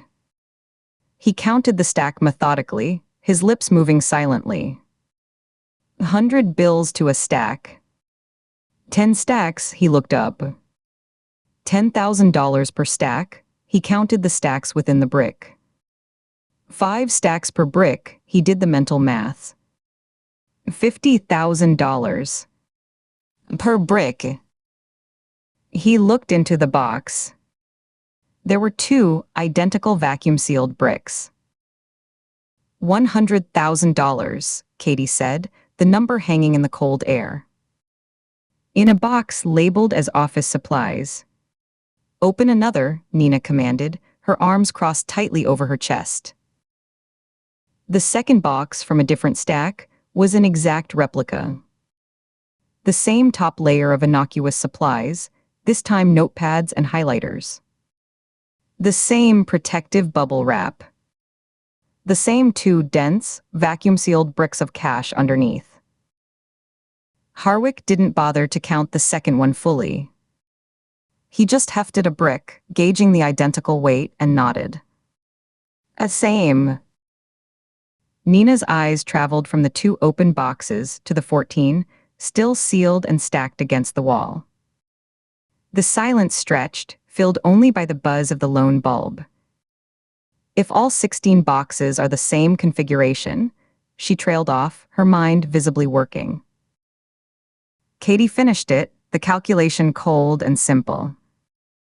2 bricks per box. 100,000 per box. 16 boxes. She paused, making sure the number was right before she gave it voice. That's $1.6 million. In this one unit. But they're not all the same, Katie continued, forcing her mind past the staggering sum to the details. She pointed at the labels on the open boxes, then gestured to the others. The routing numbers are different on each label. Every box has a unique code. Her heart was hammering, a frantic drumbeat against her ribs that made her breath feel short. She could feel a slight tremor starting in her fingers. She clenched her gloved hands into fists, then forced them open, reaching for her phone. She needed to act, to do something with the information before the sheer scale of it paralyzed her. She took multiple photos of the labels on the open boxes, making sure the crisp alphanumeric codes were in perfect focus. The flash bounced off the white paper, stark and revealing. She attached the images to a message for Braddock, her thumbs moving quickly over the screen. Cross-reference these alphanumerics with Meridian Logistics' internal shipping codes. Urgent. Need confirmation their waybill numbers. She hit send. The whoosh of the message leaving felt like sending a probe into the void. The next 20 minutes passed in a strained, surreal limbo. They didn't open any more boxes. The sample was conclusive. Instead, they resealed the 2 open boxes as best they could with fresh evidence tape, the ripping sound loud in the quiet.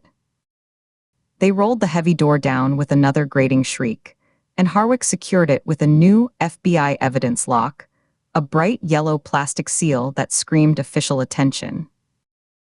He made a call, his voice a low murmur, arranging for a uniformed county officer to sit on the unit until the evidence response team could arrive in the morning to process it in full. It was as Harwick was finishing his call that Katie's phone vibrated. Braddock's reply. Match confirmed. Codes are internal Meridian waybill numbers. Shipments were logged in their system under those exact codes, manifests listed as office supplies or printed materials. Deliveries were scheduled to a Jessup warehouse address, not this storage facility. Paper trail is clean. The money isn't on their books. Katie showed the screen to Nina, who read it, her jaw tightening. She gave a single, sharp nod.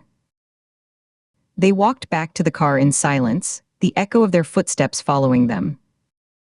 The night air outside was a shock, colder and cleaner than the stagnant atmosphere of the storage corridor. Katie climbed into the passenger seat of Nina's sedan. Harwick peeled off in his own vehicle with a brief wave. Nina started the engine, the sound abnormally loud. She pulled out of the lot, her headlights cutting through the darkness. For 5 full minutes, the only sounds were the hum of the tires on asphalt, the rush of the heater, and the faint crackle of the police radio turned low. The silence was thick, viscous, filled with the unprocessed enormity of what they'd seen. Nina's knuckles were bone-white where she gripped the steering wheel. She finally spoke, her voice flat, analytical, as if trying to assemble the pieces on a stable workbench. They were couriers. Not for drugs. For cash. A physical laundering pipeline. A Meridian truck, legitimate on the outside, makes a delivery. One of our victims, Voss, Bailey, Severn, is waiting. They accept a box of supplies. The paperwork is clean. They then divert that box here, to this storage unit they control. The cash gets warehoused. Later, it gets moved again, integrated back into the legitimate-looking logistics chain, maybe shipped out as revenue from a fake client. It's a closed loop.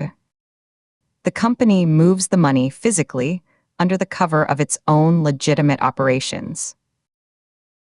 Katie stared out the window at the passing blur of darkened strip malls and fast food signs, their garish colors smeared by the rain on the glass. The theory solidified in her mind, cold and logical. And someone is killing them to shut it down. One by one, she turned to look at Nina's profile, lit by the dashboard glow. Either to hijack the pipeline for themselves, or to cover its existence entirely. To erase the human links. They're not random murders. They're not a spree. They're she searched for the word, and it came to her with chilling clarity, a purge. A systematic elimination of compromised assets. Nina's eyes flicked toward her for a second before returning to the road. A purge, she repeated, testing the word. It hung between them, ugly and final. That implies an organization. Discipline. A specific goal. This isn't a rival gang hitting couriers on a corner. This is corporate. Surgical. Which is why it's been so hard to see, Katie said, the pieces locking into a dreadful pattern. We've been looking for a motive in their personal lives, in random violence. But the motive is their function.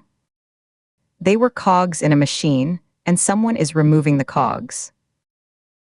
The rest of the drive passed in fragments of half-formed theories and heavy silence. The weight of the discovery settled over them, a tangible pressure. The case had just transformed from a homicide investigation into something vastly larger and more sinister. The temporary office at the Maryland State Police Barracks felt profoundly different after that. The space itself was the same, the hum of the fluorescent lights, the smell of stale coffee and industrial cleaner, the worn, government-issue furniture. But the whiteboard was no longer a collection of disjointed facts and victim photos. It was a schematic. Katie stood before it, her eyes tracing the lines she now mentally drew between the faces of Daniel Severn, Wesley Bailey, and Martin Voss. They weren't just victims of violence. They were nodes in a hidden network, points on a clandestine financial map. Their deaths were balance sheets being zeroed out. She waited, forcing herself to do mundane paperwork, until Nina had finally packed up her bag, her movements slow with exhaustion. "I'm going to crash," Nina said, rubbing at her temples. "I need to draft a preliminary summary for Vance on the storage unit find." "Try to make this make sense in a memo," she offered a tired, grim smile. "You should get some rest too." "Soon," Katie replied, not looking up from her computer screen. "I just want to organize these evidence photos before I forget the details." She listened to the sound of Nina's footsteps receding down the hall, the distant opening and closing of the exterior door. She counted to 100, slowly, her ears straining for any other sound in the building. There was only the persistent hum of the lights and the low groan of the heating system. Alone. She got up, crossed the room, and turned the lock on the door. The click was deafening in the quiet. She stood for a moment, her back against the door, listening to the beat of her own heart in her ears. The pool of light from her desk lamp was an island in the sea of darkness that filled the rest of the room. Shadows clung to the corners, thick and watchful. She walked back to her desk, the surface cold under her wrists as she sat. From the inner, zippered pocket of her go bag, she removed the cloth-wrapped bundle. Her hands, she noted with detached curiosity, were already unsteady. The simple act of untying the knot in the cloth felt fumbling, clumsy. Daniel Severn's burner phone was cool and inert in her palm. She pressed the power button. The screen lit up, a blue square in the dim office. She navigated to the encrypted note-keeping app, entered the passcode she'd brute-forced days ago, and opened the list. The columns of dates and routing numbers glowed on the screen, a secret ledger. She positioned her laptop next to it. With a few clicks, she accessed the secure case file, pulling up the digital evidence logs. She found the subfolder for Martin Voss's vehicle. Scanned through the itemized list. Vehicle registration, insurance card, fast food receipts there. Item 14. Shipping document, Meridian Logistics, Waybill ML 4880-291Q. She opened the scanned image. The date of shipment was October 28. Her eyes flicked to the burner phones list. As she scrolled, there, October 28. Next to it, a routing number. Not the same as the one on the box label, but a different, correlated code she now understood was a pickup reference. She went to Wesley Bailey's evidence log. Item 22. Shipping document, Meridian Logistics, Waybill ML 510733T. Shipment date, November 4. Back to the phone. Scrolling. November 4. Another routing code. Methodically, painstakingly, she cross-referenced every date on the phone's log with every Meridian waybill found in the victim's possessions, and then with the shipment dates Braddock had pulled from Meridian's system for the codes on the storage boxes. The connections spiderwebbed across her mind. They matched. Perfectly. Every single date Daniel Severn had logged on this hidden phone corresponded to a scheduled pickup or delivery for Meridian Logistics, and to a subsequent deposit, a sealed, cash-filled box, at the storage unit in Jessup. The phone wasn't just a means of clandestine communication. It was a ledger.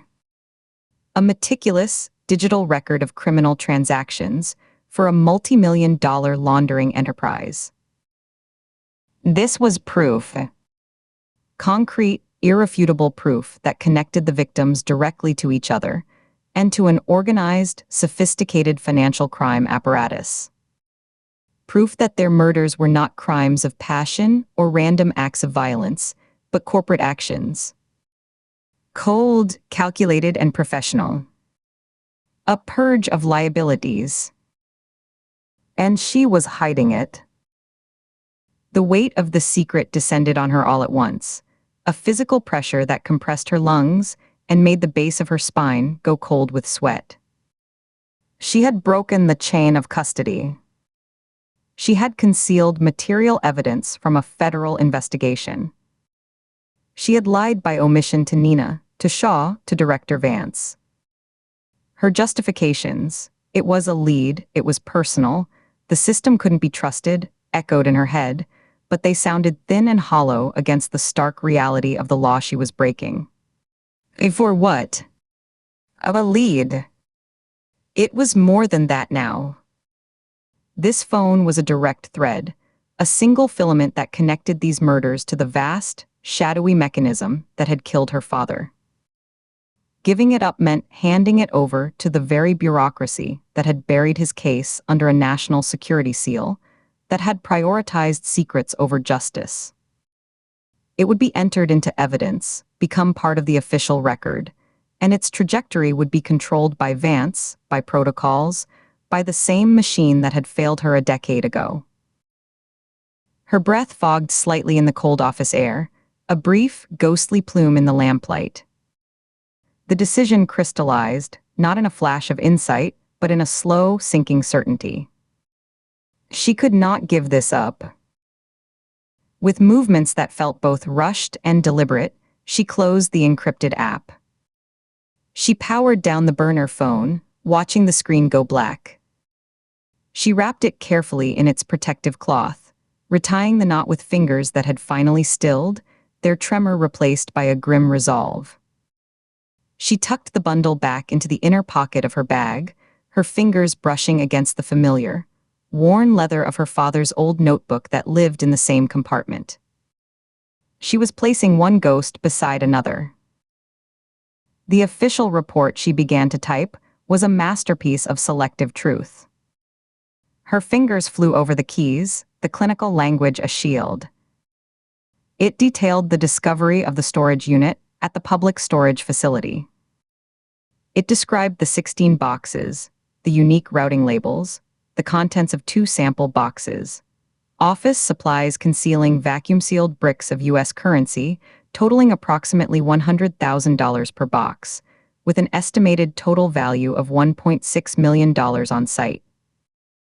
It reported Braddock's confirmation that the routing codes were internal Meridian logistics, waybill numbers for shipments logged as office supplies. It posited a theory that the victims were likely coerced or complicit couriers in a sophisticated money laundering scheme, utilizing the legitimate logistics company as cover.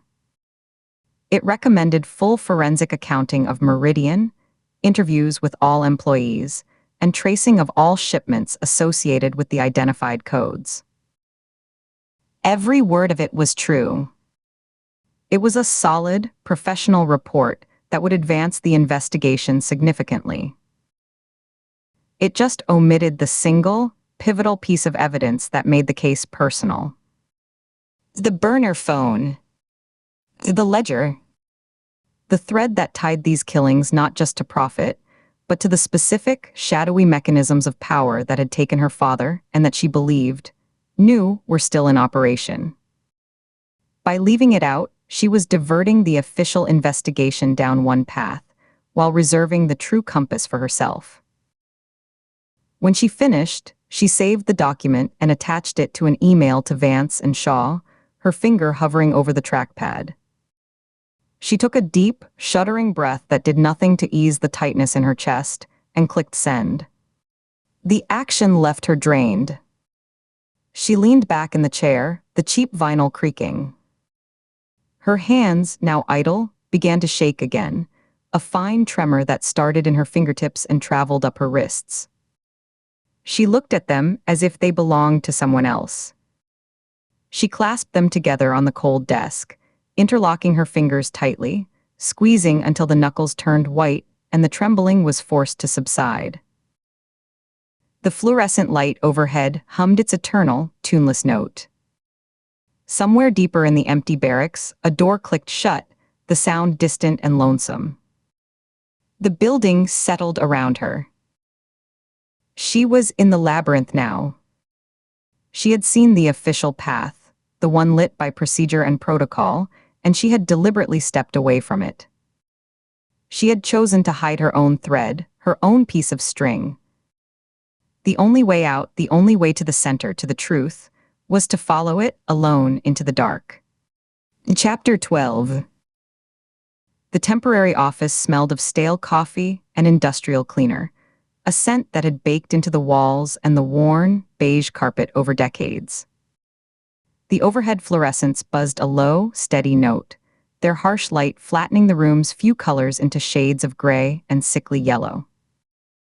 Nina arrived at 6:45, the digital clock on the microwave blinking the time in red. She, Dee, expected the silence, the particular hollow quiet of a government building before the day's machinery of phones and printers and voices clicked into gear. She expected to be the first one in. As she was. Katie was already at her desk, a dark shape against the weak, pre-dawn gloom that seeped through the slats of the window blinds. The blue light of her laptop screen was the room's only vivid color, washing out her face, turning her skin pale and spectral. She looked up as the door hinges squeaked, and the movement was slow, deliberate. Her eyes met Nina's, and the brief, practiced smile she offered was a mechanical twitch of muscles that didn't reach her eyes. It vanished as quickly as it appeared, leaving her expression blank and weary. She looked hollowed out. The skin was tight across her temples, parchment thin, and a faint bruise of fatigue, a smudged purple shadow, lay beneath her lower lashes. Her hair was pulled back in a simple ponytail, but strands had escaped, framing her face with a disheveled fragility. She hadn't slept in a bed, or if she had, it had been a short, tortured stint. The evidence was in the slight puffiness around her eyes, the way she held herself with a stiffness that suggested hours in a chair. Nina noticed.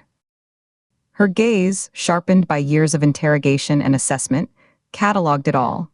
The untouched paper cup of water, the jacket still draped over her shoulders as if she'd been cold all night, the absolute stillness of her hands resting on the keyboard.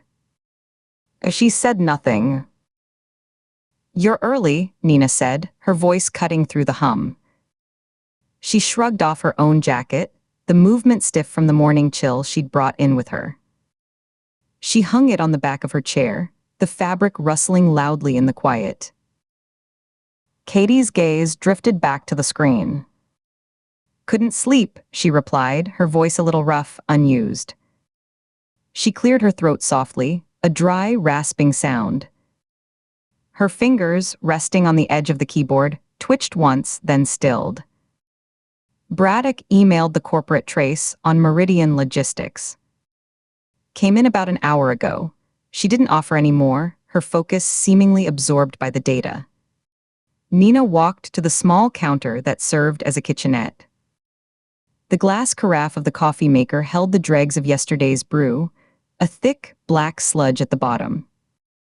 She poured the last of it, cold and viscous, into a paper cup. The bitterness hit her tongue first, followed by a stale, acidic aftertaste that coated her throat. She drank it anyway, the caffeine a necessary toxin. Cup in hand, she came to stand behind Katie's chair, not touching it, looking over her shoulder at the screen. She could feel the heat coming off the laptop, could smell the faint, clean scent of Katie's shampoo, undercut by the staleness of the room. The report was concise, clinical. Meridian Logistics Partners, LLC, was incorporated in Delaware 4 years ago. Nominee officers listed, names that were clearly placeholders. A registered agent service in Wilmington provided a legal address, a ghost in a suit. No real names, no faces. The attached financial summary was more revealing. Bank accounts linked to the corporate filings showed a pattern of deposits and withdrawals.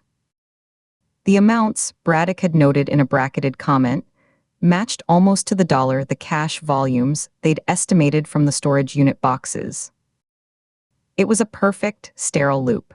Money came in from unknown, untraceable sources, was logged as legitimate revenue for a logistics consultancy and was presumably paid out to other ghost vendors or withdrawn as cash for physical distribution. A laundering pipeline with no fingerprints, no obvious source, and no clear destination. "It's a shell," Katie said, stating the obvious with a flat, exhausted finality. She didn't turn her head. Her eyes tracked a line of text, but Nina could see they weren't really reading. They were fixed, glazed with fatigue and something else, a deep inward focus. A clean, professional one. This isn't some street cruise side hustle. The paperwork is too good. No, Nina agreed quietly, her eyes scanning the lines of corporate legalese. She took another sip of the terrible coffee, the paper cup crackling in her grip. It's infrastructure, purpose-built. Expensive.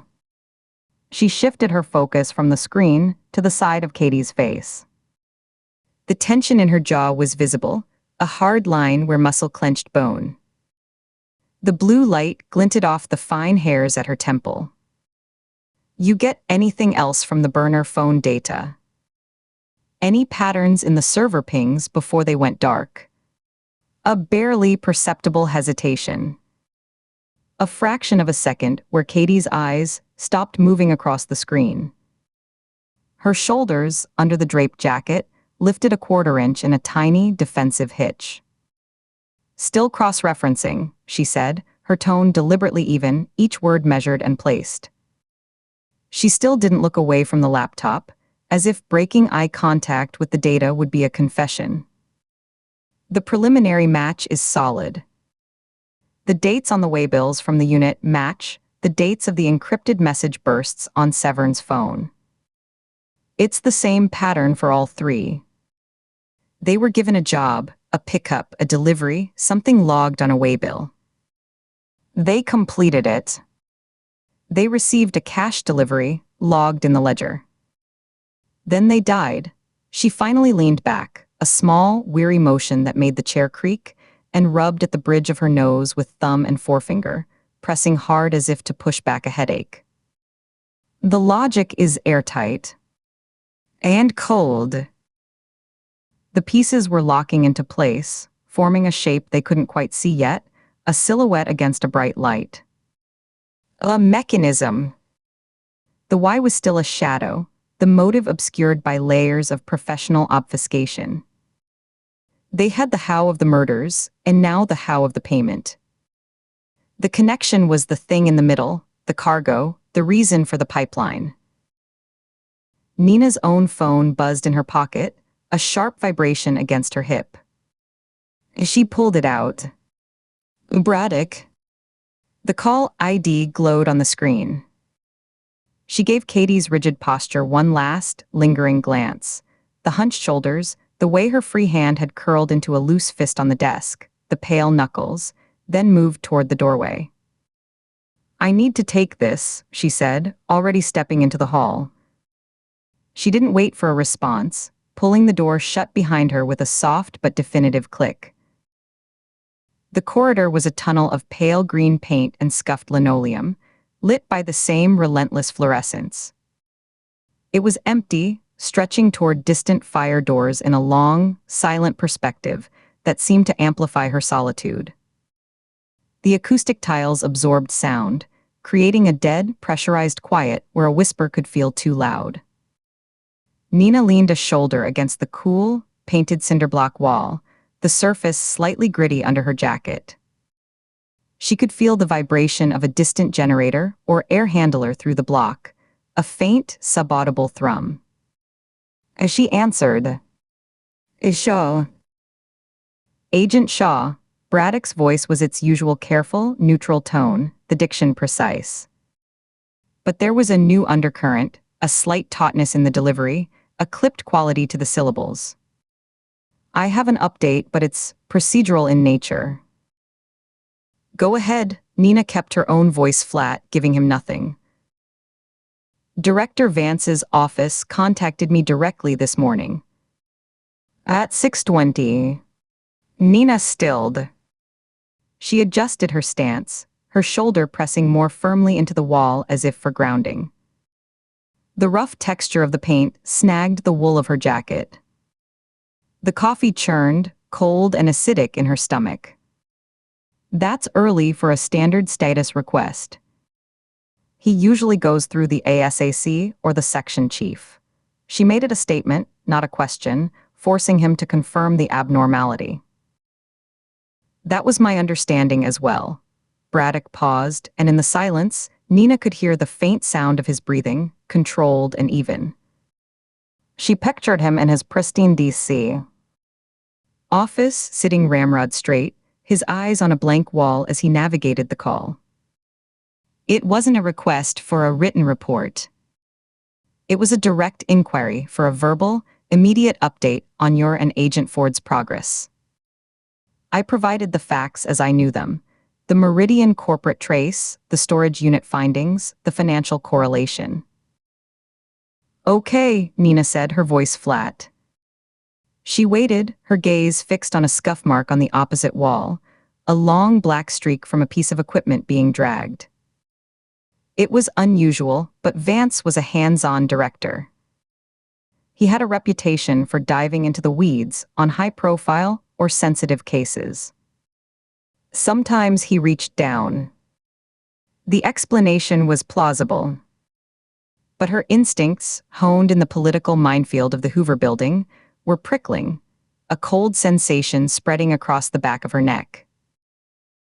Then he asked a specific question, Braddock continued, the words coming more slowly, as if he were choosing each one with deliberate care, laying them out like evidence. After the case update, he asked if, to my knowledge, either you or Agent Ford had visited any correctional facilities in the last 72 hours. The air in the hallway seemed to thin, to grow colder. Nina's expression hardened, her lips pressing into a thin, bloodless line. Her free hand, hanging at her side, curled into a tight fist, her nails pressing sharp, distinct half-moons into her palm. The pain was a focal point. She saw it instantly, a series of images clicking together with the clean, terrible logic of a slide bolt locking home. The sealed file on Marin Solace that had crossed her desk and vanished into the bureaucratic ether. The distant, stark silhouette of Alderson Prison against a gray sky. The memory of Marin's knowing, manipulative smile from a past interrogation room, the way her eyes seemed to see every hidden thought. Katie's profound exhaustion, her evasive answers that were just a little too smooth, the way she took phone calls in hallways and parking lots, turning her body away, her voice dropping to a murmur. She's doing it again. The thought landed with a heavy, sickening certainty in the pit of her stomach. She was running a parallel investigation, chasing a ghost from her past, and she hadn't told her. The betrayal was a cold, hard stone lodged under her ribs. What did you tell him? Nina's voice was even, devoid of all inflection, a professional mask welded into place. She could hear the faint echo of her own words, bouncing off the hard surfaces of the empty corridor. I told him I had no knowledge of any such visits, which is the truth. He thanked me for my time and ended the call. Another pause, longer this time. The hum of the lights filled the dead space, a sound that was now intensely irritating. Agent Shaw, Braddock began again, his tone shifting minutely into something more personal, more probing. The questions seemed pointed. It followed the case update, but wasn't connected to it. Is there something operational I should be aware of? A security protocol I've missed? A compartment I'm not read into? Yes. My partner is running a side investigation based on a tip from a convicted traitor, and the director of the FBI is personally checking up on her movements. He's looking for a reason to pull her, or worse, to bury her. And you're his canary in the coal mine. The words lined up behind her teeth, sharp and hot. She swallowed them, feeling the effort in her throat. Braddock was a good agent, observant and by the book. His loyalty was to the Bureau, to the chain of command. Telling him would force him into an impossible position, betray his directors, implicit trust, or become complicit in hiding a potential breach of protocol from that same director. It would officially bring Katie's secret into the investigation's record. It would be a disaster. It would be the end. No, Nina said, the single syllable firm and final, a wall. You gave the correct answer. You have no knowledge. That's all you need to have. That's all you should have. She emphasized the last point, a subtle warning wrapped in procedural advice. Keep us apprised of any further financial leads on Meridian. We need to find a person behind the nominee officers. A signature, a payment to a real utility company, a tax form with a real social security number buried in the attachments. Of anything. Understood. Braddock's tone was neutral again, the professional mask back in place. But the question had been asked. The seed of doubt, of heightened awareness, was now planted in his mind. He was no longer just support. He was a potential tripwire, an unwitting set of eyes and ears inside their investigation. Vance had effectively turned him into a sensor, a diagnostic tool probing the integrity of their unit, seeing if their clean, detached analyst had noticed any irregularity, any static in the signal from the two agents he was assigned to assist. Nina ended the call without a goodbye and let her hand fall to her side, the phone heavy in her grip, the plastic casing still warm from her pocket. She stood in the silent, sterile hallway, the long, empty perspective making her feel exposed, as if she were on a stage under a harsh light. The hum of the lights was suddenly loud, a high-pitched whine in her ears that seemed to pulse in time with her heartbeat. Vance wasn't just monitoring the case file, he was monitoring Katie. Personally. And he was using Braddock to do it, testing the waters, seeing if their new third wheel had picked up the scent of her off-book activities. The old, familiar tension from the Mimic case. The suspicion, the divided loyalties, the secrets festering between partners like an untreated wound, congealed in her chest, but it was colder now. Denser. More dangerous. It had weight and gravity. Then the threat had been external, a conspiracy they were uncovering together, even if apart. The secrets were about the past, about old betrayals. Now the threat was internal, institutional, woven into the very fabric of their authority. The secret was about the present, about an active, willful disobedience, and it stood between her and Katie, and the chain of command itself was watching, waiting for a misstep, a stumble they could use to justify an intervention.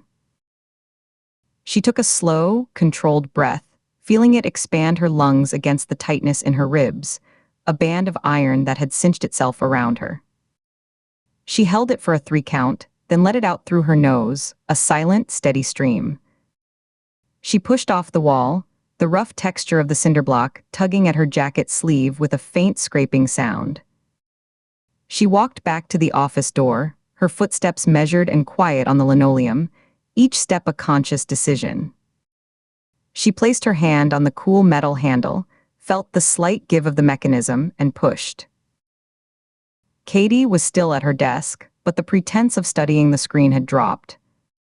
She was simply sitting, staring at the glowing map of financial data and corporate registries, her profile etched in blue light and shadow. One hand was limp in her lap, the other resting on the closed lid of her mouse, utterly still. She looked like someone waiting for bad news, braced for an impact she knew was coming but couldn't see. The jacket had slipped from one shoulder, revealing the strap of her holster, but she made no move to adjust it. Nina stopped just inside the doorway, a few feet away, and just looked at her. She took in the tired lines at the corners of her eyes, carved deeper by the unforgiving screen light. She saw the defensive set of her shoulders, hitched up near her ears as if against a physical blow. She noted the way her entire body was angled slightly away, a closed-off posture of a woman guarding a secret, bracing for impact. The jacket still draped over her shoulders seemed less like protection from the morning chill and more like a shroud, a weight she was too exhausted to shrug off. Katie felt the weight of the stare. It was a physical pressure on the side of her face, a heat that contrasted with the cool blue glow of the laptop. She didn't turn immediately, but Nina saw the minute tightening of the muscles in her neck, a cord standing out briefly. She saw the slight tilt of Katie's head as she became aware she was being watched, a predator's instinct sensing a presence. Finally, slowly, as if the motion required great effort, she swiveled her chair. The casters whined softly on the linoleum. Her eyes met Nina's, and they were dark, guarded pools, but with a flicker of something else deep within, a spark of defiance or fear or a weary, resigned combination of both. "What?" she asked, the word short, blunt, a challenge and a shield all in one. Her voice was dry. For a long moment, Nina held the gaze. The silence in the room was absolute, broken only by the faint buzz of the laptop's fan and the distant, muffled sound of a vacuum cleaner starting up somewhere else in the building, a far-off drone. She could ask. The questions were there, sharp and urgent, burning the tip of her tongue like acid. "Did you go see Marin Salas?" "When?" "What did she tell you? What did you trade for it this time?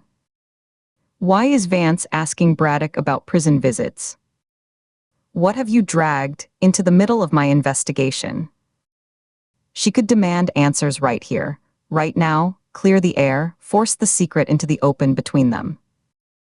She could watch Katie's face as she lied or confessed. She could have the truth, however ugly. But she pictured the empty hallway, its acoustic properties. She pictured Braddock sitting at his desk in D.C., phone call ended, now hyper-aware, his analytical mind turning over the strange question from the director, watching their next moves with new scrutiny. She pictured Vance, in his 7th-floor office with its view of the Capitol, a man who dealt in information and leverage, who understood that the most effective pressure was often applied silently, from a distance. Asking them here, in this temporary, borrowed office that felt thin and permeable, that might as well have Vance's ears in the walls, would be tactical idiocy. It would force a confrontation they couldn't afford, a loud, emotional rupture that would send shockwaves straight up the chain of command. It would put whatever Katie was hiding directly into the light, where Vance could see it clearly. Where Braddock, by duty and protocol, might feel compelled to report the discord, the accusation. She would be cornering her partner, and in doing so, she'd be exposing them both, lighting a fuse she couldn't control. The partnership, so recently rebuilt from the shattered trust of the Mimic case, painstakingly glued back together with shared purpose and silent understanding, was a fault line again. She could feel the rift, a cold, dark gap opening between their desks, wider than the few feet of stained carpet. But the ground had shifted seismically.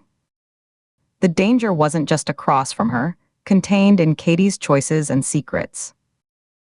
It was above them, in the hierarchy, in the architecture of the institution itself, in the man who could end their careers, their credibility, with a phone call or a memo.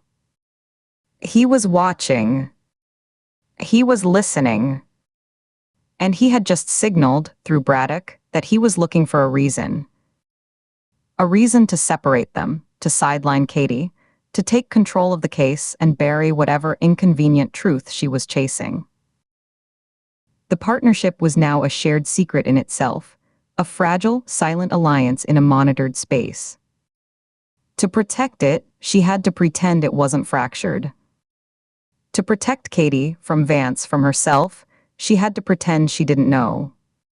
"Nothing," Nina said, her voice final, a heavy door closing and locking.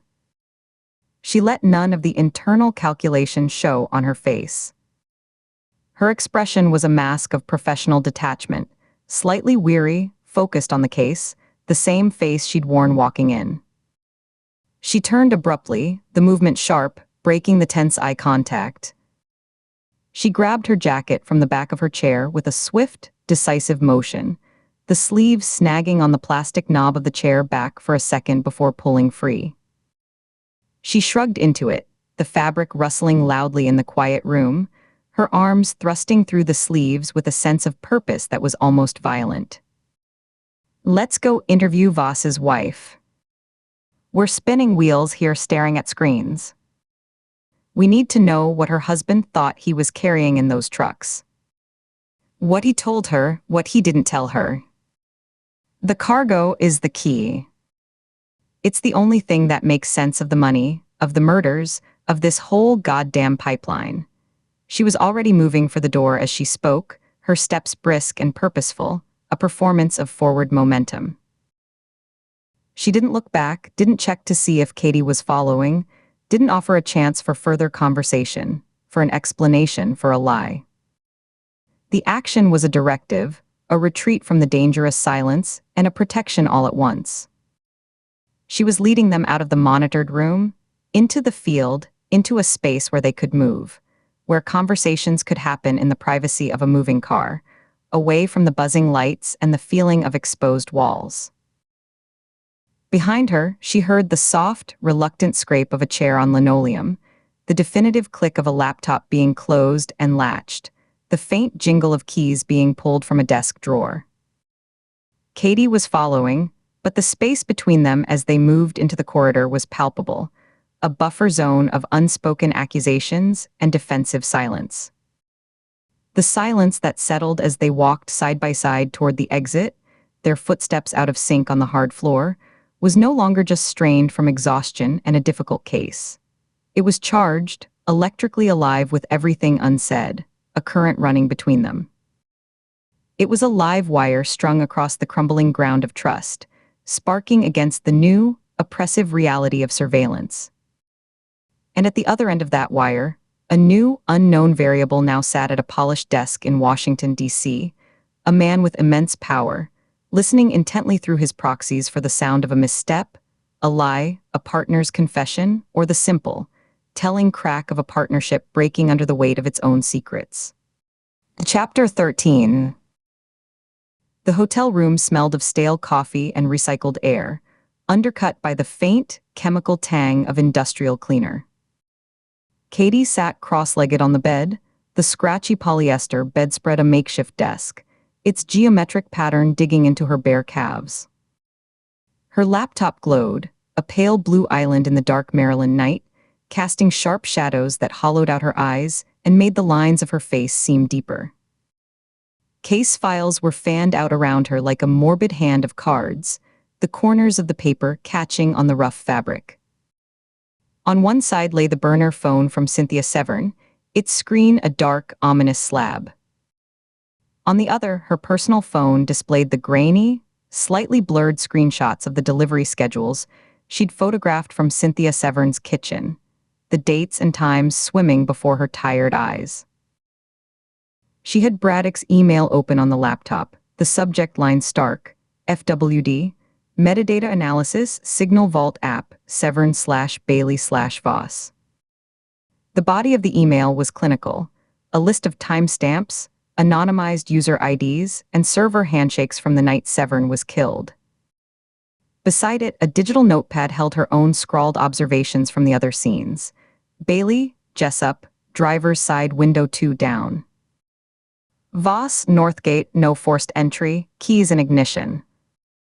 She took a long, slow breath, the kind that was supposed to steady you, and held it until a dull pressure built behind her sternum. Letting it out through her nose, she began the painstaking work of cross-referencing, her fingers cold on the trackpad. The burner phone's delivery logs, accessed after another tense, silent minute of her guessing Cynthia's likely passcode. The year of her wedding, 2012, were a dry ledger of times, GPS coordinates, and alphanumeric client codes. She copied them into a spreadsheet, her movements mechanical. She lined them up against the columns of signal vault activity Braddock had provided. The first pass was just noise, a jumble of numbers that meant nothing. She sorted by timestamp, then by latitude. She zoomed the map in on the I-95 corridor. She ran a time window filter, looking for any signal vault activity within 30 minutes of a logged delivery stop. A single match appeared. Then another. Her clicking grew faster, less deliberate. A shape emerged, solid and undeniable. Every single delivery route logged on the burner phone, for Severn, for the other two victims, had a scheduled stop that overlapped, both in time and location, with a ping from the killer's app. Not at the delivery addresses, those were scattered in industrial parks and office complexes. Not at the victims' homes, miles away in quiet suburbs. At the rest stops, she pulled up a detailed map of I-95, her index finger tracing the highway's thick, gray artery as it cut through the state on the screen. The 3 rest areas already highlighted in yellow in her case file glowed like infected nodes, the scenes. With a few keystrokes, she plotted the delivery coordinates as red dots. Severn's route had him scheduled for a 15-minute, mandatory safety break at the Chesapeake House Service Plaza at 22:15. He'd been killed there, his body found at 23:40. The red dot sat directly on top of the yellow highlight. The second victim, an insurance adjuster named Wesley Bailey, had a logged 30-minute meal refuel stop at the Jessup Rest area at 19:30. His body was found in that parking lot at 21:00. Another perfect overlay. The third, Martin Voss, was tagged for a 20-minute stop at the Northgate Service Plaza at 04:45, a brutal pre-dawn window. His van was discovered there at 06:20. A cold, clear understanding settled over her, starting at the base of her skull and spreading down her spine. She went very still. Her fingers, poised over the keyboard, froze. Her breath caught, then released in a short, sharp exhale that fogged the edge of the laptop screen for a second. The killer wasn't stalking them at home or work, lurking in bushes or tailing them through city streets. He was using their own professional movements, their mandated, predictable breaks on long hauls to find them.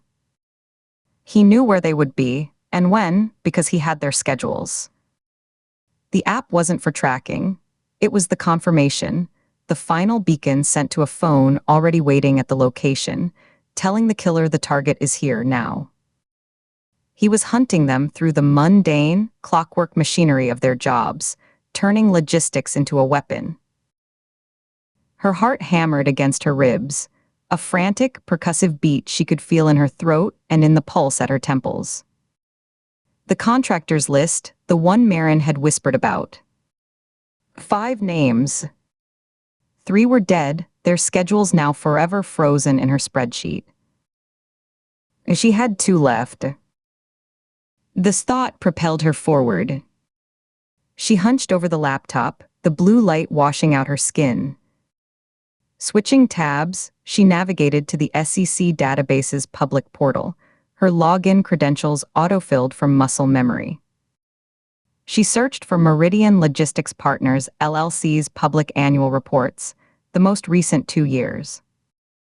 The filings downloaded as dense PDFs, bloated with legalese and columns of financial figures that swam before her eyes. She scrolled, her thumb aching on the trackpad, searching for appendices, for lists of key personnel or operational disclosures. Her eyes burned from the screen's relentless light, and she blinked rapidly, seeing ghostly afterimages. Page 84 of the supplemental documentation. A subsection titled Operational Staffing, Contracted Fleet. It was a short, unassuming list. Ray Gilmore, age 47. Title, Fleet Courier. Frank Collier, age 62. Title: Fleet Courier. Mid-level roles. Logistics. Anonymous. They fit the profile perfectly. A few minutes of quick, shallow dive cross-checking on a private browser window revealed sparse social media.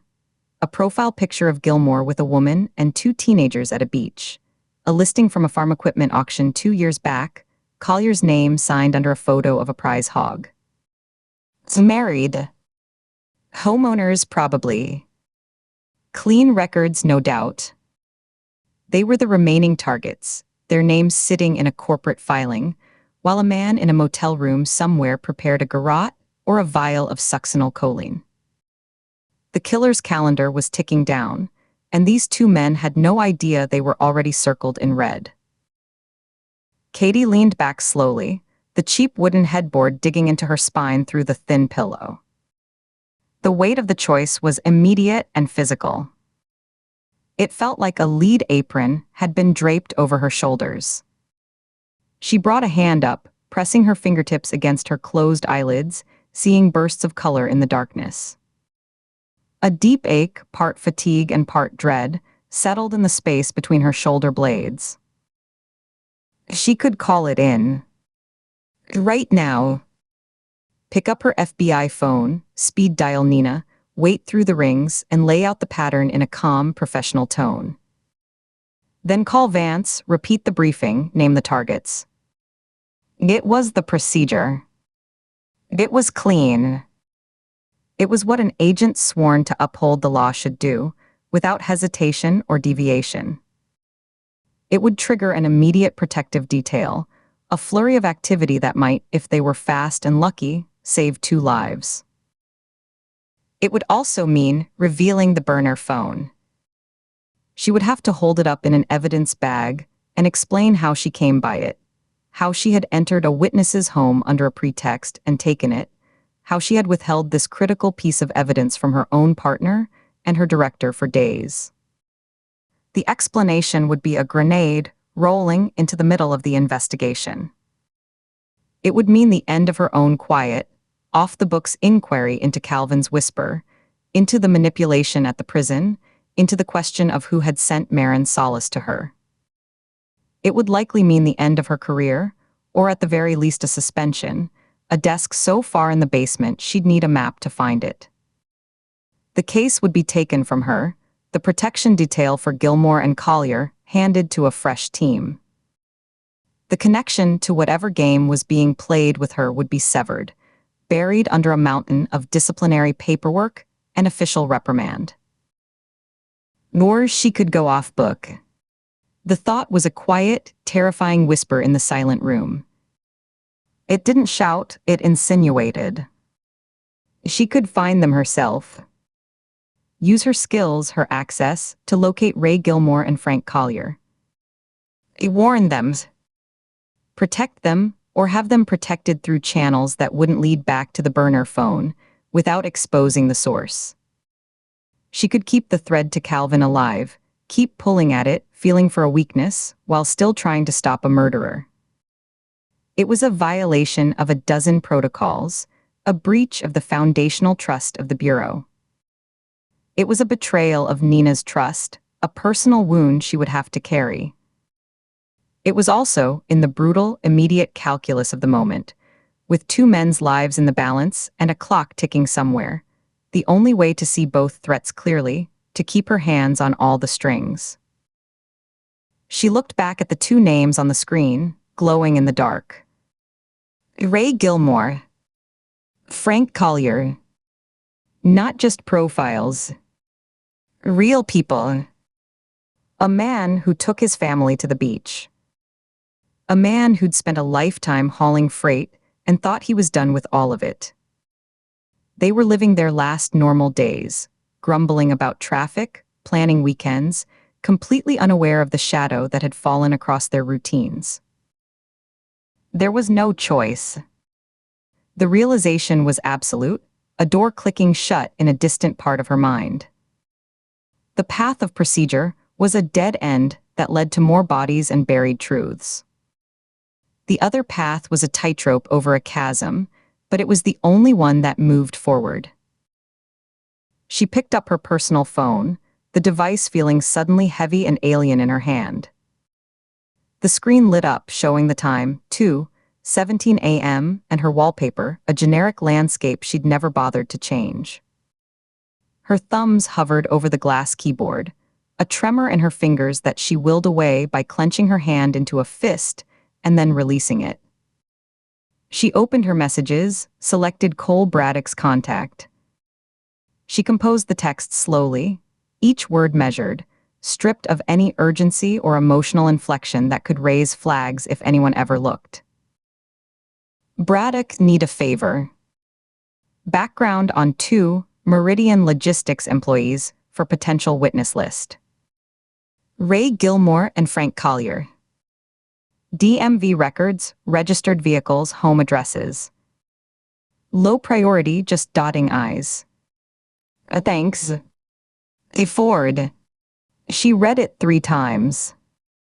It was bland, professional, the kind of request an agent might make while tying up loose ends.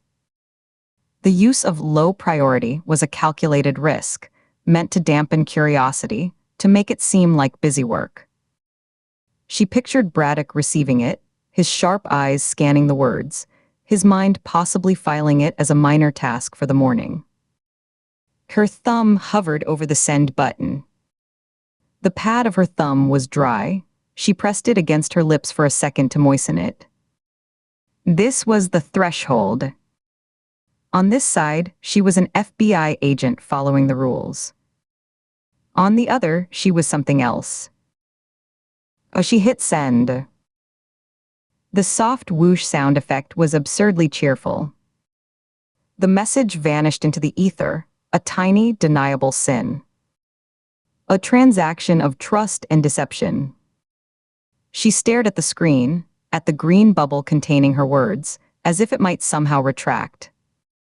It didn't.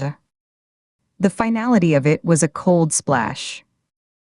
She placed the phone face down on the bedspread, next to the dark burner, as if she couldn't bear to look at either of them.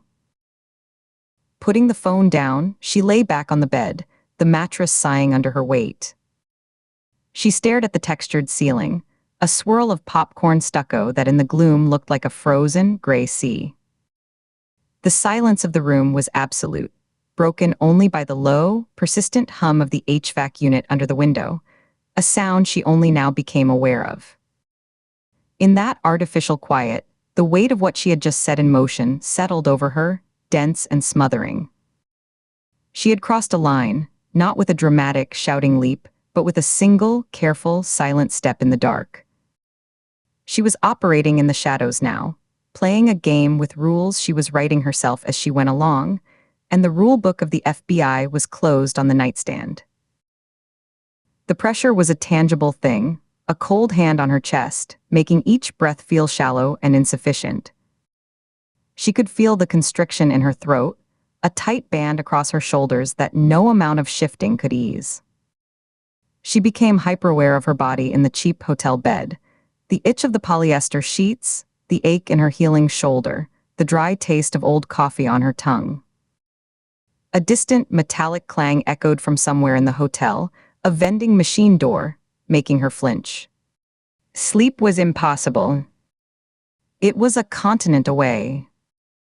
Her mind was a riot of cascading consequences, imagined dialogues with Nina, the look on Vance's face if he ever found out.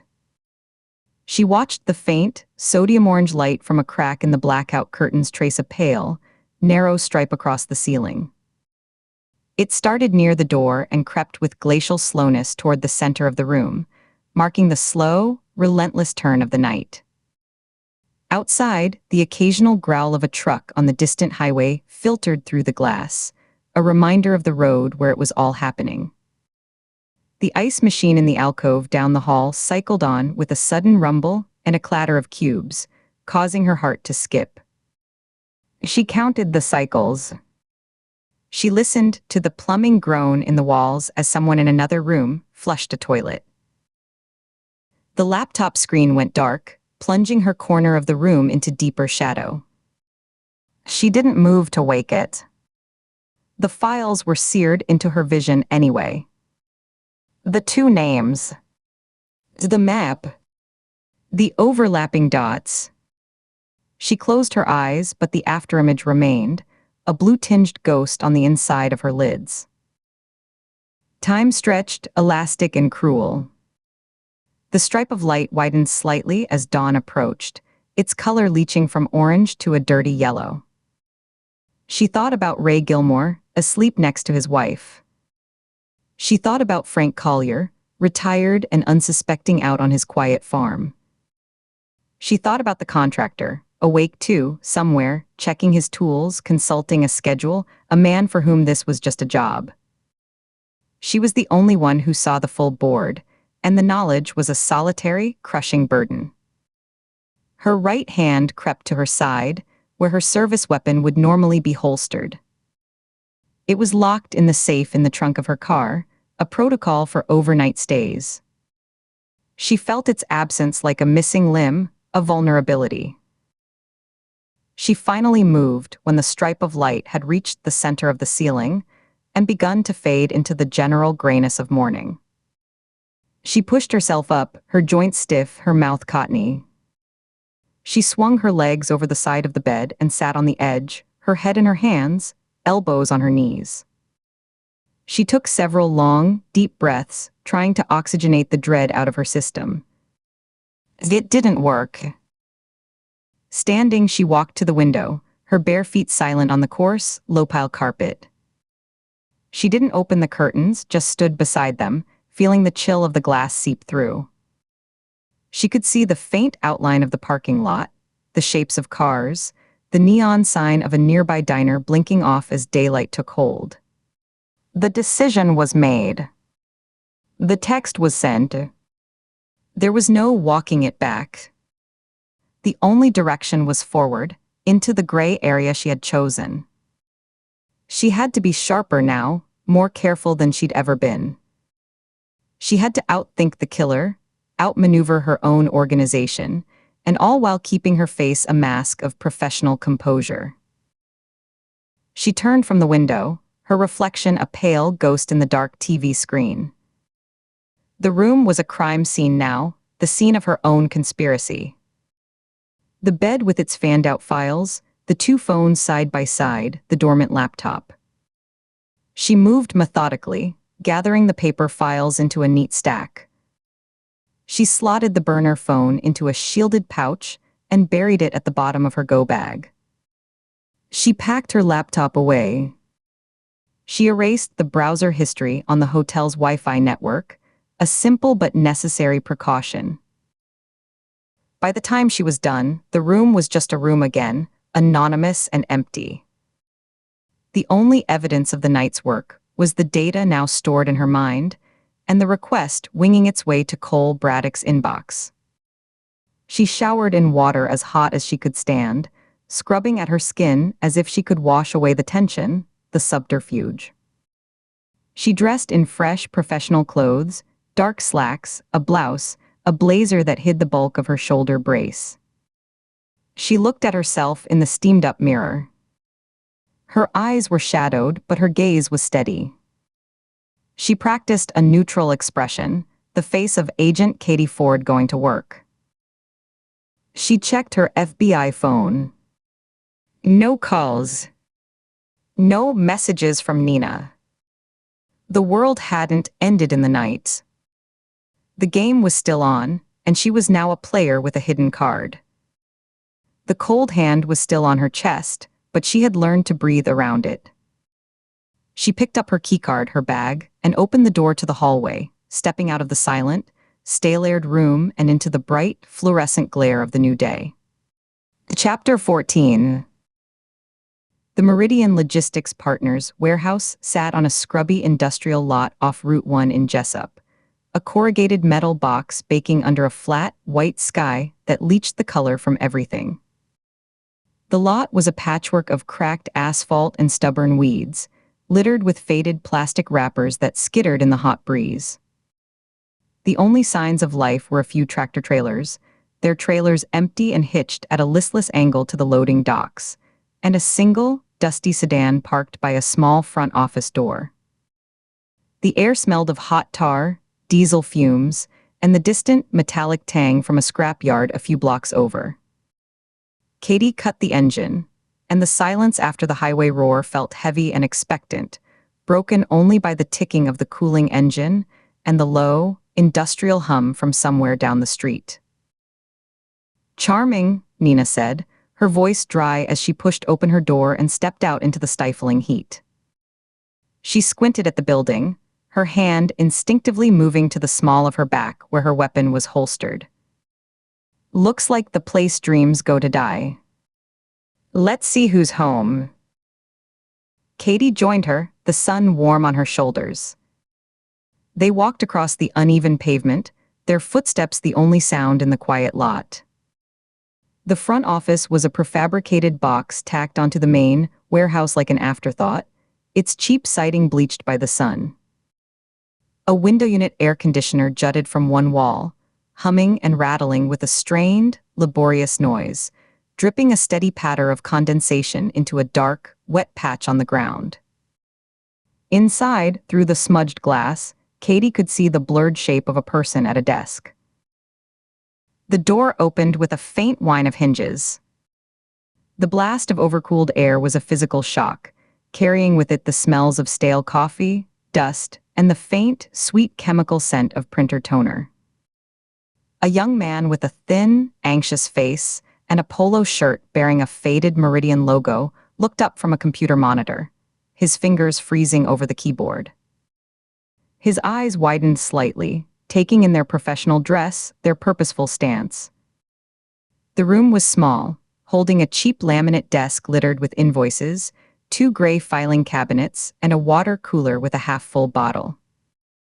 An outdated safety poster about proper lifting techniques was tacked to the wall, its corners curling. A single, sad-looking plastic plant gathered dust on top of one of the cabinets. "Can I help you?" he asked, his voice a notch too high, cracking on the last word. He cleared his throat. Nina was already moving, her badge wallet flipping open in her hand with a practiced snap. She held it steady, letting him see the seal. "The FBI. I'm Supervisory Special Agent Shaw. This is Detective Ford. We're looking for whoever's in charge of Meridian Logistics." The young man, Darren, according to the plastic-encased ID on his lanyard, visibly paled. The color drained from his face, leaving his skin looking waxy under the harsh fluorescent light. He swallowed, his Adam's apple bobbing. "No, that's not me. I handle the paperwork. Invoices, manifests. That kind of thing." His hands came down to rest on the desk, fingers splayed as if to steady himself. "Who does own it?" Katie asked, stepping further into the room. Her gaze swept the sparse space, taking inventory. Through a grimy interior window set into the wall behind Darren, she could see into the vast warehouse space. It was a cavern of shadows and concrete, mostly empty save for a few scattered wooden pallets leaning against a wall, and a lone, yellow forklift parked in the center, its forks resting on the floor. High, grime-clouded windows let in shafts of hazy light that did little to dispel the gloom. The scale of the emptiness was palpable, making the hum of the air conditioner seem louder. "I don't know, honestly." Darren was talking faster now, the words tumbling out. "I was hired through a temp agency, pro staff, over in Colombia. My paychecks come from a payroll service, ADP.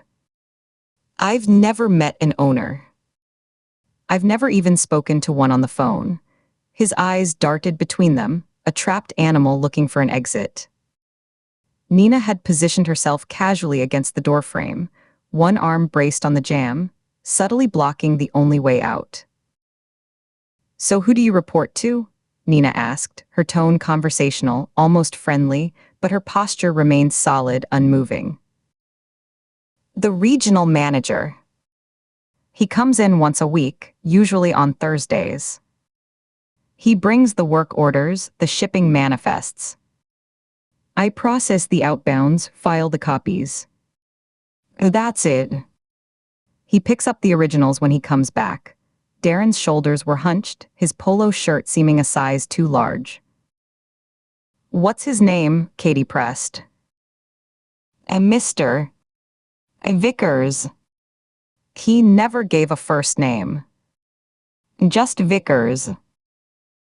What kind of volume are we talking here, Darren? Nina asked, shifting her weight. How much freight moves through this logistics hub? Darren gave a small, helpless shrug. It varies. Some weeks, a dozen shipments. Last week, 3. It's not a busy place. He gestured vaguely toward the empty warehouse visible through the window. You can see. Katie could see. The place was a tomb. We'd like to see the shipping manifests, she said, keeping her voice level and calm, the opposite of his jittery energy. Everything from the last 6 months. Darren hesitated, his eyes flicking to the filing cabinet, then back to Nina's impassive face. He nodded, a jerky, mechanical motion. Sure. Okay. They're all right here. He stood up, the chair wheels squeaking on the thin carpet. He moved to one of the gray cabinets, his movement stiff. He pulled out the top drawer. It slid open with a metallic rumble. Inside were rows of neatly hung green folders, labeled by month. He lifted out a thick sheaf of paper-clipped routing slips, the papers rustling in his unsteady hands, and set them on the desk with a soft thump. This is the current year-to-date, he said, taking a small step back as if ceding territory. Katie stepped forward.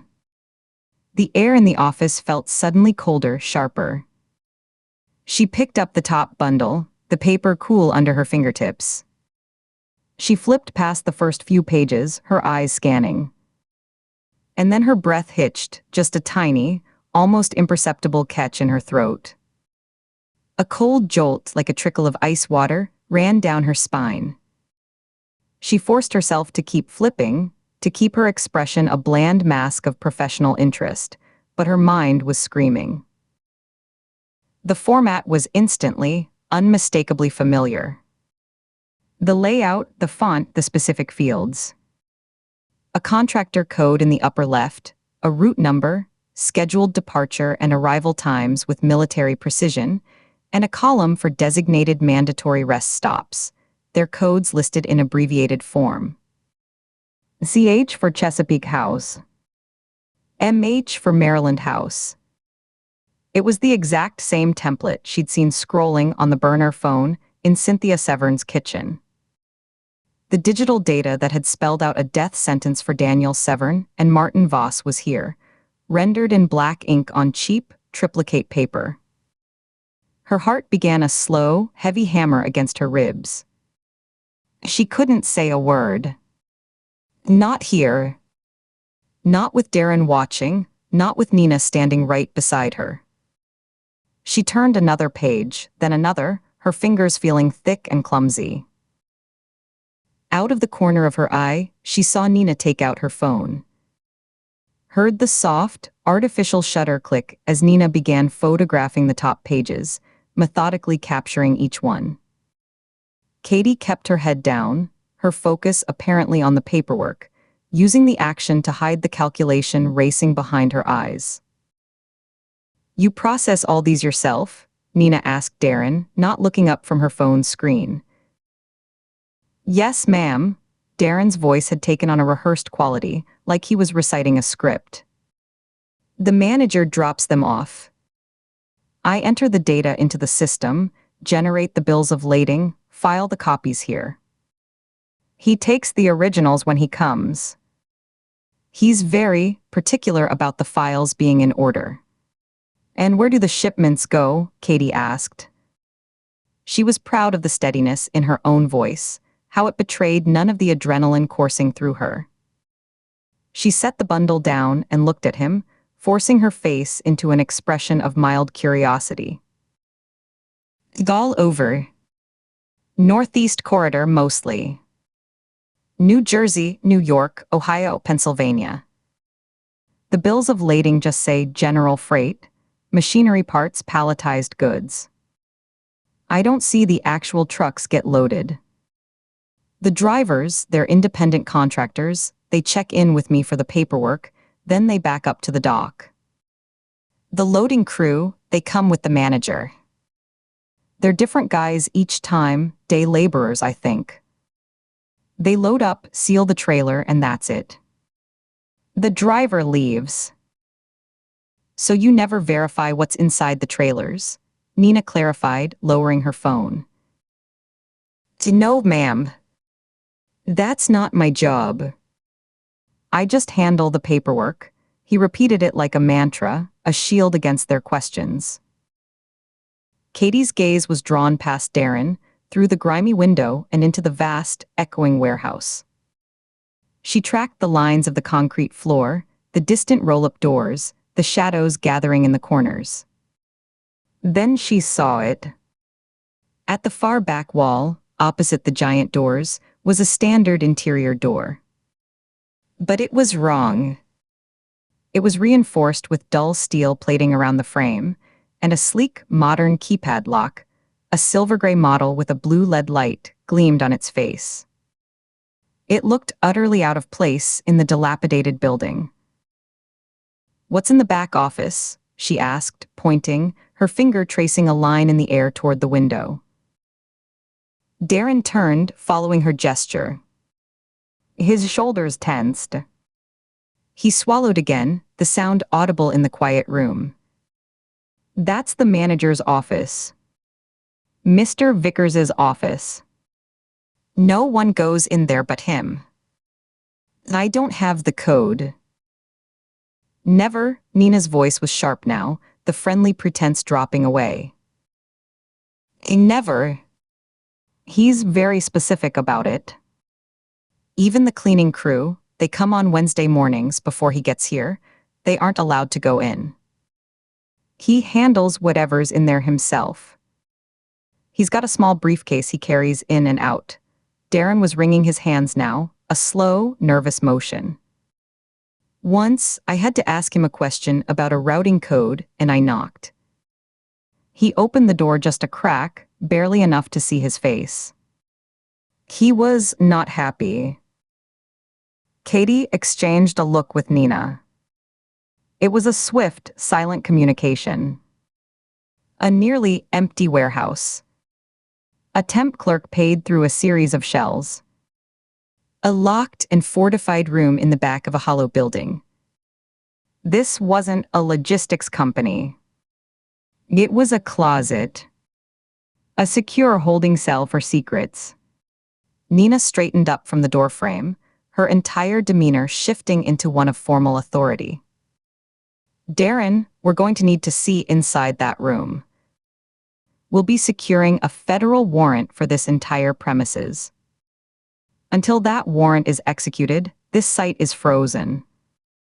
No one in or out. You don't touch these files again," she said, gesturing to the manifests, "and you do not call your manager Mr. Vickers. Do you understand the seriousness of this?" Darren nodded, his head bobbing rapidly. He looked like he might be sick. A sheen of sweat had broken out on his upper lip, and his complexion had taken on a greenish tinge. Yes. I understand. I won't touch anything. I won't call anyone." "Good." Nina pulled out her phone again, this time to make a call. "We'll have agents here within the hour to secure the premises. You'll wait with them. You are not under arrest, but you are being detained as a material witness. You will cooperate fully with the agents who arrive. Is that clear?" "Yes, ma'am," his voice was a whisper. While Nina stepped slightly away, speaking in low, urgent tones into her phone, "We need a team at this address now, full site freeze, pending warrant. Have the AUSA wake up a judge. Katie turned her attention back to the manifests. She picked up the stack again, more deliberately this time. She began photographing them with her own phone, not just the top pages but digging deeper into the pile, looking for specific dates that correlated with the murders. She found them, roots for the weeks of the killings, the rest stop codes circled in pen. Her fingers traced over the entries, committing the codes and routes and contractor numbers to memory, burning them into her mind's eye. Each line item felt like a grave marker. 10 minutes later, the first unmarked sedan pulled into the lot, kicking up a small cloud of dust. Two young, serious-faced agents in khakis and polo shirts emerged. Nina met them at the door, briefing them quickly, pointing out Darren, the files, the locked door in the back. Katie watched from just inside the office as one agent took up a post by the front door, arms crossed, while the other approached Darren, speaking to him in calm, measured tones. The transfer of custody was quiet, efficient, and left the hollow warehouse feeling even more like a staged set. They walked back to their car in silence, the oppressive heat wrapping around them again after the artificial chill. Katie slid into the passenger seat, the vinyl hot against her legs. Nina started the engine, the sound harsh in the quiet. She didn't pull out immediately, just sat for a moment, her hands gripping the wheel at 10 and 2, her knuckles pale. She stared at the corrugated metal box of the warehouse as it sat under the flat, white sky. "That place is a front," Nina said finally, her voice low and taut. "A shell within a shell. The paperwork is the only real product moving through there. Those manifests aren't for shipping freight. They're for scheduling murders." She put the car in reverse and backed out, the tires crunching over the broken asphalt. As she turned onto the access road, she glanced at Katie. "The question is what's in that warehouse. It's who's behind that door. And what they left inside."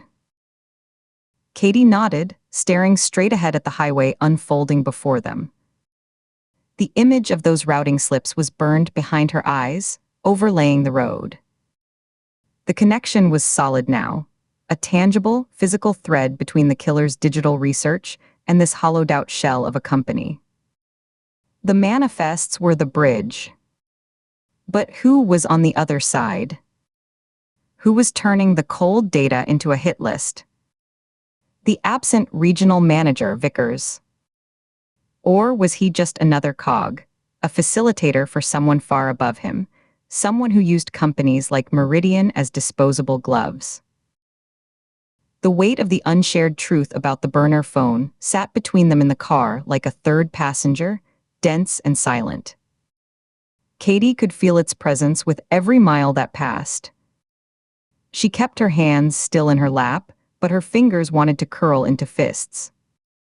She wanted to tell Nina to lay it all out: the phone, Marin's visit, the terrifying offer. The words pressed against the back of her teeth.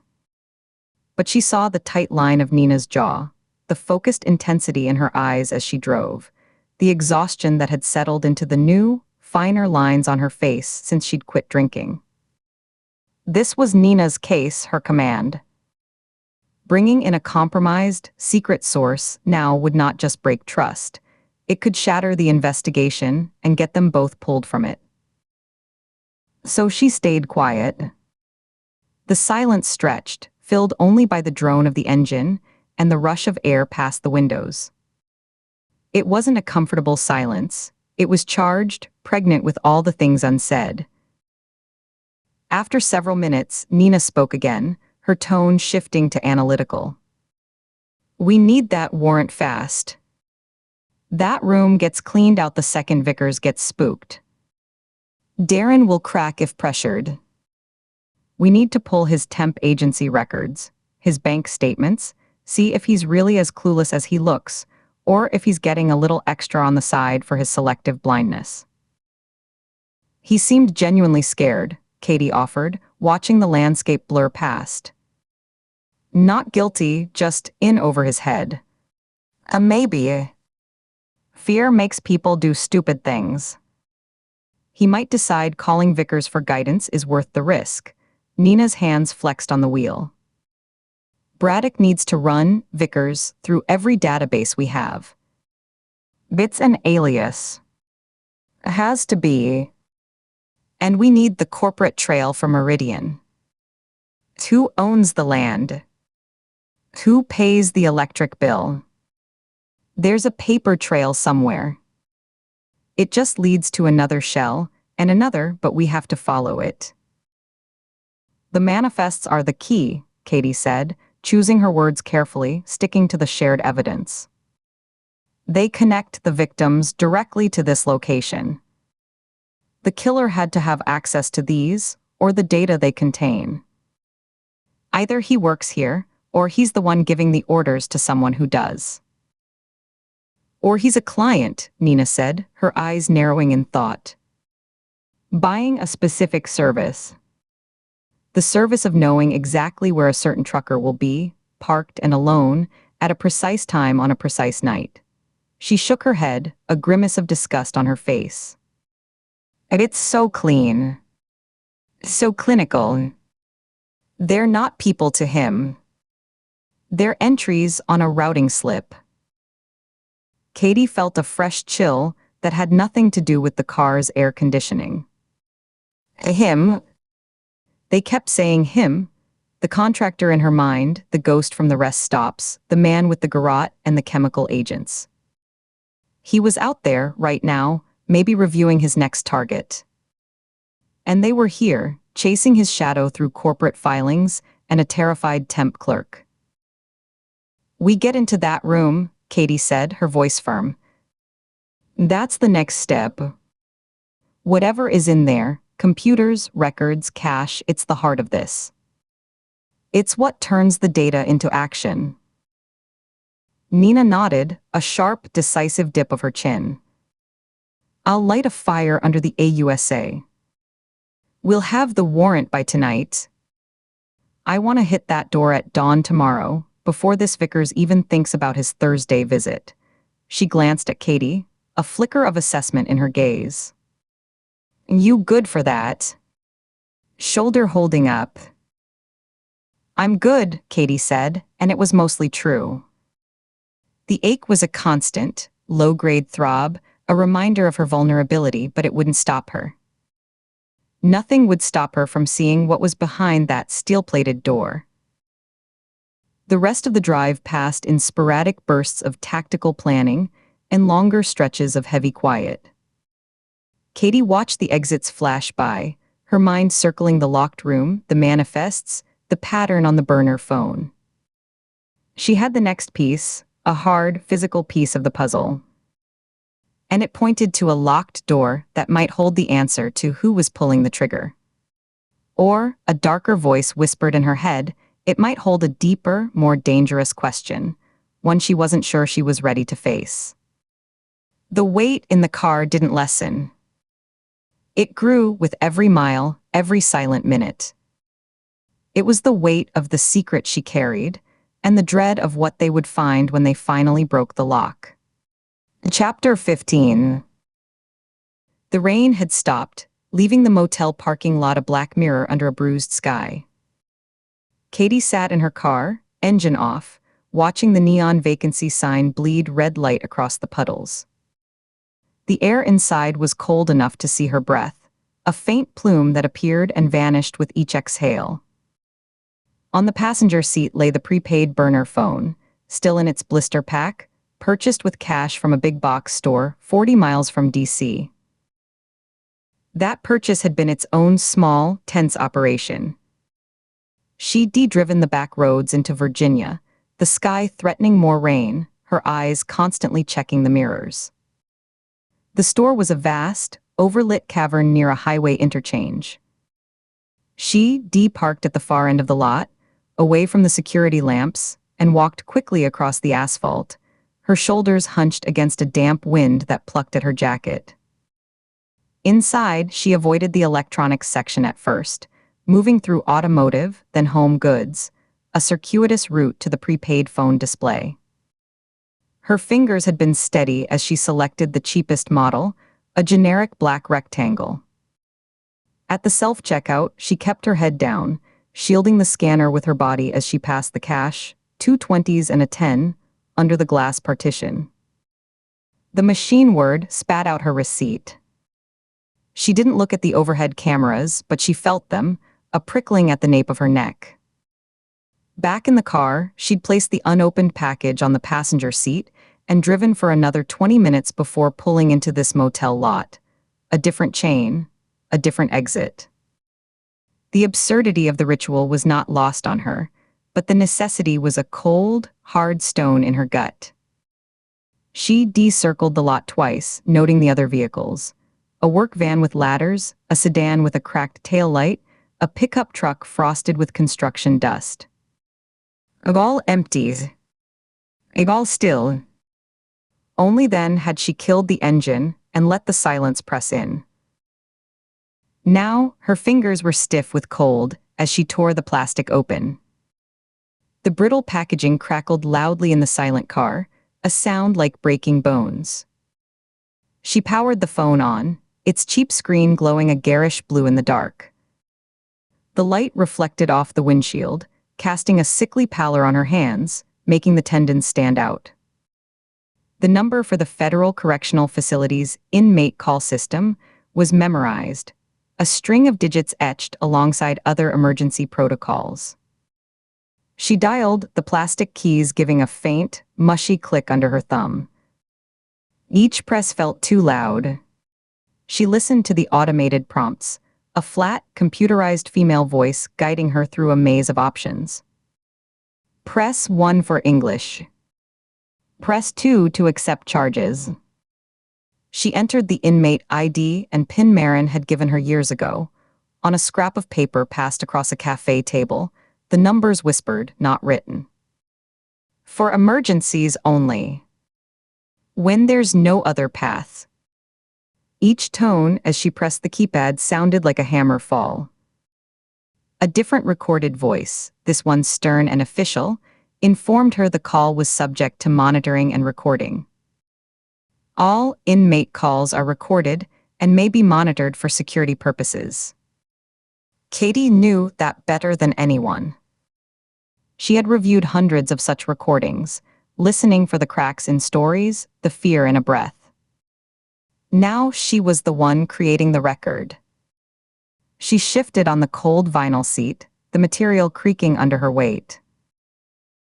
The line clicked, a hollow sound then rang. Once. A long, stretching tone. Twice.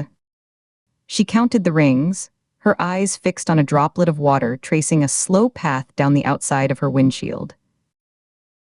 Inmate call, a bored male guard's voice stated, the words run together. Inmate call. Marin Solace. Pod C, Katie's voice was tighter than she intended. A pause, the sound of a hand over a receiver, muffled conversation she couldn't decipher. Then the line went to hold music, a tinny, synthesized instrumental loop of a song she almost recognized. It was relentlessly cheerful. Katie watched a moth, wings damp and heavy, batter itself against the lit window of the motel office. Its soft thuds were a faint counterrhythm to the music. She counted the seconds. 1 Mississippi. 2 Mississippi. The cold vinyl of the seat seeped through her jeans. The smell of the car, old coffee, wet wool, the faint chemical scent of the new phone, was suddenly overwhelming. She rolled down the window a crack. The outside air was colder, carrying the smell of wet asphalt, diesel from the nearby interstate, and the greasy hint of a fast food restaurant a block over. A semi-truck downshifted on the highway, a deep, grinding roar that faded into the night. She brought the window back up, leaving just a sliver open. The line clicked again, a definitive sound. The music died mid-note. Marin's. The voice was the same. Low, calm, carrying a weight and a weariness that had nothing to do with the prison's poor connection. It was slightly huskier, perhaps from disuse or the bad air, but the cadence was unmistakable. It was the voice that had guided her through the first, terrifying months after her father's death, the voice that had talked her down from panic, that had taught her to see the patterns others missed. Katie's breath caught in her throat. She felt a sudden, disorienting lurch in her stomach, a physical sensation as if the floor of the car had dropped away. Her free hand went to the steering wheel, her fingers clamping around the cold, hard plastic. The years between, the promotions, the cases, the quiet apartment, the gunshot wound, collapsed into nothing. She was 24 again, raw and furious and lost, and the only anchor was this voice on the phone. She closed her eyes for a second, her grip on the phone so tight her knuckles ached, the plastic casing digging into her palm. When she opened them, she focused on the red neon smear across a puddle, watching it ripple as another drop fell from the car's roof. Ground herself in the now. "It's me," Katie said, her own voice tight a stranger's. It sounded thin in the enclosed space. "I know a beat. A breath." In the background, far away, a metallic clang echoed, a door sliding shut, followed by a muffled shout. "You're on a recorded line." "I know that too." Katie took a slow, deliberate breath, forcing the air into her lungs, forcing herself into the clinical facts. It was a shield. She exhaled, a visible cloud in the cold air. "I found the pipeline. It's a logistics company. Meridian Logistics Partners." They were moving cash, large amounts, in structured shipments disguised as freight. 5 couriers. Drivers with regular routes. The killer is eliminating them, one by one, making it look like a serial pattern. "We've identified 2 remaining targets. We're trying to get ahead of him." Silence on the line, but it was an attentive, processing silence. Katie could picture Marin in the concrete booth, the phone cradled between shoulder and ear, her head tilted, her eyes, still that sharp, penetrating gray, fixed on the cinderblock wall as she absorbed and cross-referenced. Katie heard a faint scratch, maybe a fingernail tapping against the receiver. "You're not surprised," Katie said, not a question. She leaned her head back against the headrest, feeling the grit on the fabric. "Should I be?" Marin's tone was matter-of-fact, almost weary.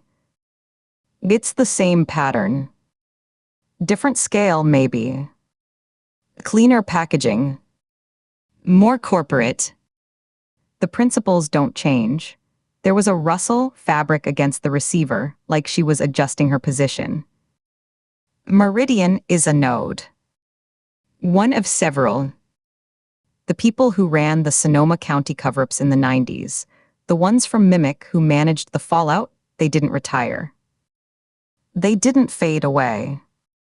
They expanded. Incorporated the lessons." Another pause, this one heavier.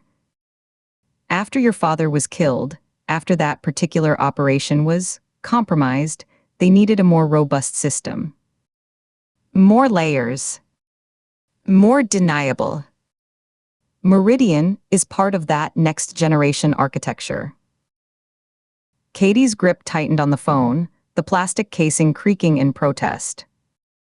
The casual mention of her father's death, the cool analysis of the conspiracy that killed him, sent a jolt through her, a hot flush up her neck. She swallowed hard. The 1997 file. The federal seal. It was part of the architecture. The seal didn't authorize itself, Katie. Marin's words were precise, each one placed like a stone in a wall, building something immovable. Someone at the Bureau, with the authority, put it there. To protect the federal participants in the network, to sanitize the record. A pause, and Katie could hear a distant shout, a guard's command, quickly muffled, then the squeak of rubber-soled shoes on linoleum. The authorization signature on the seal request. The one that would have gone through records management. It was a deputy director. Philip Kern. The name landed in the quiet car like a physical object. It seemed to suck the sound out of the space. Katie's mind went blank for a second, a white static. The neon red light on the puddle stopped shimmering, it just was. Then her body moved. She fumbled for the glove box, popped it open, the latch loud in the silence. Her fingers scrambled past registration papers and a tire pressure gauge, knocking over a pack of gum. She found a cheap ballpoint pen, the cap chewed. No paper. Her hand dove into the center console, coming up with a crumpled gas receipt from 2 days ago. She smoothed it against her thigh, the paper crackling, fighting to lay flat. Her hand was not quite steady as she scrawled the name in block letters on the back, Philip Kern. The ink was faint, blue, skipping in places where the ballpoint caught on the crumpled paper. He signed the paperwork that buried your father's case, Marin continued, her voice a steady, relentless stream. He retired from the FBI 8 years ago. Full pension. Consultancy work. Sits on a corporate board or two.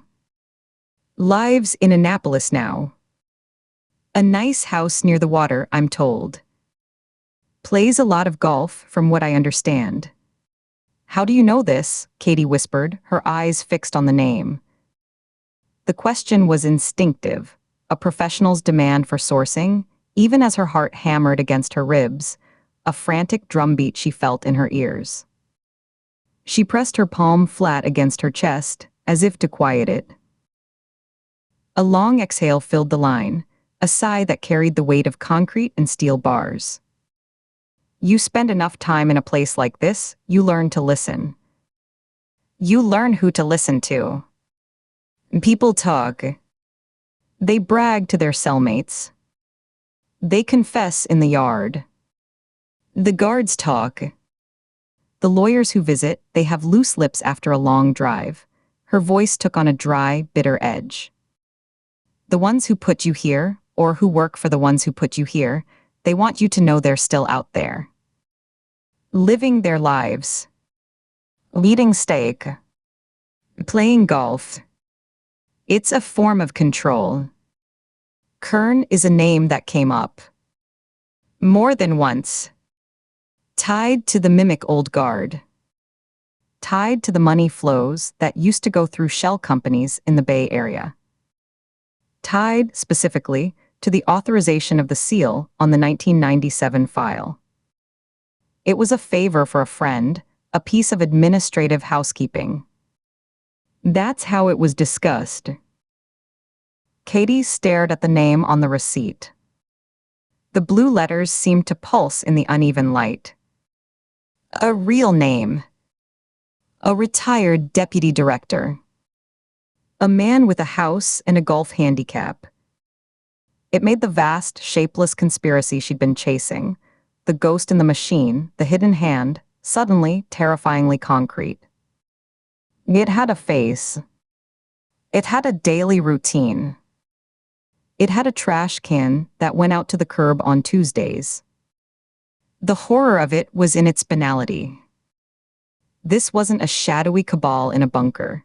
It was a bureaucrat who had signed a piece of paper and then gone to have a martini. She imagined him, a man in his late 60s, maybe, with a lined face and careful hands, standing on a green, squinting in the sun. The image was so normal it made her skin crawl. Be careful who you trust at the bureau, Katie, Marin said, her voice dropping even lower, becoming more intimate, as if she were leaning closer to the phone in her booth, cupping her hand around the mouthpiece. Katie could almost feel the warmth of her breath. The seal didn't authorize itself. If Kern signed it, he wasn't acting alone. Not at that level. He had approval from above, or at least the confidence that it would be ratified. He had protection, a beat filled with the hum of the prison line. That structure, the patronage, the mutual back-scratching, the understanding, it doesn't just vanish when someone retires. It migrates. It goes dormant. It waits. You think you're in a briefing room with colleagues.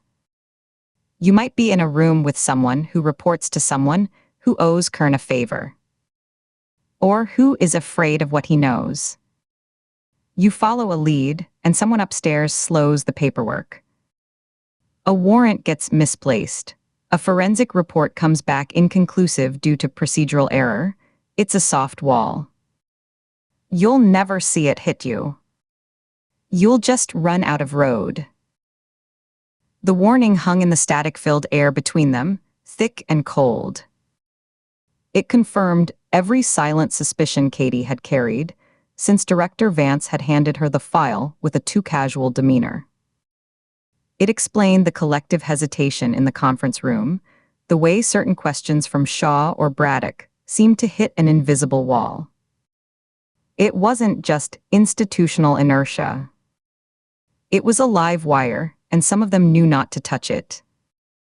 Katie's mouth was dry. She licked her lips, tasting the cold, metallic air of the car. "Why tell me now?" Katie asked, the words raw, scraping out of her tight throat. "After all this time, why give me the name now?" "Because you found Meridian," Marin answered without hesitation, the words coming faster now, as if sensing the time slipping away. "Because you're close enough now for them to be nervous. You're poking at the node. And nervous people make mistakes. They overreact. They leave traces." She paused, and in the background, Katie heard the distinct, heavy sound of a steel door being slammed, a final, echoing clang that vibrated down the line. "Or," Marin continued, her tone grim, "they clean house more thoroughly. They don't just silence the couriers. They look for who's following the money." Another pause, this one filled with a tension that stretched the connection taut. "Watch your back, Katie. On both sides. The people you're hunting, and the people who gave you the badge to hunt them. Your new partner, this Braddock. He's counterintelligence. He knows how to look for moles. Ask yourself why he was really assigned to you. Is he your shield, or are you his test?"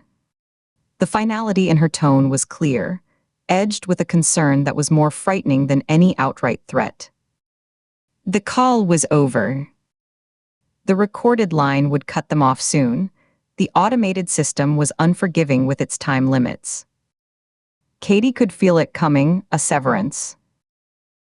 Katie's throat was tight, a knot of emotion she couldn't name. Gratitude, fear, a resurgence of that old, dependent grief. "Thank you," she said, the words utterly inadequate, a tiny pebble thrown into a canyon. "Find the truth," Marin Salas said, and for the first time, Katie heard a flicker of something else. Not hope, but a fierce, grim determination. It was the voice of the woman who had once told her, "The truth is a weapon. Sharpen it. All of it. Then you can thank me."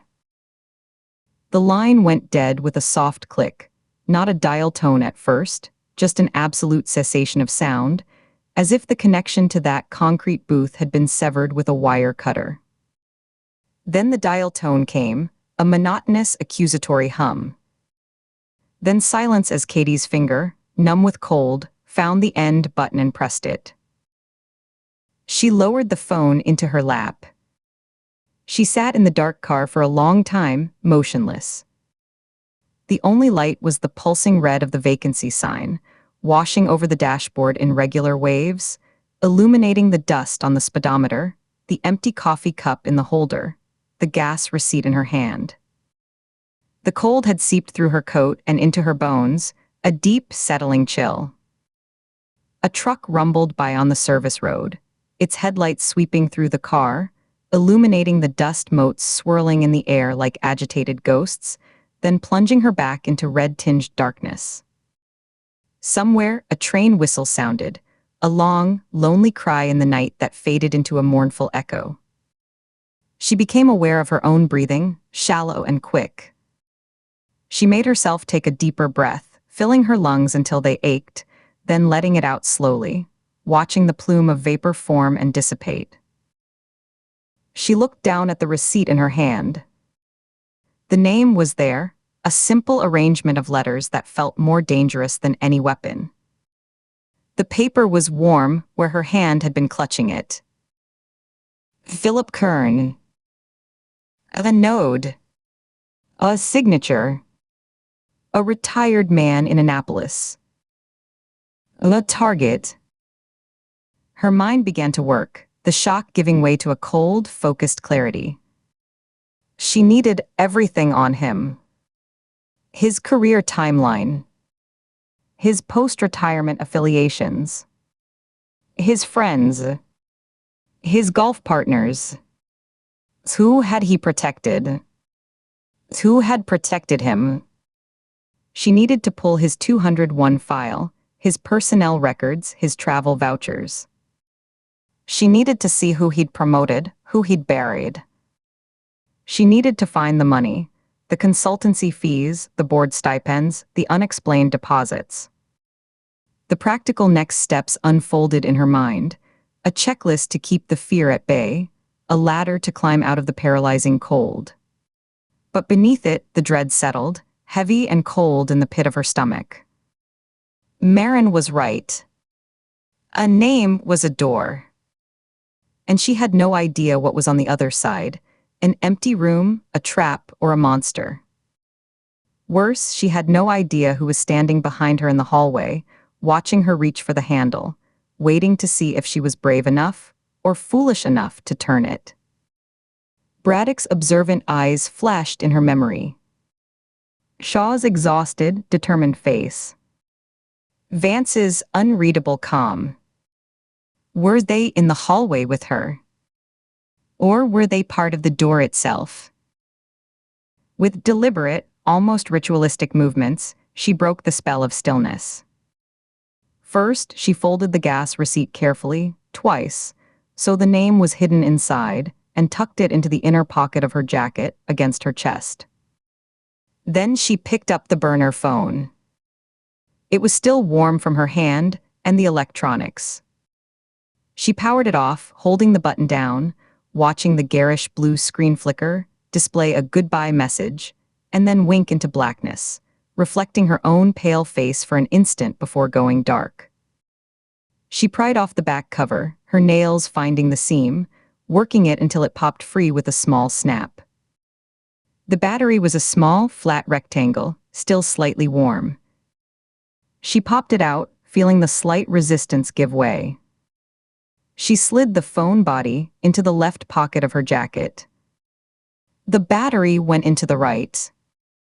The SIM card, a tiny sliver of plastic, she worried out with her thumbnail and placed in the change pocket of her jeans. Separate locations. Basic tradecraft. The motions were soothing in their familiarity. She put the car in drive, the engine roaring to life, shattering the profound quiet of the lot. The heater fan whirred to life, pushing stale, warm air that smelled of dust and old heat from the vents. She pulled out of the parking space, the tires crunching over gravel and broken asphalt. In her rearview mirror, the red vacancy sign receded, a single bleeding eye in the darkness, watching her go. She had a name. It was more than she'd had an hour ago. It was a compass point, a fixed coordinate in the fog. It was a thread she could pull, and pulling it might unravel the whole tapestry, or it might be the one that sprung the trap. It was also a door. And as she merged onto the interstate, the yellow lines stretching ahead into the night like a dashed path into darkness, the steering wheel vibrating under her hands, she knew she was already turning the handle. The click of the latch was silent, but in her mind, it was the loudest sound in the world. Chapter 16. The air in the temporary Maryland State Police office was thick with coffee and stale frustration, undercut by the faint, persistent odor of industrial cleaner and old paper. Katie stood by the grimy window, her shoulder a dull, familiar ache as she watched the morning traffic bleed onto I-95, a sluggish river of metal under a flat, gray sky.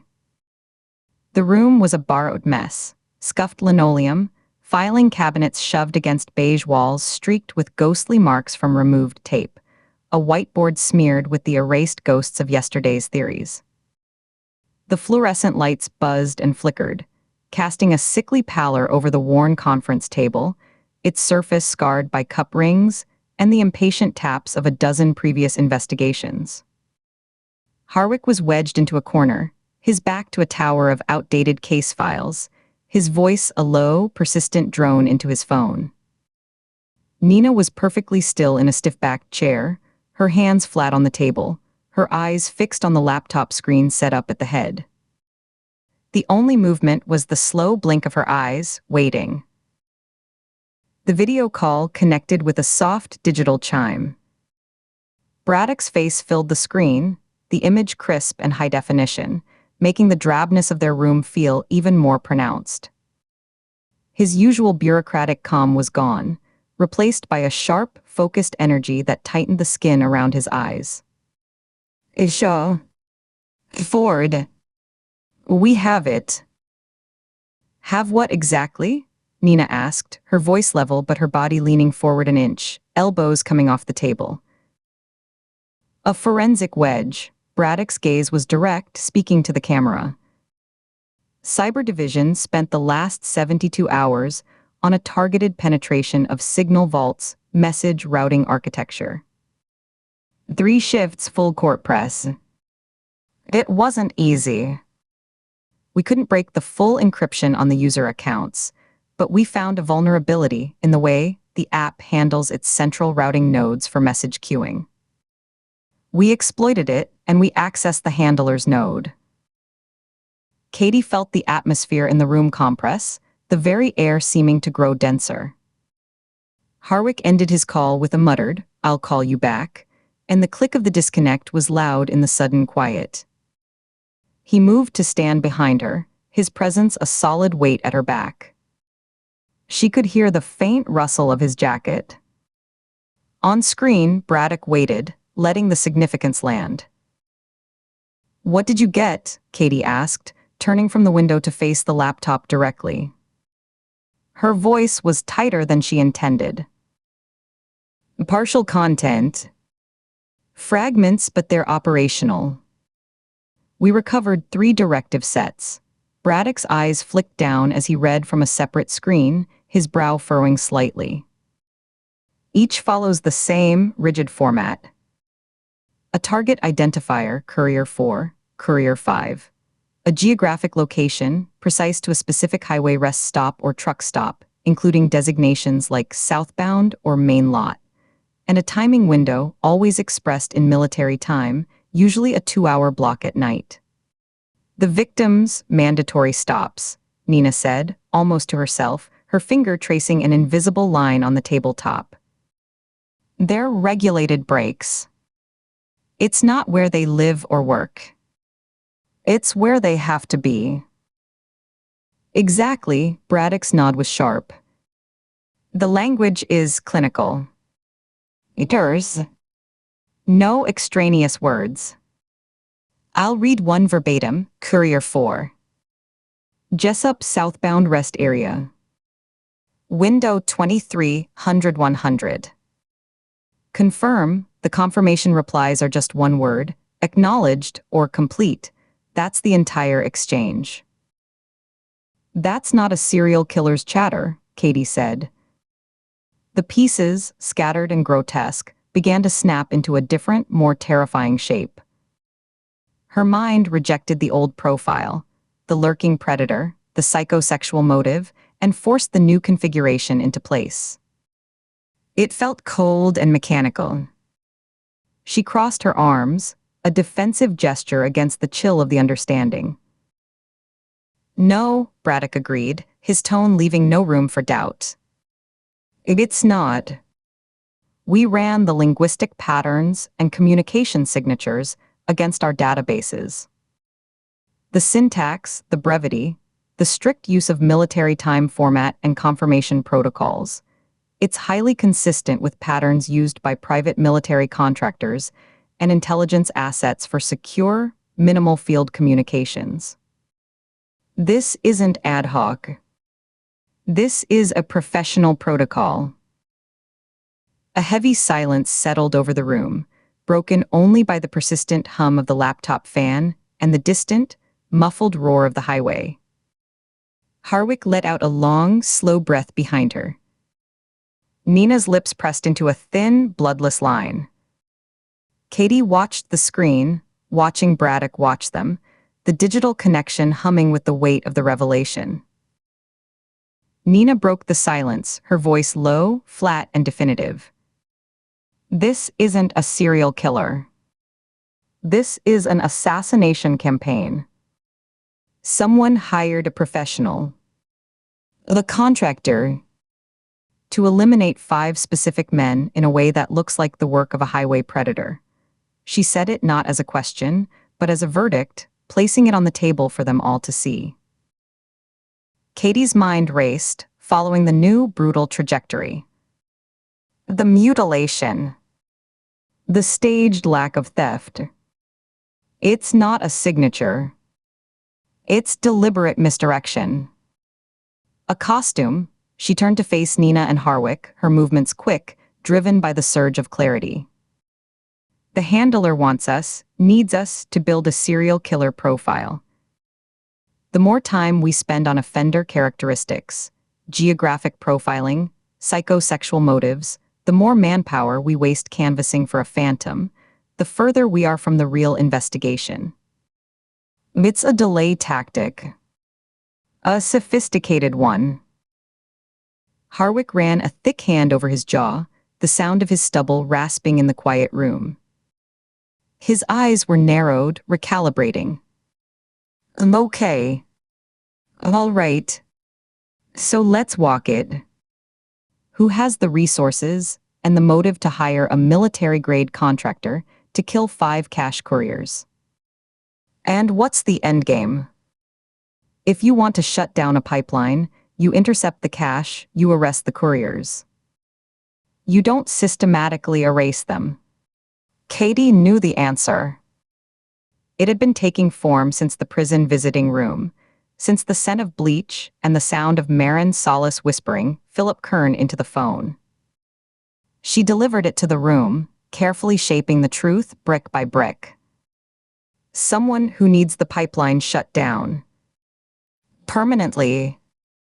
And needs it shut down before we, or anyone else, can trace the money to its source. Arrests leave living witnesses. Trials create discovery. Intercepted cash leaves a forensic trail. A pile of bodies arranged to look like a madman's work, she shook her head. That creates confusion. It consumes investigative resources. It burns the entire operation to the ground without a single document entering evidence. She did not say, because a woman in prison tried to blow the whole thing open 3 months ago, and they're cleaning house. She did not mention the name Kern. She held that part behind her teeth, a cold, private key that turned the lock in her mind, connecting Marin's warning to the carnage on the whiteboard. The money, Nina said, nodding slowly, her eyes fixed on the middle distance as she worked through it. It's always the money. These couriers were moving something substantial. Something that merited this level of risk, this level of investment in a professional killer. Killing them isn't just about silencing individuals, it's about scorching the earth. If the couriers are dead, the chain of custody is broken. The physical trail, the hands that pass the cash, vanishes. The digital trail, the signal vault accounts, are encrypted. The trail goes cold in both directions. She looked back at Braddock's image. The contractor is the scrubber. He's not just a hitman, he's a forensic cleaner. Braddock's image on the screen gave a tight, acknowledging nod. That aligns perfectly with the data pattern. The directives we recovered stopped after the third kill, Martin Voss. The handler's node went dormant immediately after the complete confirmation for Courier 5. We have intercepted no further communications. The channel is silent. Which means the job isn't finished, Katie said. The urgency transformed from a mental concept into a physical pressure, a band tightening around her ribs. She stepped closer to the table, her palms pressing flat against the cool, scarred surface. There were 5 names on that contractor payroll list from Meridian. We've got 3 bodies. Daniel Severn, Wesley Bailey, Martin Voss. 2 couriers are still alive. They are not potential targets. They are active targets. The contractor has them in his queue, and the clock is ticking. Nina was already moving, a sudden eruption of motion that broke the static tension. She pushed her chair back, the legs scraping harshly against the linoleum, and stood in one fluid motion, grabbing her jacket from the back of the chair. We need to pull every record, every alias, every last known address, vehicle registration, cell phone ping for those 2 remaining names. We need employment records, family contacts, known associates.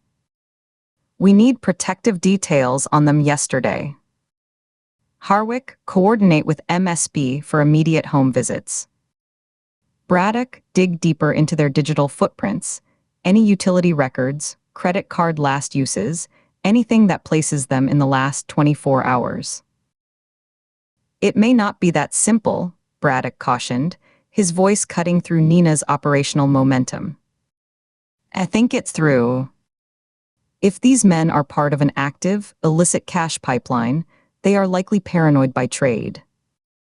They live off the grid by design. They may not come in willingly, even for protection. They'll see us as a threat as much as the contractor. And if the contractor is as professional as this comms pattern suggests, he'll have anticipated increased scrutiny and media attention after the third kill. He may have accelerated his timeline. He may be moving right now. The words hung in the stale air. Katie saw the scenario unfold.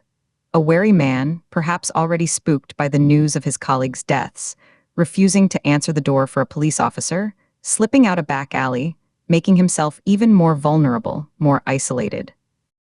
A perfect target. Harwick picked up the phone again, his fingers stabbing at the keypad.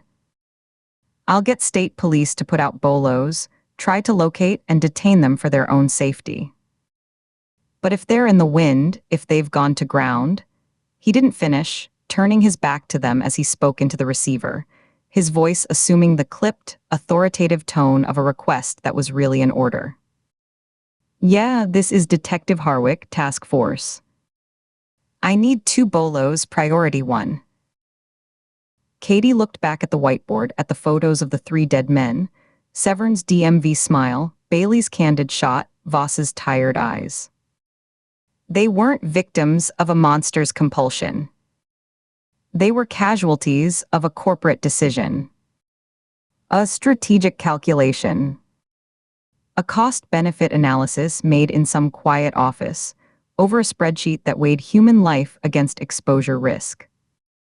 The sheer, cold efficiency of it was worse than any fantasy of a lurking predator. The randomness of a serial killer offered a perverse kind of mystery.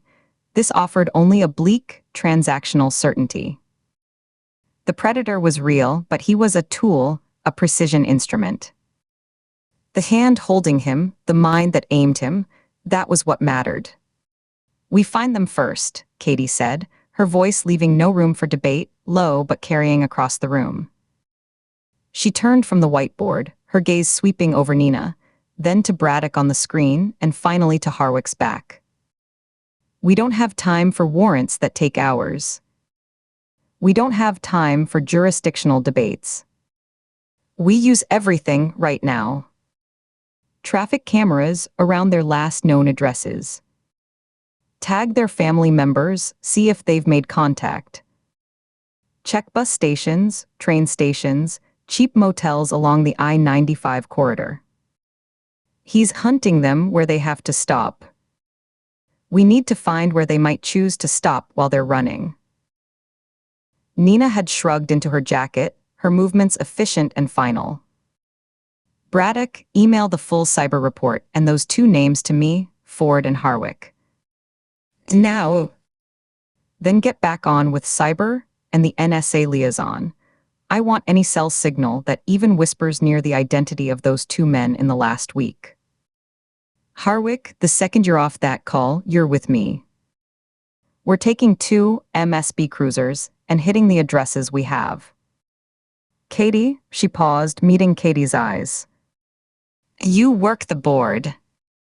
Cross-reference every piece of data we have on the living 2 with the patterns of the dead 3.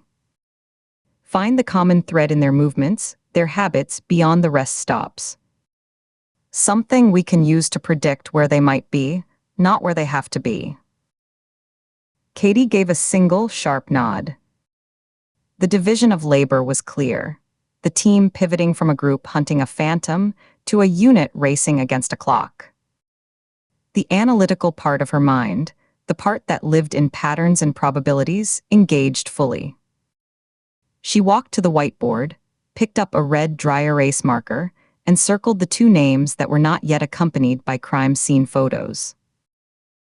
We need their routines, she said, more to herself than to the room. Not just their delivery schedules. What did Severn, Bailey, and Voss do when they weren't driving? Did they have hobbies? Regular diners. Girlfriends in other towns. The contractor is exploiting their professional rigidity.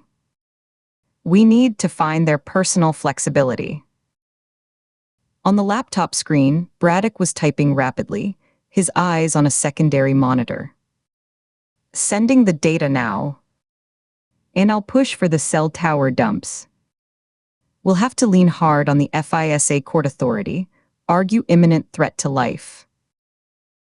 Lean until it breaks, Nina said, without looking back. She was checking her service weapon, a quick professional ritual, ejecting the magazine, verifying the load, slapping it back home, before securing it in her hip holster. The sound of the slide racking was a stark, violent punctuation in the cramped office.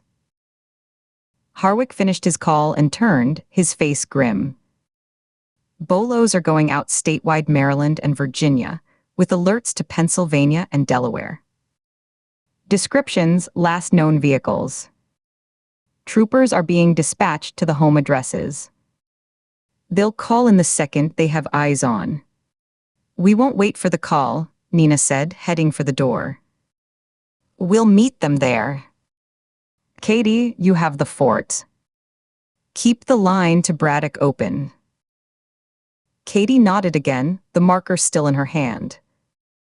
Her world had narrowed to the whiteboard, the incoming email alert on the laptop, and the thrumming pressure in her veins. The quiet, frustrating hunt was over. Now it was a race. A rescue operation buried inside a murder investigation. As the door clicked shut behind Nina and Harwick, the room felt both emptier and more charged. Braddock's face was still on the screen, a silent partner in the suddenly quiet space. The report is in your inbox, he said. The 2 living couriers are designated in the Meridian files as Courier 6 and Courier 7. Real names: Ray Gilmore and Frank Collier. Last known addresses are in Baltimore County and Northern Virginia, respectively. Katie didn't sit. She leaned over the laptop, using the trackpad to open the email, her eyes scanning the attached files. Headshots, addresses, sparse details. Gilmore, 47, married. Collier, 62, retired, married. Both had commercial driver's licenses with clean records. "They're ghosts," she murmured. "Professionally curated ones," Braddock agreed from the speaker. "The money they moved bought them anonymity." Until it didn't. Katie's gaze shifted from the screen back to the whiteboard.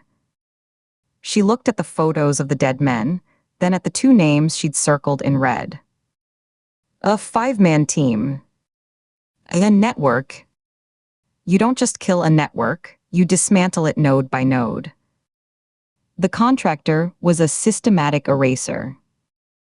Her mind, trained to see connections, fought to find the link that wasn't a scheduled stop. What did a man do when he was scared and on the run, but was also a creature of habit, a man who lived by a route and a schedule? She picked up the case file for Daniel Severn, the first victim. She flipped past the crime scene photos, looking for the personal life summary. A wife, Cynthia. A mortgage. A subscription to a woodworking magazine found in the mail at his home.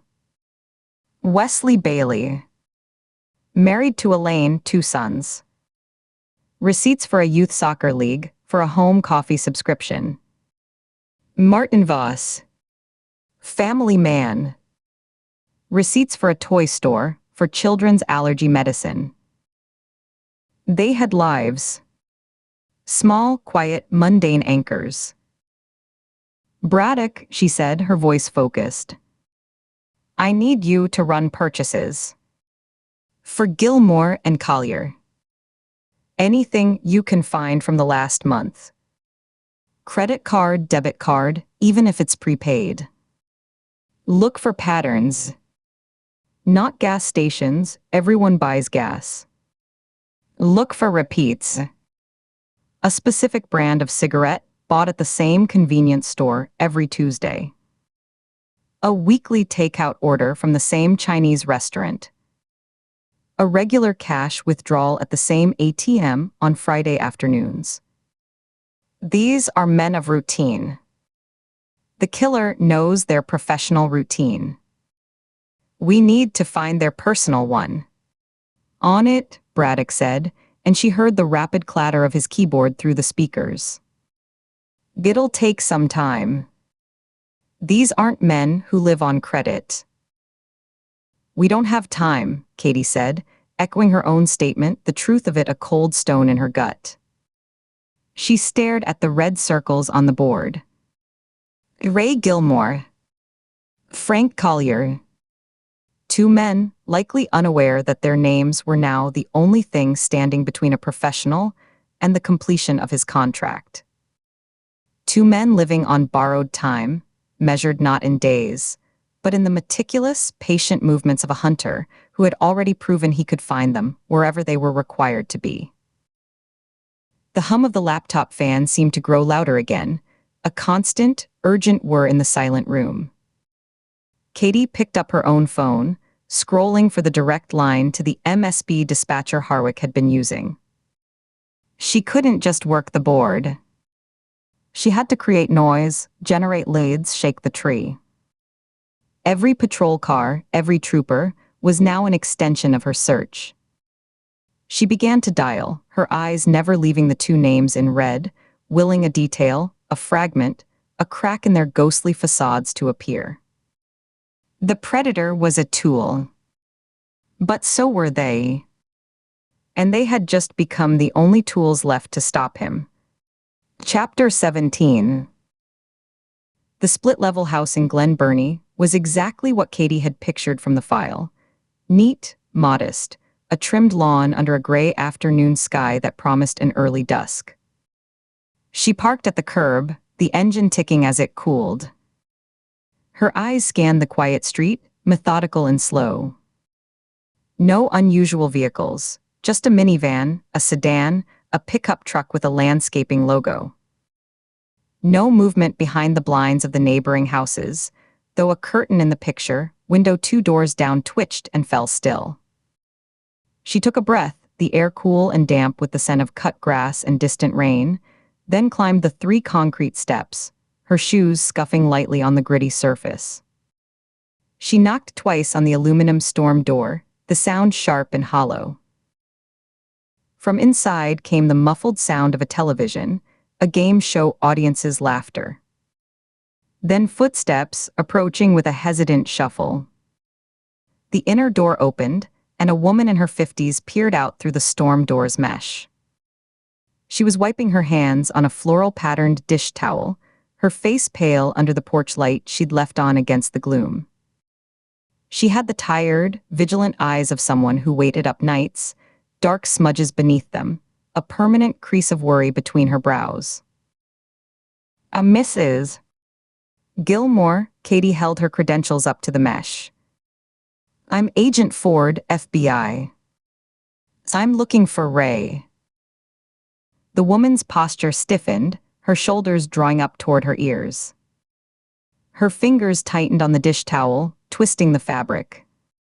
He's not here. Left for work.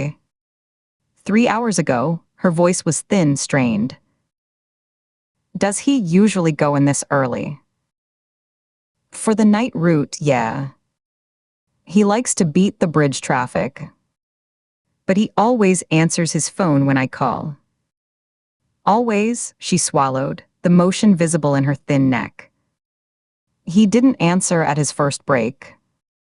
Or his second. The fear in her voice was a thin, sharp wire, tightening with each word. Her eyes, wide and glassy, locked onto Katie's. Is he in some kind of trouble? We're trying to prevent trouble, ma'am, Katie said, keeping her own voice low and even. She angled her body slightly, trying to project calm, to not look like a threat at the door. It's urgent I find him. Can you tell me his route? Where he'd be right now? Mrs. Gilmore hesitated, her gaze searching Katie's face for honesty, for any sign of deception. The seconds stretched, filled by the tinny laughter from the television inside. Katie could see past her into a narrow hallway. A console table with framed family photos, a worn beige carpet, the warm yellow light of a kitchen at the end. The smell of something cooking, maybe a pot roast, something with onions and thyme, drifted out, a stark contrast to the cold anxiety on the doorstep. The woman's hand went to the security chain, not to undo it but to touch it, as if for reassurance. Finally, her shoulders slumped a fraction. He does the Eastern Shore run. Picks up from some of the seafood processors down in Crisfield. His first scheduled stop is the Chesapeake House, the big rest area just before the Bay Bridge. He meets a truck there, transfers product into his van.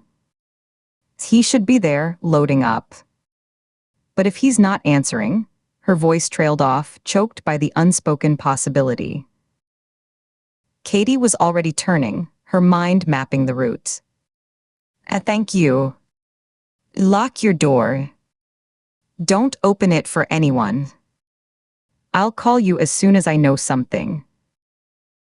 She was down the steps and moving toward her car before the storm door clicked shut, a soft, final sound. She heard the deadbolt slide home behind her. She yanked the car door open, slid inside and keyed the ignition. The engine roared to life, too loud in the quiet street. She hit speed dial for Nina as she pulled away from the curb, the tires barely missing the gutter. Nina answered on the first ring, her voice low and tense, background noise of traffic and voices behind her. Ford, talk to me. What do you have? Gilmore's not home. He's missing. Last known location is the Chesapeake House rest stop, eastbound before the bridge. Wife says he's not answering his phone. He's 3 hours overdue on check-in. A sharp exhale on the line. Damn it.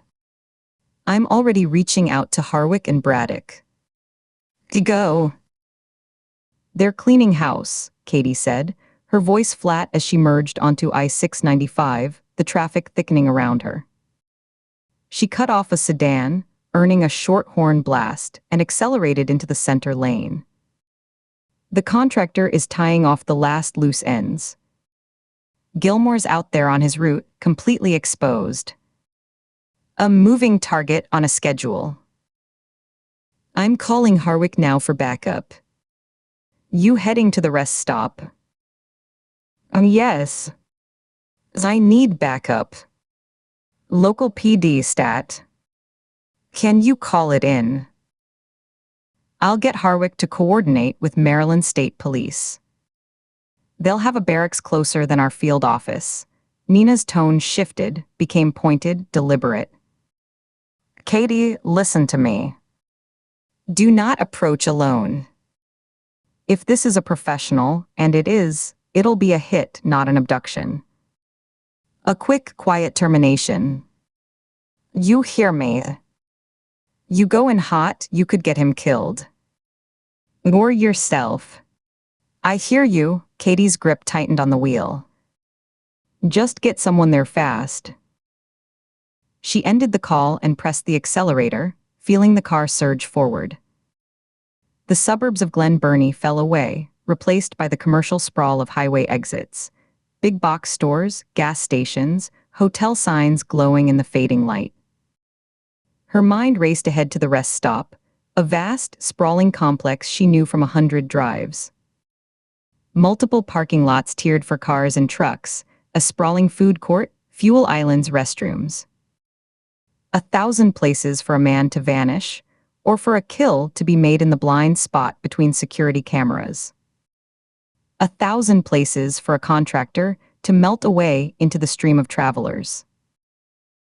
She called Harwick directly, putting him on speaker and setting the phone in the cup holder. His voice was clipped, efficient, the sound of a man already in motion. Shaw just flagged me. I'm contacting the MSB barracks in Annapolis. They can have a unit to the Chesapeake House in 15 minutes. What's your ETA? 10, Katie said, weaving through traffic. A tractor-trailer loomed in her lane. She signaled and swung around it, the car buffeted by the wake of its passage. It may be less. Do not engage, Ford. I mean it. You wait for the troopers. You identify, you contain, you observe. You are not a one-woman rescue team. If I see him, and I see a threat, I'm not letting him walk into a bullet while I watch from the parking lot. Ford, his voice sharpened with frustration. She reached over and tapped the screen, ending the call. The rules, the protocols, they were a luxury for a man who wasn't 3 hours overdue to his wife, whose last known location was a kill zone. The sky was darkening toward evening, the uniform gray deepening to charcoal in the east. The first lights of oncoming traffic began to glow, long streaks of white and red. In the distance, the twin spans of the Bay Bridge emerged, a lit strand of pearls against the darkening water of the Chesapeake. Her phone buzzed against the plastic cup holder. A text from Nina, the letters stark on the screen, MSB dispatched. Their ETA 12 min. 12 minutes. An eternity in a parking lot with an open van door. Katie's knuckles were white on the wheel, the leather of the steering wrap creaking under her grip. The muscles in her jaw ached from being clenched. She flicked her eyes constantly between the road ahead, her mirrors, and the exits flashing by. The rest stop exit signs appeared, blue and white, looming out of the gloom. 1 mile, then half a mile. She signaled, checked her blind spot, and took the off-ramp too fast, the tires chirping in protest as she navigated the curve. The complex opened before her, a sea of asphalt dotted with the hulking shapes of trucks, the boxy silhouettes of RVs, the smaller forms of sedans and SUVs. Families moved like slow ants between vehicles and the brightly lit main building, stretching their legs, herding children. The smell of diesel exhaust and fried food seeped in through her car's vents.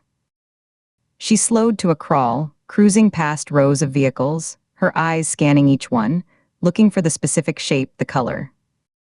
So white panel van. Meridian Logistics. Her heart hammered against her ribs, a dull, rapid thud. She passed the truck parking, the cars, the accessible spots. Then she saw it, parked near the rear of the lot, away from the main building, tucked beside a large green dumpster enclosure. A white Ford Transit van. The side door was slid open, a dark rectangle against the white paint. No police cruisers yet. No flashing lights. No sign of any troopers in their broad-brimmed hats. Katie pulled her car to a stop 50 yards away, angling it so she had a direct line of sight to the van. She killed the engine, and the sudden silence was profound, broken only by the distant hum of highway traffic and the whoosh of a car passing behind her on the service road. Her hand went to her holster, the familiar texture of the pistol grip cool under her palm. She drew her weapon, holding it low and close to her body, and performed a swift press check, confirming a round was chambered with a subtle click and glimpse of brass. She took a deep, steadying breath, the air inside the car now stale and tight. She pushed her door open slowly, the interior dome light blinking on.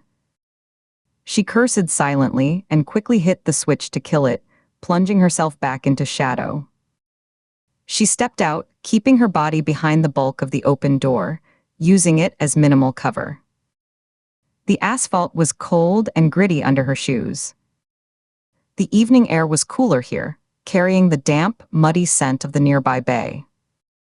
She scanned the area around the van, her eyes moving in practiced arcs, near, middle, far. The van was silent.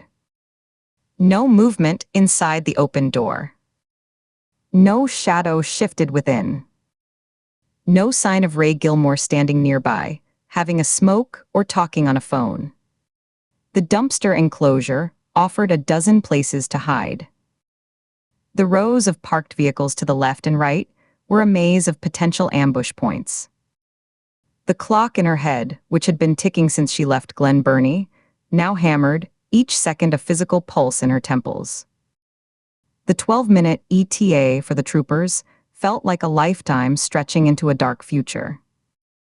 She was either exactly on time, arriving in the narrow window between a man's disappearance and his death, or she was far, far too late, and the van was just a shell, a crime scene waiting to be discovered. She had to get closer. She couldn't wait.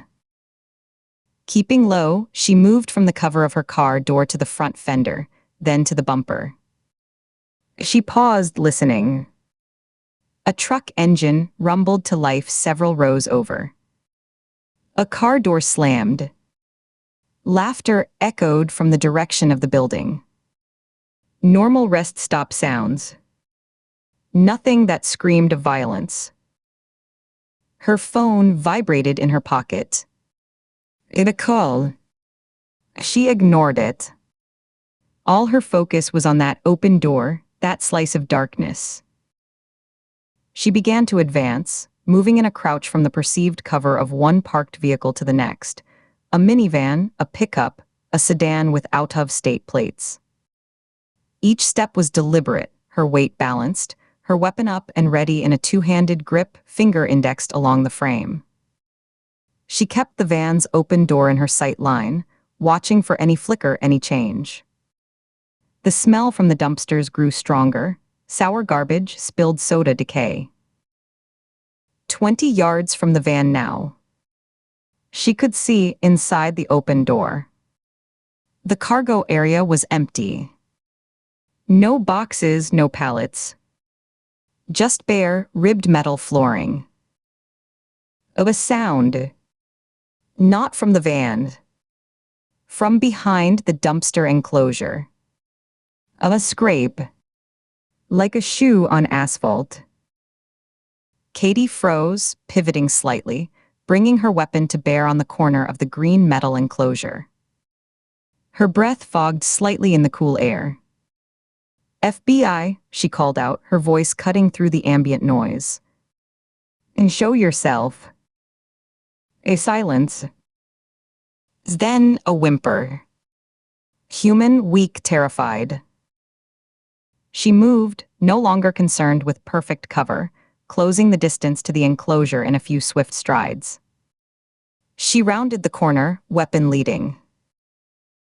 A man was huddled on the ground, his back against the cold metal of the dumpster. He was in his 40s, wearing a navy blue work jacket with a faded company logo. Ray Gilmore. His face was pale, slick with sweat, his eyes wide with animal fear. He held his left arm clutched against his chest. Dark blood welled between his fingers, soaking through the fabric of his jacket and shirt, dripping in a steady patter onto the asphalt. His breath came in short, ragged gasps. "Don't shoot," he whispered, the words barely audible. Please. Ray Gilmore. The FBI. You're safe." Katie didn't lower her weapon, but she shifted her aim to a low-ready position, scanning the area around them in quick, sharp movements. The lot behind the dumpsters was empty, a dead space littered with cigarette butts and broken glass. What happened? Who did this? A man, Gilmore choked out. I asked for a light. Then he had a knife. I pushed him, ran. He squeezed his eyes shut, a tear tracking through the grime on his cheek. He's here. He's still here. Katie's spine went rigid. She dropped into a crouch beside Gilmore, her back to the dumpster, creating a smaller profile. Her eyes raked the parking lot, the rows of vehicles, the dark spaces beneath them. The contractor wasn't gone. The job wasn't finished. He was here in the maze, waiting for his moment. The open van door was a diversion. A trap, maybe. She keyed her radio, her voice a tight, controlled whisper. Dispatch, this is Ford. I am on scene at Chesapeake House, eastbound. I have the victim, Ray Gilmore, alive but wounded, stab wound to the upper body. He is alert. The assailant is believed to still be on site, armed with a knife. I need medical and tactical units now. I am pinned down behind the dumpster enclosure, north of the main lot. Repeat, assailant is on site. A crackle of acknowledgement came back, followed by the dispatcher's calm voice relaying the information. The troopers were still minutes out. Gilmore moaned softly. My wife. She's safe. We're going to get you to her. Katie ripped open her own jacket with one hand, then yanked at the hem of her shirt, tearing a long strip from the tail. She wadded it and pressed it against the wound in his arm, his hand covering hers. The blood was warm, shockingly vivid. Hold this. Press hard. He nodded, his teeth chattering now from shock and adrenaline crash. A new sound. Not a scrape. A deliberate, quiet footfall on asphalt to their left, beyond the row of cars. Katie shifted, raising her weapon again, peering through the narrow gap between two SUVs. She saw nothing but shadows and the distant glow of security lights. But the sound had been real. He was moving. Flanking them. She had to move Gilmore. They were sitting ducks. Can you stand? She whispered. He shook his head, his face ashen. Dizzy. She hooked her hands under his armpits. I'm on 3. We're going to the van. It's closer than my car. 1, 2, she heaved, her injured shoulder screaming in protest, a white-hot lance of pain shooting down her arm. Gilmore cried out as he was dragged upright, his legs buckling. She took most of his weight, staggering and half-dragged, half-carried him the 10 feet to the open side door of the van. She practically threw him inside onto the metal floor, then scrambled in after him, pulling the door shut with a heavy, metallic thunk. Darkness enveloped them, broken only by thin slivers of light coming through the front windshield. The van smelled of oil, stale air, and now coppery blood. Katie crouched by the door listening. Her own breathing was loud in the confined space. Gilmore's was shallow and wet. Silence from outside. Then, a soft tap on the roof of the van, directly above them. Katie's blood went cold. He was on top of the van. She looked up at the thin metal ceiling. Another tap, then a slow, deliberate scrape, like a blade being dragged across the roof. A psychological play. He knew they were in here. He was telling them he knew. She had to get Gilmore out the front. But to do that, she'd have to climb into the driver's compartment, open the door, and expose them both. The scraping stopped. A new sound, the faint crunch of gravel under a careful footfall, now at the rear of the van. He was on the ground again. Circling. Katie positioned herself facing the rear doors, her weapon aimed at the center seam. If he tried to come in that way, she'd have a split-second shot. The van was a metal coffin. But it was also cover. For now. Stay down, she hissed at Gilmore, who was curled on his side, clutching his arm. Seconds ticked by, each one an agony of strained listening. The distant sounds of the rest stop seemed to mock their isolation. A child's happy shout. The beep beep beep of a truck backing up. Then a different engine sound, growing closer. Not a car, a deeper, throatier rumble. Headlights swept across the front windshield of the van, bright beams cutting through the dusty glass. A Maryland State Police cruiser, light bar flashing red and blue, pulled to a stop at an angle 20 feet away, its headlights illuminating the side of the van and the dumpster enclosure. The passenger door opened. A trooper emerged, using his door as a shield, his service weapon drawn and aimed at the van. FBI Agent Ford. This is the Maryland State Police. Show yourself. Katie let out a breath she didn't know she'd been holding. The tension in her shoulders didn't ease. The contractor was still out there. But the game had changed. In here, she shouted back, her voice rough. Victim is with me in the van. Wounded. Assailant is still on foot, last known position near the rear of this vehicle. Armed with a knife. Stay where you are. We are securing the perimeter. She heard the trooper speaking rapidly into his shoulder mic, calling for additional units and an ambulance. Another cruiser arrived, its lights adding to the strobing chaos, blocking the other end of the row. Katie risked a glance out the side window, now covered in a mesh of reflected red and blue. She saw troopers moving tactically, clearing the spaces between vehicles, their movements crisp and professional. The immediate, suffocating threat was being contained, pushed back. She looked down at Ray Gilmore. His eyes were open, staring at the ceiling of the van, tears cutting clean lines through the dirt on his face. He was alive. Bled on, terrified but alive. She had been on time. But as she watched the troopers sweep the area, their flashlights cutting beams through the gathering darkness, she knew the contractor was already gone. He'd melted away the moment the first cruiser appeared, a ghost in the machinery of the highway. He had failed to tie off this particular loose end. He would report that failure. And the people who had hired him would know the investigation was closer than they'd thought. The real clock, the one counting down to whatever they were trying to hide, was still ticking. And it had just gotten louder. Chapter 18. The sodium lights buzzed like dying insects, casting a jaundiced glow over the rest area's cracked asphalt.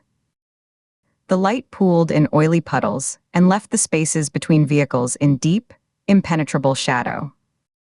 The contractor sat in the rented sedan, engine off, the vinyl seat creaking faintly under his slight shift in weight. The air inside smelled of synthetic lemon cleaner and the faint, cold odor of recirculated air. Through the windshield, he watched the white delivery truck parked 3 rows ahead. Ray Gilmore was inside, a silhouette behind the wheel, the red tip of a cigarette glowing briefly as he inhaled. The truck's diesel engine idled, a low, patient rumble that vibrated through the contractor's own floorboards. He checked his watch, a simple black digital model with a nylon strap. The luminescent numbers read 11:47 p.m. The pickup was 12 minutes late. It would never come. He had sent the spoofed message through Signal Vault himself 3 hours prior, using the correct protocols and the anxious, clipped language of a mid-level logistics manager. Urgent reroute. Chesapeake House northbound, Lot C. Cash bonus for after hours. It was a good lure. Simple, professional, appealing directly to a man's controlled greed. Gilmore had taken the bait. The contractor had watched the truck's arrival 40 minutes ago, noted the driver's routine. Engine off for 5 minutes, then restarted for heat, the window cracked, the occasional cigarette. A creature of habit. Predictable. The contractor opened the black duffel bag on the passenger seat. The zipper's teeth separated with a hushed, metallic sigh.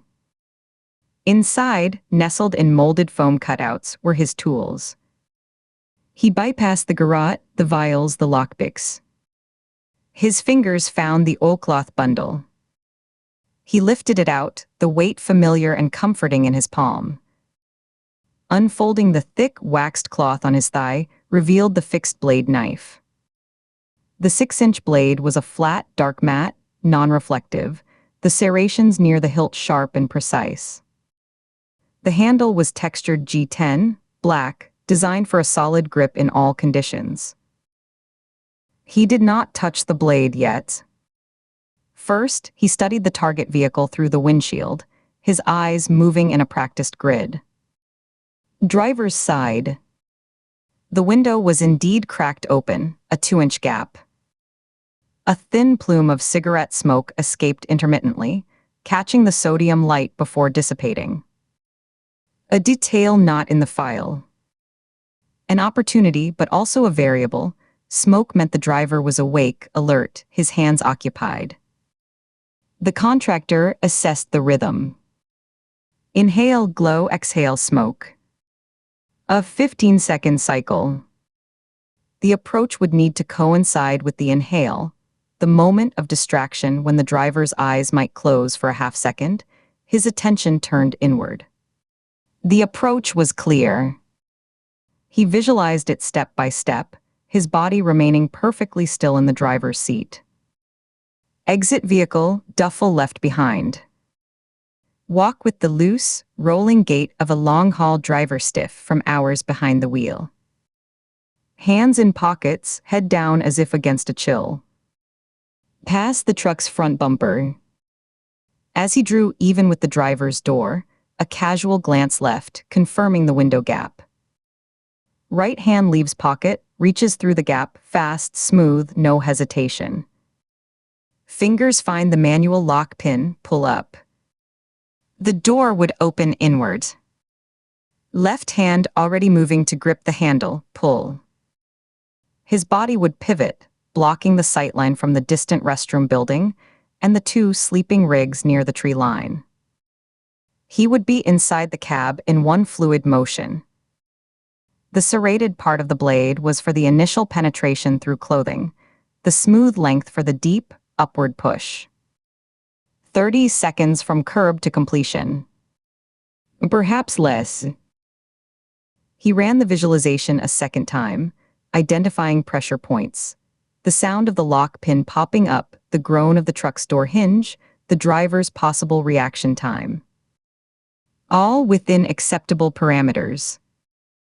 The lot was otherwise empty save for those two long-haul rigs, their curtains drawn, no movement in the cabs. The restroom building was a concrete block 50 yards away, its entrance illuminated, empty. The cool night breeze carried the smell of diesel exhaust and damp earth from the tree line. Satisfied, he reached for the knife. His fingers closed around the textured handle, the fit perfect. He did not test the edge, he knew its sharpness. He was calculating the exact number of steps from his car to the truck when new headlights washed over the lot. The light speared from the access road, moving fast. Not a truck's high, wide beams. Lower, sharper. A sedan. The contractor's hand, halfway to returning the knife to the oilcloth, went utterly still. His breathing did not change, but every muscle in his body locked into a new state of pure, receptive observation. The car swung into the parking lot, not with the wandering uncertainty of a tired traveler, but with a direct, predatory purpose. It parked at an angle, facing Gilmore's truck, 20 yards away, effectively boxing it in. The headlights died, but in the instant before they did, the contractor caught the pale rectangle of the license plate. Government plates. The design was familiar, standard issue for federal fleets. The driver's door opened.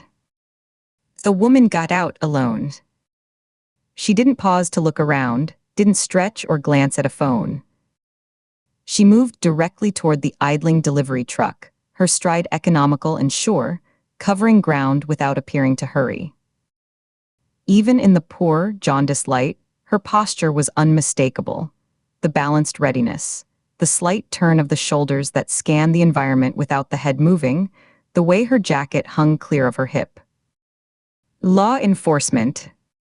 Federal. The contractor's eyes, narrowed to slits, tracked her for the 3 seconds she was in full view.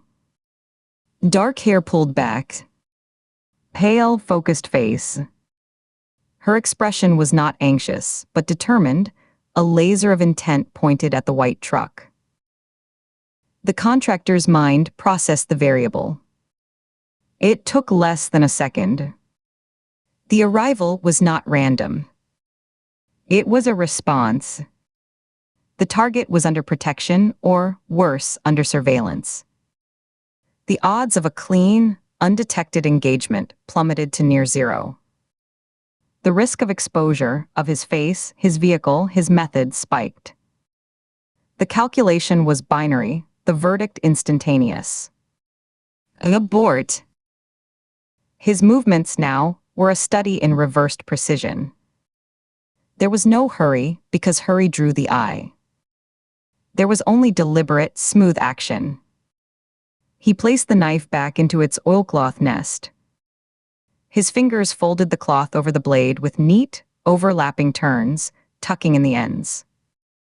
He laid the bundle back into its foam cutout in the duffel. His eyes never left the scene outside, using his peripheral vision to guide his hands.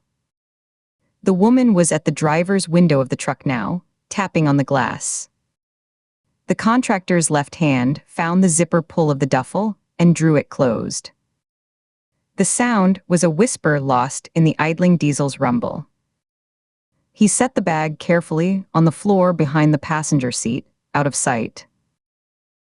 Only then did his right hand move to the ignition. The key turned with a soft, well-oiled click. He had parked facing an easy exit lane, a habit. He depressed the clutch, shifted into first.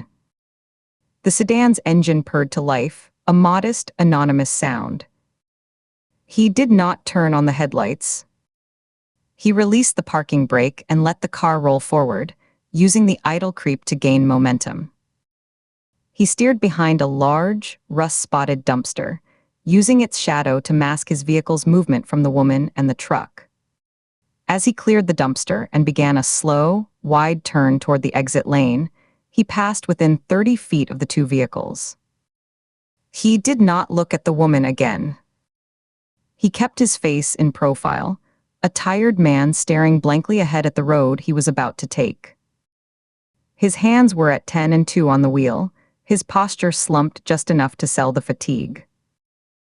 In his periphery, he saw her head turn slightly, a flicker of attention toward the moving car, but her focus remained on the truck driver, on the crisis at hand. He was nothing. A shadow leaving. He reached the access road, turned right, and only then flicked on his headlights. The beams cut a swath through the darkness, illuminating the ragged asphalt shoulder for a moment before he merged onto the highway northbound. The tires found the seam between ramp and highway, a slight thump, and then the steady hum of pavement at speed. His breathing remained even, his heart rate controlled. In the rearview mirror, the sodium-lit island of the rest area shrank, becoming a fuzzy yellow smudge against the blackness. The two vehicles were now sitting side by side, tiny silent diorama. The target had survived tonight. The operation was compromised. Not just this single engagement, but the pattern. They were on to the method, the locations. The decoy serial killer narrative was now under direct scrutiny. But as he had turned onto the access road, his headlights had swept across the scene for one final, involuntary snapshot. In that split-second wash of white light, he had seen her face clearly. Not just pale and determined, but with specific details.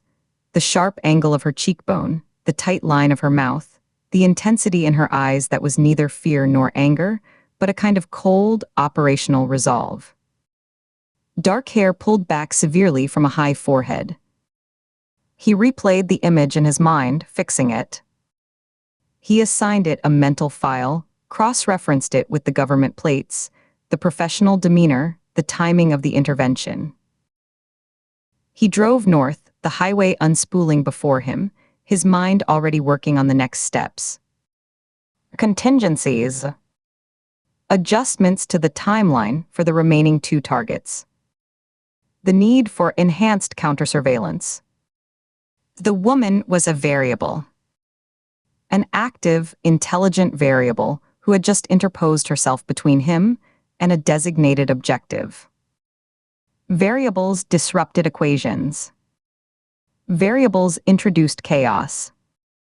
And in his line of work, chaos was the only true enemy. It could not be tolerated. It had to be managed, neutralized, or incorporated into a new plan. He filed the image away with cold precision, the memory now as sharp and accessible as the knife in the duffel bag behind him. She was a factor. Factors had to be accounted for.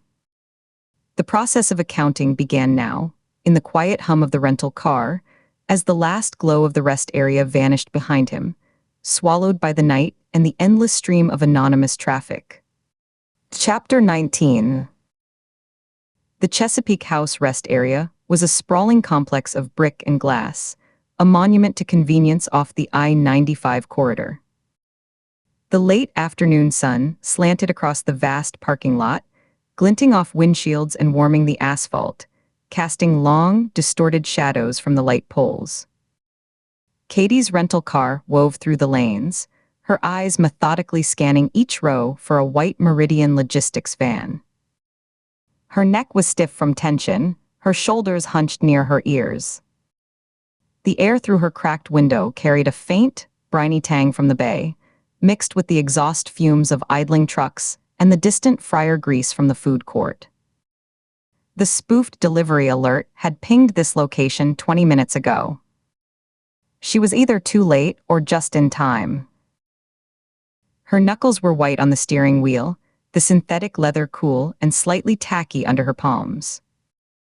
Every white panel van made her heart stutter, a quick, hard thump against her ribs, until she saw the wrong logo, the wrong shape.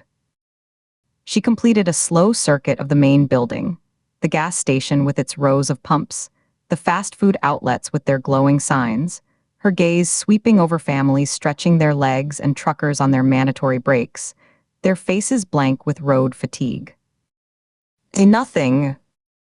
A cold knot tightened in her stomach, a fist of ice just below her sternum. She took the access road that looped behind the main plaza, the pavement here cracked and patched, toward a quieter area of picnic tables that promised a view. There, parked in a far corner away from the foot traffic, near a cluster of weathered wooden tables overlooking a sliver of the gray-blue bay, was the van. White, with the familiar blue and green Meridian Globe logo on the side panel. It was empty. Her pulse hammered against her ribs, a rapid drumbeat in her ears. She cut the engine, the silence sudden and heavy. Her eyes never leaving the vehicle, she scanned the immediate area for any sign of movement, any figure that didn't belong. Someone sitting too still in another car, a silhouette in the tree line, a janitor lingering near a dumpster. The van's cab was dark, the driver's window a black rectangle. Then her focus shifted to the picnic area. A man in a navy windbreaker sat alone at the farthest table, his posture collapsed in on itself, head buried in his hands as if trying to press himself out of existence. Ray Gilmore. Katie parked 2 rows back, angling the car to give herself a clear line of sight to both the van and the man. She took a steadying breath, the air in the car suddenly close and smelling of rental car cleaner and her own nervous sweat. She unclipped her seatbelt, the retractor zipping back with a metallic whisper. She got out, the doors thunk sounding abnormally loud in the relative quiet. The breeze off the water was cooler here, cutting through her jacket, carrying the smell of damp earth and diesel. She closed the door softly, not latching it fully. She approached slowly, her footsteps crunching on the gravel-strewn asphalt, each step deliberate. Her right hand rested lightly near her sidearm, her thumb brushing the textured grip of her holster. Her left hand was held slightly away from her body, open and non-threatening, palm visible. She kept the table between them, stopping about 10 feet away, putting her in his peripheral vision but not directly in front of him. Ray Gilmore. The man flinched as if struck, his whole body jerking. His head snapped up. His face was the color of old paper, stippled with a day's growth of gray-flecked beard that looked like ash against his skin. His eyes were red-rimmed, the skin beneath them bruised with deep, purple shadows, the pores visible and enlarged with stress. He looked like a man who hadn't slept in a week. His hands, where they lay on the scarred, sun-bleached wood of the picnic table, trembled with a fine, constant vibration, making his fingertips dance. He stared at her, uncomprehending for a second, his mouth working soundlessly, lips dry and cracked. "Who are you?" The words were a hoarse scrape. Special Agent Katie Ford, FBI. She kept her voice low, calm, the tone she used for frightened witnesses, level, devoid of alarm, but carrying an undeniable weight of authority. She didn't sit, maintaining her stance, her own eyes continuously scanning the parking lot periphery. The tree line where shadows pooled, the other parked cars with their darkened windows, the dumpster enclosure with its corrugated metal door slightly ajar.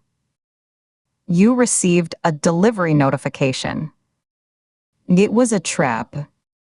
Your life is in danger. Gilmore stared at her, his Adam's apple bobbing as he swallowed hard, the movement painful looking. The information seemed to travel slowly through his exhausted system. His bloodshot eyes blinked once, twice, as he processed the words. Then the dam broke. A ragged, wet sob racked his frame, his shoulders hunching forward as he buried his face in his hands again, his fingers digging into his scalp, pulling at the thinning gray hair. I knew it, he choked out, the words muffled by his palms. I knew it was coming. I felt it. In my bones. Talk to me, Ray. Now, Katie took a single step closer, the gravel crunching under her shoe. Her voice was firm but not harsh, a command that brooked no delay. What is meridian? He dragged his hands down his face, a slow, grinding motion, wiping at his eyes and nose with the coarse sleeve of his windbreaker. The material came away damp. He sniffed wetly, his breath hitching. His shoulders slumped forward in a posture of utter defeat, as if his spine could no longer support the weight of his own skull. It's a front. A shell. Nothing real. He spoke to the tabletop, his voice gaining a monotone rhythm, the confession spilling out. I've been making deliveries for 4 years. Never any paperwork, never any invoices. Just addresses, times, and a lockbox number. Texted to me. That's it. That's the whole job. What were you delivering? Katie asked, though she already knew the answer. She needed to hear him say it, to cement his testimony, to get it on the record of her own mind. Cash, he said the word like a confession to a priest, a release of guilt. Always cash. Bundles of it. Mostly hundreds, some 20s. Sealed in thick, black tamper-evident bags. Like the banks use, his trembling hands mimed the size and shape in the air.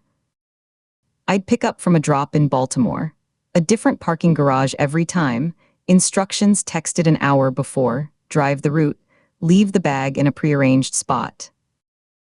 A storage locker with a code, a hollow tree off a fire road, a specific construction site dumpster. I never saw who collected it. I was never supposed to wait.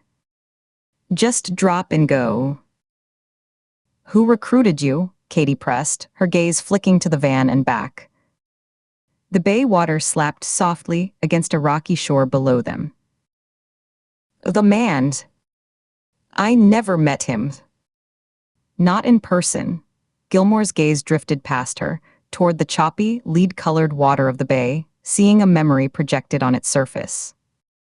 All communication was through an encrypted app. Signal Vault. He contacted me after I lost my job with a legit carrier. Downsizing. Said he had steady, high-paying work for a discreet driver. No questions asked. Gilmore's laugh was a hollow, broken sound, devoid of any humor, more like a cough. Indiscreet. I was a mule. I knew it. But the money, it was too good. The mortgage, my daughter's tuition, it was just driving. I told myself it was just driving. He looked back at her, his eyes pleading for an understanding she couldn't give, searching her face for absolution. Then the news about the other drivers started, the ones who died. I stopped sleeping. I started seeing that black car everywhere. In my mirrors. At the end of my street. The man on the app. Did he have a name? Just a username. Dispatcher, the messages were short. Pick up at 900. Location follows, drop completed. Confirm that was it. Never a please, never a thank you. He paused, his brow furrowing as he dug deeper into the memory, his eyes losing focus. But there was another man. He'd visit the warehouse in Jessup once a month, like clockwork. Called himself the regional manager. Came to inspect operations, he said. Made sure we were adhering to protocol. Gilmore's eyes grew distant, focusing on the internal image. A late 50s. Silver hair cut short like a brush. Military bearing. You could see it in the way he stood, the way he looked at you, right through you. Always wore a suit, dark gray or navy. Never a wrinkle. Drove a black Lincoln Town car, always clean, like it just came off the lot. Never smiled. Not once. He'd walk through the bay, not touching anything, just observing. It made your skin crawl. Made you want to check your work twice, even though there was no work to check. Katie's blood went cold, a visceral chill that started at the base of her skull and trickled down her spine like a bead of ice water. Her breath caught in her throat for a second, coming shallow in her chest. The description was generic. It could fit dozens of retired colonels, corporate security types, former federal agents. But layered over Marin's intel about retired Deputy Director Philip Kern, the silhouette gained terrifying, high-definition shape. A man with the authority to bury an investigation, the connections to obscure trails, running a clandestine cash pipeline right under the Bureau's nose. The pieces clicked together in her mind with an almost audible sound, a final, definitive snick of a lock engaging. You need to come with me, Ray. Right now, her voice was urgent, leaving no room for debate. She moved around the table, her shoes scraping on the gravel, placing herself between him and the open parking lot, putting her body in the line of any potential fire from that direction. You're not safe here. Not anywhere out in the open.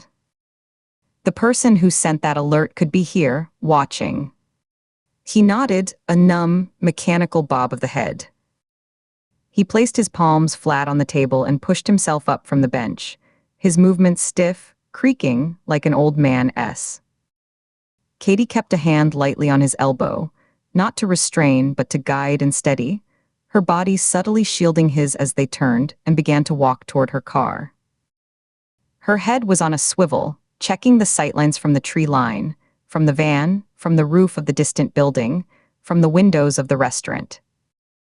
The breeze felt suddenly hostile, carrying every distant sound, the slam of a car door, the laugh of a child, the rumble of a truck starting up, and amplifying them into threats.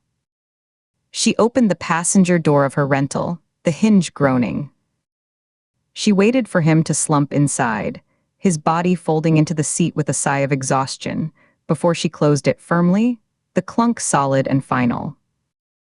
Circling the car, she kept her hand near her weapon, her eyes doing one last, long sweep of the empty picnic area, the silent white van, the tree line, the access road.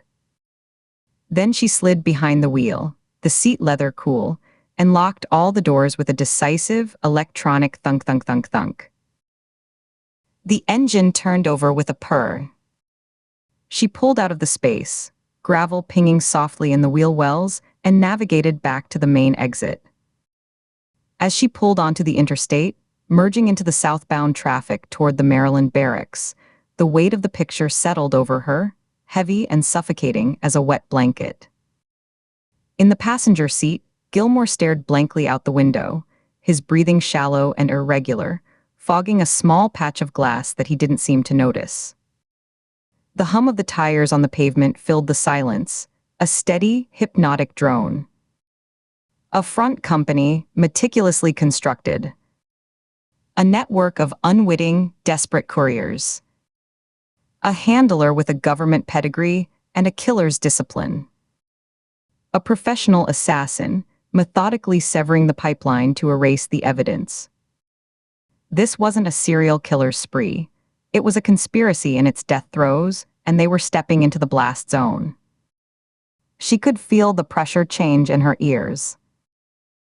The drive to the barracks took 25 minutes. Gilmore didn't speak. He occasionally wiped his nose with his sleeve or shifted his weight, but otherwise he was a statue of despair. Katie used the time. She called Nina on her hands-free, her voice low. I have him.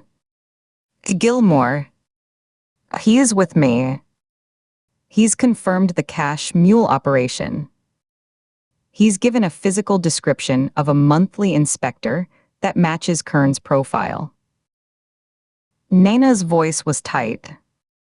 Is he stable? Barely. Scared out of his mind. He's been expecting this. Get him here. We'll put Gilmore in room 4. Low profile, no contact with the wider case file. I'll have a team meet you at the Sallyport. And copy that. She ended the call. In the silence, she could hear Gilmore's ragged breathing. They're going to keep you safe, Ray, she said, not taking her eyes off the road. You did the right thing talking to me. He made a sound that might have been agreement or disbelief. He didn't look at her. The barracks command post was a buzz of controlled, tense activity. The air was warm and stale, thick with the smell of burnt coffee from a pot left on a hot plate too long, the chemical tang of dry erase markers, and the faint, acrid scent of nervous sweat. Underneath it all was the flat, dusty smell of old building, of industrial cleaner on linoleum. Overhead, the fluorescent lights hummed a flat, relentless note, bleaching color from everything, making the skin of the agents working look sallow and tired. A large whiteboard dominated one wall, already dense with names, timelines, and grainy photos connected by a web of red and black lines and arrows that converged on the words Meridian Logistics. Katie had delivered Ray Gilmore to a pair of stone-faced agents from the protective detail at the secured Sallyport. The transfer was quick, professional. She'd watched as they led him down the brightly lit, green-painted hall to a secure interview room, their hands firm but not unkind on his shoulders. He'd gone without a word, drained of all resistance, his footsteps shuffling. Now she stood in the doorway of the command post, taking in the scene. Gilmore was being processed, given water, his statement likely being recorded by a patient agent in that sterile room. They had a live wire, a thread leading back into the dark. The room itself was a hive of low-voiced urgency. A young analyst was typing rapidly, the click-clack of keys a staccato rhythm. Another agent was on the phone, speaking in hushed, urgent tones.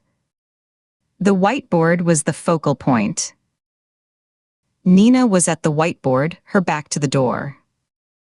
She added Ray Gilmore in neat, all-caps block letters next to Liam Tranch. Beneath his name, she began a bulleted list, the marker squeaking faintly against the glossy surface. Cash Mule. 4ers. Signal Vault Dispatcher. Physical ID, silver hair, military black Lincoln. Her movements were efficient, focused, but Katie could see the weariness in the slight droop of her shoulders, the way she pressed the heel of her free hand briefly against her forehead. She turned as Katie entered, the movement sharp, her face etched with a deep fatigue that no amount of coffee could fix, the lines around her mouth pronounced. He confirmed it, she asked, her voice raspy from disuse and stress. All of it. Katie walked to the long, formica-topped table littered with files, empty paper cups, and a scattered collection of pens. She leaned her hands on its edge, feeling the cool, hard surface. Meridian is a shell. He was a cash mule, recruited through encrypted chat by a dispatcher. He also gave a physical description of the monthly inspector. Silver hair, military bearing, always in a suit. Black Lincoln Town car. He said the man made his skin crawl. Nina's marker paused in midair. She didn't turn around, but her shoulders tensed, the fabric of her jacket pulling tight across her back. Her head tilted a fraction, as if listening to an echo of the description. After a beat, she said the single word, low and definitive, a statement, not a question. A Kern. It fits, Katie said quietly, the words feeling dangerous just to utter in this brightly lit, government issue room. They hung in the air, a tangible accusation. Nina gave a single sharp nod, her jaw muscle clenching, a tiny ripple under her skin. She capped the marker with a decisive click and turned to face Katie fully, her dark eyes sweeping over her partner, assessing. They had two living witnesses who could describe the operation. They had the method exposed, the app, the drops, the shell company. They had a shadowy profile of a high-level handler that pointed toward a ghost from the Bureau's own past. It was more than they'd had 24 hours ago, a staggering leap forward. And it felt infinitely more dangerous, like they'd been skirting the edge of a pit and had just heard a rock fall into the depths, waiting for the echo that never came. Nina fixed Katie with a steady, unblinking look. She crossed her arms over her chest, the gesture both defensive and interrogatory. "How did you know which rest stop to go to?" She tilted her head slightly, a bird of prey considering its target. The spoofed alert Braddock generated gave a general area, a 20-mile stretch of I-95. There are 3 major service plazas in that stretch. You went straight to Chesapeake House. No hesitation. No backup check at the others. You didn't call it in. You just went. The question hung in the air between them, sharp as a blade. The ambient noise of the room, the muffled voices from the hall, the computer fan whirring, the persistent buzz of the lights, seemed to recede, pushed back by the intensity of Nina's focus. Katie had rehearsed the lie on the drive over, polishing it in her mind as she watched the mile markers flash by, testing its cadence. She kept her face neutral, her posture relaxed but attentive, one hand still resting on the table. She met Nina's gaze without flinching, but she was acutely aware of the dryness in her own mouth. "Braddock's metadata," she said, her voice even professional, the tone she used in briefings. "Before I left, I did a quick cross-reference on my laptop. Gilmore's historical delivery routes, pulled from his own testimony, and the warehouse manifests we photographed, showed a strong pattern." She gestured vaguely toward an imaginary dataset. "He preferred the Chesapeake House for his personal breaks. It was the most statistically probable stop based on his established pattern, the time of day, and the alert location. The other 2 plazas were possible, but lower probability." She gave a slight shrug, a gesture of analytical deduction, lifting her shoulders and letting them fall. "It was an educated guess. I got lucky. The clock was ticking, Nina. I didn't have time to clear it through channels." Nina held her gaze for a beat too long, her dark eyes missing nothing. They tracked over Katie's face, reading the micro-expressions, the slight stillness around her own eyes, the careful control of her breathing, the almost imperceptible tightening at the corners of her mouth. Nina's own expression was unreadable, a mask of professional assessment. Finally, Nina gave a slow, accepting nod, her lips pressing into a thin line. "Good work," her voice was flat, devoid of the warmth the words usually carried. But her eyes, sharp and assessing, said she didn't fully believe it. She was a human polygraph, and the needle had jumped. She recognized the gap between data-based probability and operational certainty. Katie's leap had been too sure, too fast, too direct. There was a missing step in the logic, a source she hadn't cited. It was a silent notation made in the margin of Nina's trust, a question mark that now hovered between them, unasked but palpably present, a third person in the room. Katie felt the weight of that unasked question like a physical pressure on her sternum. She shifted her stance, breaking the eye contact to look at the whiteboard, deliberately moving the focus to the facts, the names, the lines of connection. She cleared her throat softly. "What now?" she asked, her tone all business, forcing normalcy. "Now we keep them alive," Nina said, turning back to the board with a sigh that seemed to come from her bones. She tapped the photo of a generic black Lincoln sedan they'd printed and pinned up, a ghost from Gilmore's description. "And we find out who Dispatcher really is. Because if it is Kern, he didn't build this alone. He's had help. He had partners. People inside who smoothed the way, who looked the other direction on incorporation papers, who maybe even provided the initial seed list of vulnerable drivers. She turned her head, her profile grim and sharp in the harsh fluorescent light, shadows carving deep grooves beside her nose and mouth. And the people he built it with, the ones who are still active, they know we're pulling on the thread. They'll have seen the activity, the warrants, the visits to the warehouse, the protective custody. They'll be cleaning house. Our witnesses are walking, talking targets. She paused, letting the implications settle fully. And so, potentially, are we. Every move we make from here on out, we assume someone is watching the watchers. We assume every call might be monitored, every report might be read by the wrong eyes. We operate like we're in hostile territory, because we might be. The statement landed in the stale air, final and grim. The fluorescent hum seemed to grow louder, more insistent. The case had just graduated from a murder investigation to a counterintelligence operation, a hall of mirrors where the enemy might be wearing the same badge. The walls of the drab barracks office, with their cheap paneling and faded government posters, felt suddenly very, very thin, as if they were made of paper, and the darkness outside was pressing in, listening. I hope you enjoyed part one of that audiobook. Again, please consider subscribing to the channel Book Empathy on YouTube so that you can keep listening to my audiobooks free of charge. And do consider buying a copy of this book to support the author. Thank you.